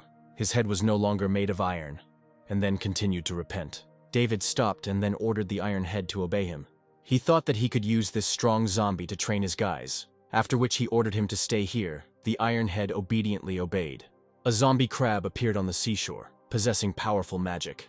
This leader was followed by a whole army of smaller zombie crabs, representing a whole avalanche of arthropods. The guy stood by the wall as his team complained that during the extraction of resources, a wave rose and washed away a lot of provisions and people. He decided that they could no longer remain in the cities, so as to prevent such events from happening again. The guy's name was William. He was a 5th-level mage. He ordered everyone to prepare for the move, which they would arrange early in the morning. A month later, Marcus brought Fat Harvey to David, accusing him of betrayal. Harvey was remorseful. He said that William appeared out of nowhere and his people were ordered to cooperate with them. David remembered a man from his past life with that name. He had reached the royal level and had a strong army under his command. Harvey said it was his fault, offering David 20 tons of rice and a ton of oil. David was informed by radio that a certain comrade of Harvey's, whose name was William, had arrived, and the hero ordered him to be let through. William greeted David. He apologized for having stolen 600 tons of rice from the hero the day before, half of which he was ready to return as compensation. He said that if David thought it was not enough, he could take more. The hero thought that William, like in his past life, was brave and decisive, after which he said that 300 tons would be enough. They shook hands, and David asked if William had come here to return the supplies. David ordered Marcus to release the prisoner, and then, turning to William, said that if there was anything he could help with, then let him ask. William said that in a place nearby he controls the entire settlement. No one refuses him anything. He continued by saying that the sea creatures had mutated, making the coastal cities uninhabitable. The guy suggested that their alliance would be able to hold back the onset of real hell that was coming from the city nearby. David thought that, in general, he agreed to the alliance, but that it would not be easy to defeat William in the event of a conflict. William said he was jealous of David's base, suggesting that he expand it and fit a huge number of people in there so that they could rule together. David was offended by this proposal because he believed that William intended to take the base from him. The hero said that in case of conflict, his people would suffer, so he had to be the leader, and William said that whoever is stronger is the leader.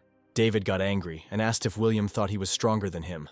William stated that it would not be easy to deal with his base, but everything was done gradually, so the victory would be his. David frowned and asked if that phrase was a threat to him and his base. William suggested a triple duel to 2 victories, after which they would reveal the leader and the essence of the alliance, to which David agreed. The hero suggested having a duel outside the city today, to which the confident guy agreed.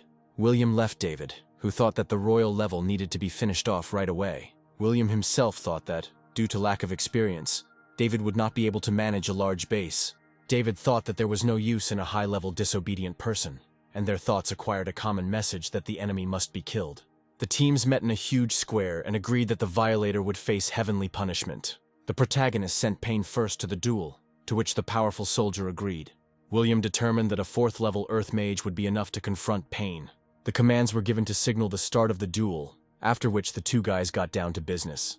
The Earthbender, having seen enough of the Avatar, decided to bind Payne like General Iroh, summoning sharp pillars from the earth. Payne thought the situation was complicated by the fact that he had gained a few extra pounds.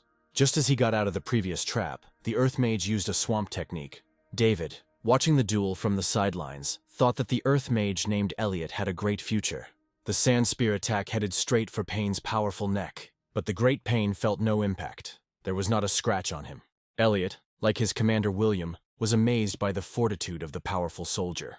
As soon as Payne came closer to Elliot, he immediately admitted his defeat. William became angry at the brevity of the duel, after which he ordered a huge truck to be brought in. A huge zombie entered the arena, and the crowd buzzed in surprise, trying to determine its level. David was surprised, and the zombie said that she would fight, but then she would demand a lot of food. The hero told Rosalind and Payne that they would do the same, ordering them to bring Ironhead. The disgruntled Ironhead said that he waited a whole month, accusing David of feeding him only with promises. David imparted a small amount of kinetic energy to Ironhead's virtue. He said that Ironhead had been an obedient boy all month, but now he did not like his tone. He ordered to go and kill the zombie standing in the arena. Ironhead turned around with displeasure at the beauty standing in the arena. William, seeing the zombies, was amazed that David had everything, including an arsenal of zombies, after which a brutal duel between two huge zombies began. During the duel, Ironhead loudly declared that he was very hungry. He ignited using his abilities, screaming loudly at the same time. But then he rushed at a girl standing nearby who did not suspect anything.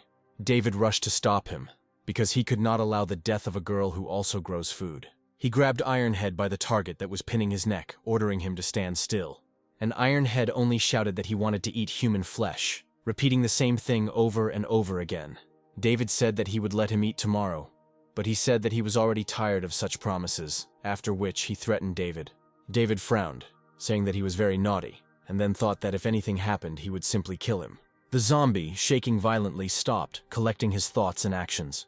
He screamed loudly, frightening everyone in the area, and then broke the chain around his neck. David thought that Ironhead was mutating, since he was level 5. Now he would be level 7. The hero thought that if it was the 7th level, he would be able to pacify the zombies, but if it was the 8th, there would be some difficulties. But Luna didn't warn him about anything, which means there shouldn't be any problems.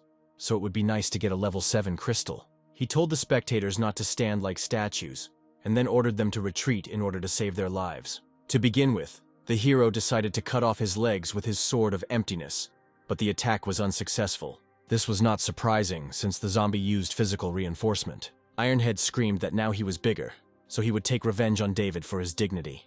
The hero deftly dodged the attack of the huge leg of a ferocious zombie.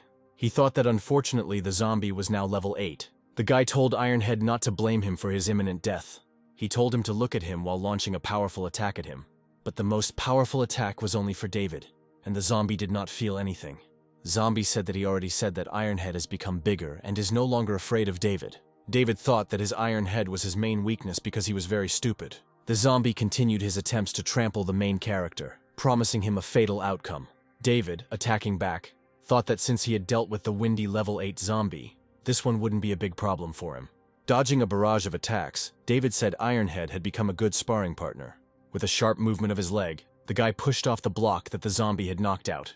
The hero flew up to the eye level of the hostile zombie, swinging his sword. He used his newly discovered ability to manipulate time. Ironhead felt the impact on his body. He screamed that he did not understand what was happening to him. David experienced a new feeling that he had not felt before. He thought he had managed to cut through space as if in a dream, and Ironhead was groaning in pain. A loud cry of readiness came from somewhere to the side, when David had already raised his sword over the zombie's head. A huge firestorm appeared right between Ironhead and David, William shouting that he came to help. He decided to attack David to speed up the strengthening of his own army, thinking that his survival could not be allowed. The guy was engulfed in a hurricane of flames, and he stood calmly in the middle of the tornado. The fire died down and David stood calmly, feeling no harm. William was amazed, because he used all his powers, and there was not a single scratch on the hero. David told William to increase the speed of his attack next time.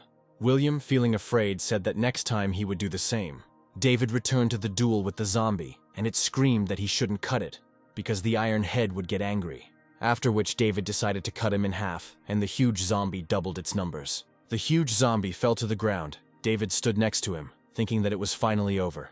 William was amazed that David had pulled out a level 8 or 9 crystal, marveling at the boy's powers. He hastened to admit that David had won the duel, but he himself thought that he would not have approached him, knowing that he was so strong.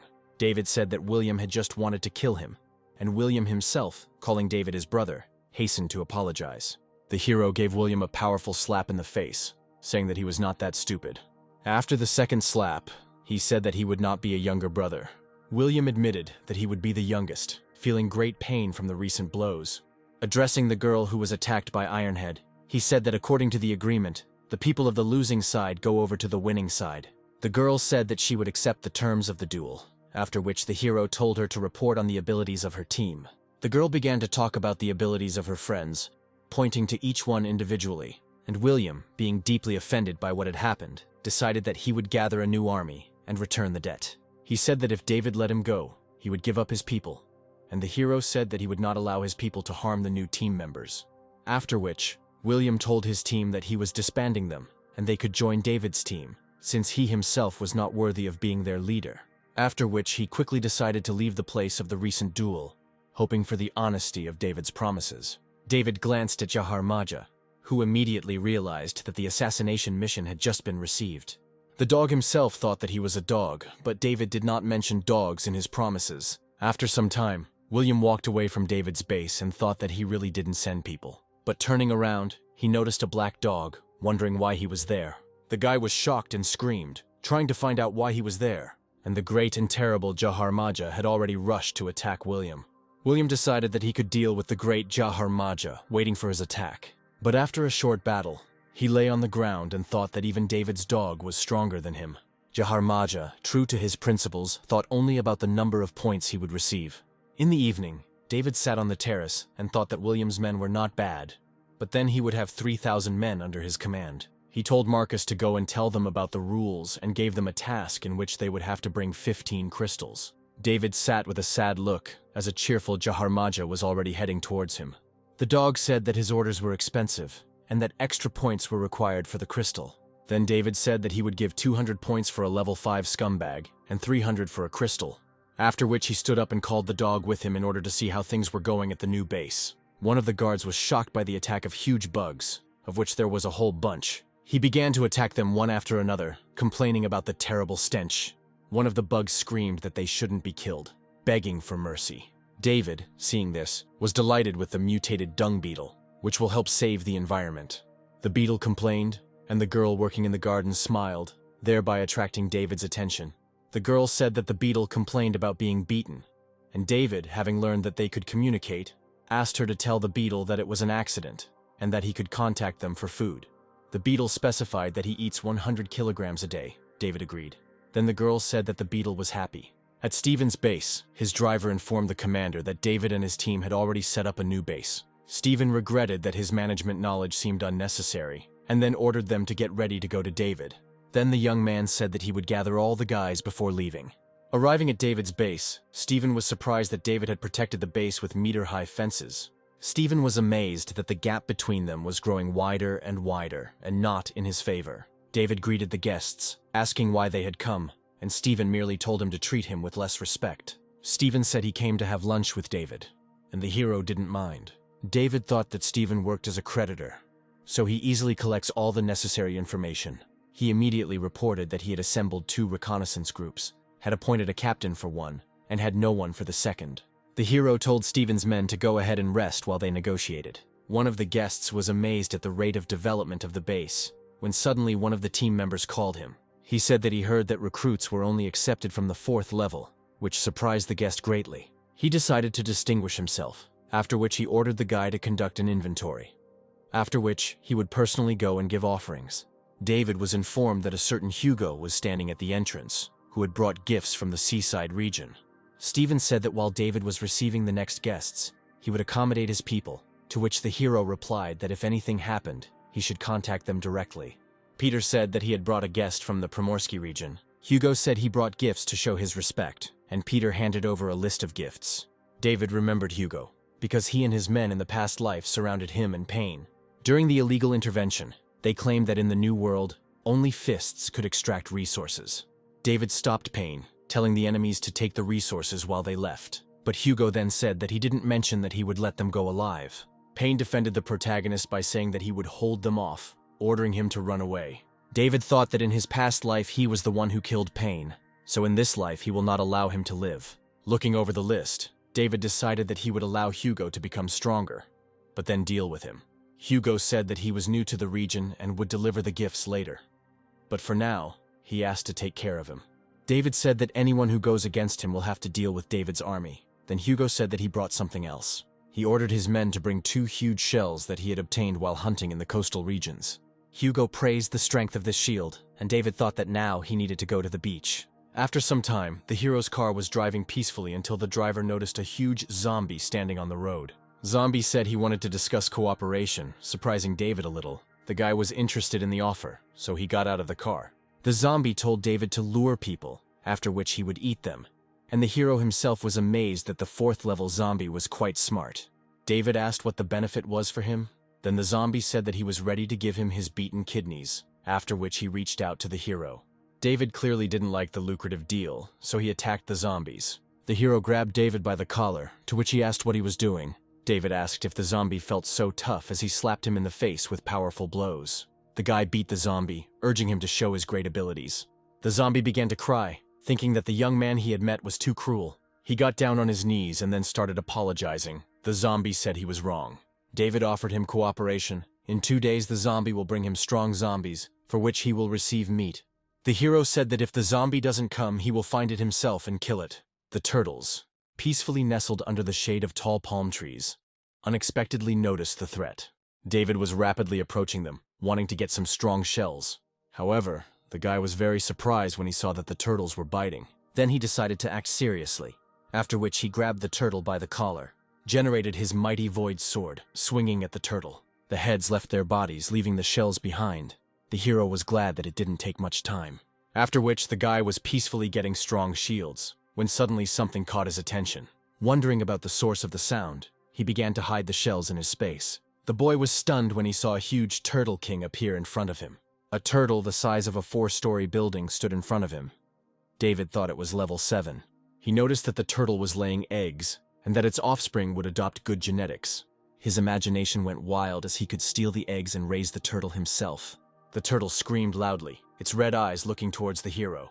He realized that he had been noticed, which was not the best news for him. David generated the sword, thinking that even though it was dangerous, he would try to kill her and get the eggs. The turtle began to attack the guy. Like a snake, it stretched out its long neck in order to grab the man. David noted the beauty and size of the wild animal while dodging the attack. He thought it was no wonder she was a queen, since her neck was 5 meters long. He also noted the turtle's strong protection as one of its positive qualities. The sword blows had no effect, as they did not leave a single scratch on the turtle. The turtle clearly didn't like these attempts to hurt her, especially from David.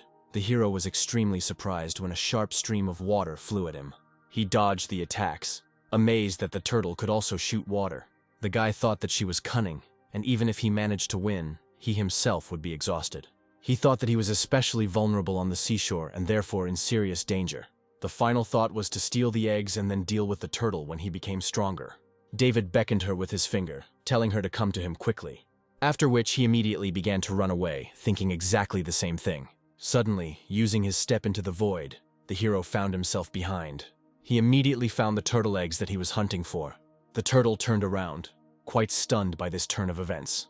David hurried to say goodbye to her, but the saddened turtle was not happy with this turn of events. The huge colossus rushed at the hero, and he only said goodbye, after which he used his ability. The guy literally disappeared from under her nose, leaving her alone on the sandy shore. The guy found himself far away on the pier. He laughed and said that there was nothing he couldn't get.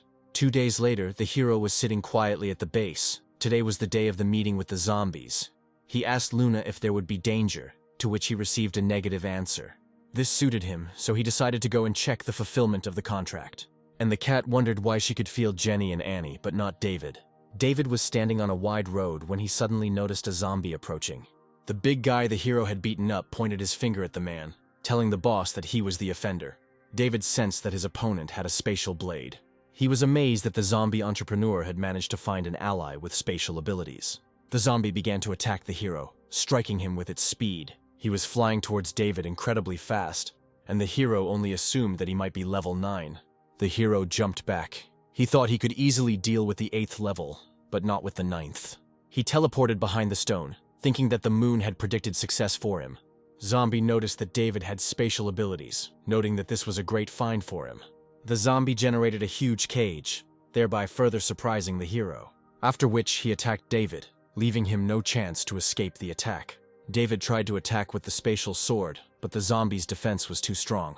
With a menacing roar, the zombie began to hit back. He screamed that he would devour the hero as he dodged the barrage of attacks. The zombie's sharp nails grazed the hero's shoulder, leaving a bloody mark. The hero teleported behind the zombie. He believed in Luna's prophecy, but knew that the crystal could break due to excessive use of time magic. He attacked the zombie from behind and started shouting acceleration. He then shouted the entire phrase to speed up time, after which the crystal on his forehead began to shine brightly. He thought he had succeeded. His sword had pierced the zombie's thick defense. Time sped up, so the zombie's body began to age. The zombie itself felt pain and trembled. The hero panicked and screamed for him to die quickly, hoping that this was the end of the duel. Suddenly, the zombie turned sharply and hurried to attack the hero. The self-confident zombie sat in the chair and asked why he should help.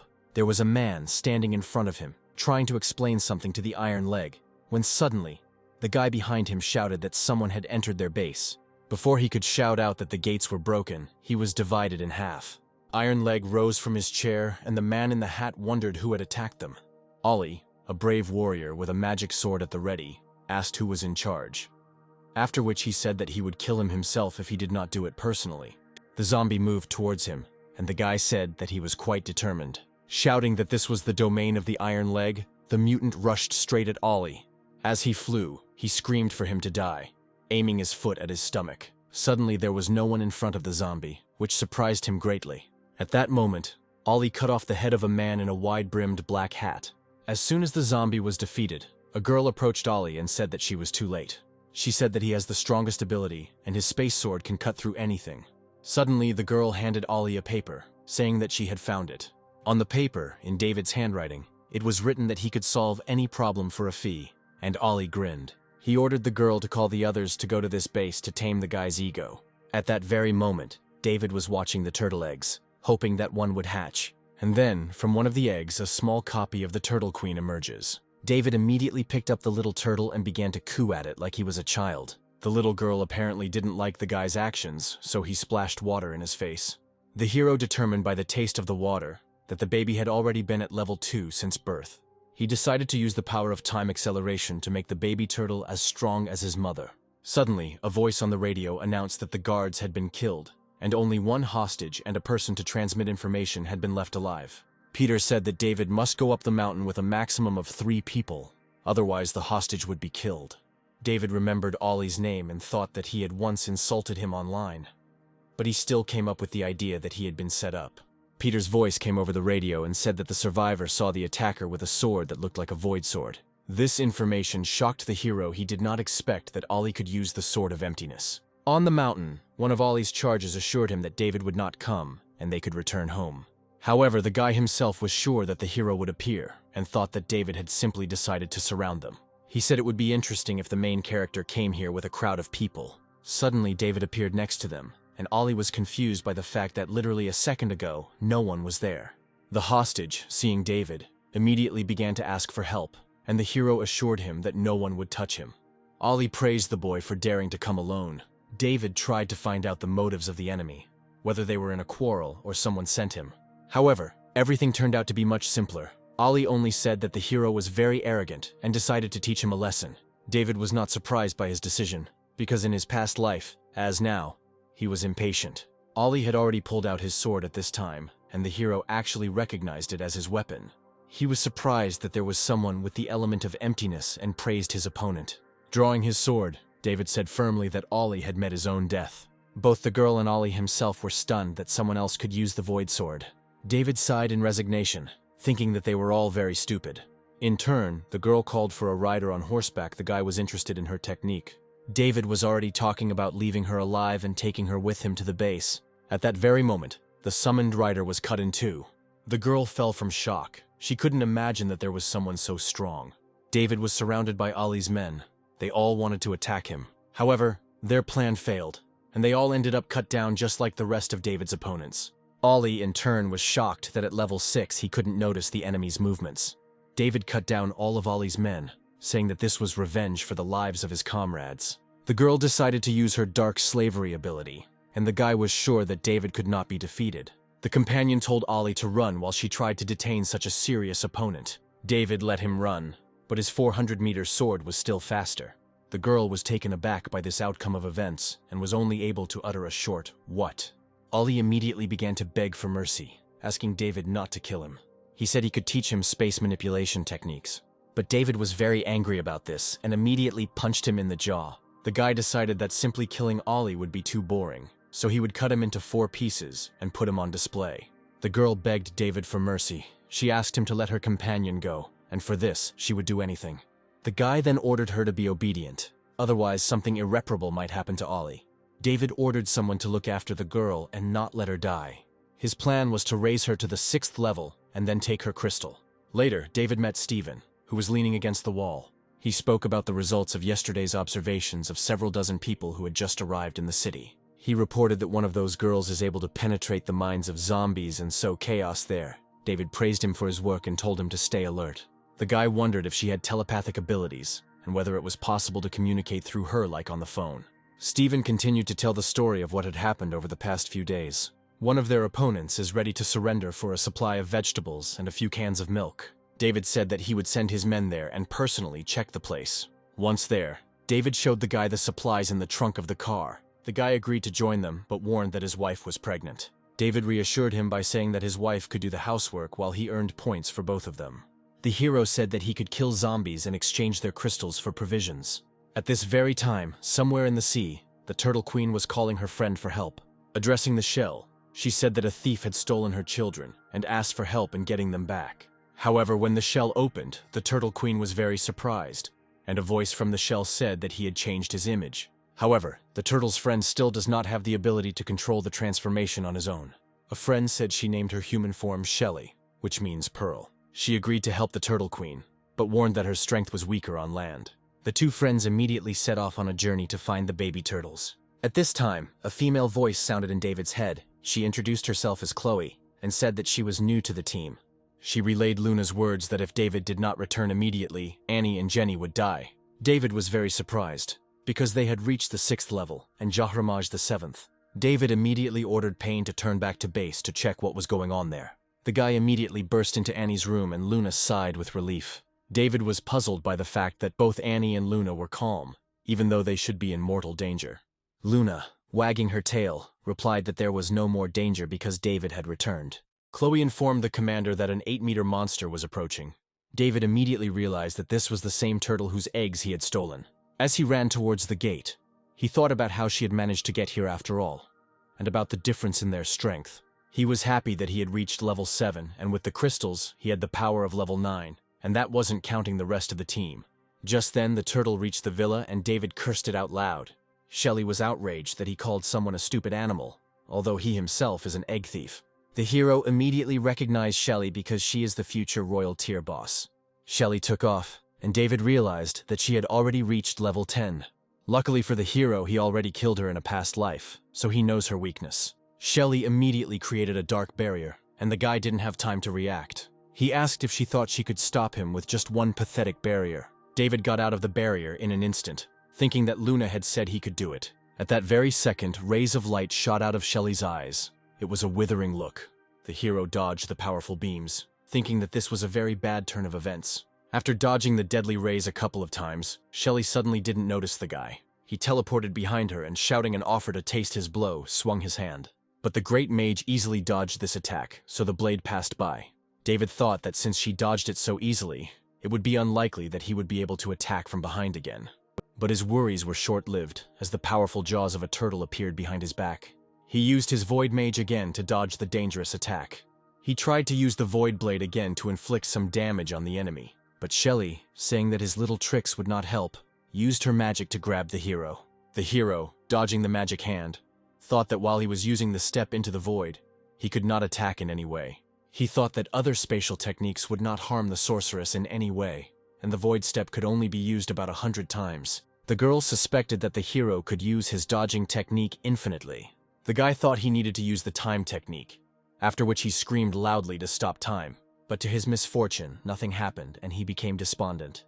He rushed to run away from the new round of attacks, shouting that nothing was working. The turtle thought that since he could do nothing about the egg thief, he would deal with his team. Jenny, seeing the turtle about to attack, ordered everyone to scatter. The girl looked at the giant and wondered how David had managed to get involved with the turtle. But then the huge turtle noticed Jiharaja appear in the crowd.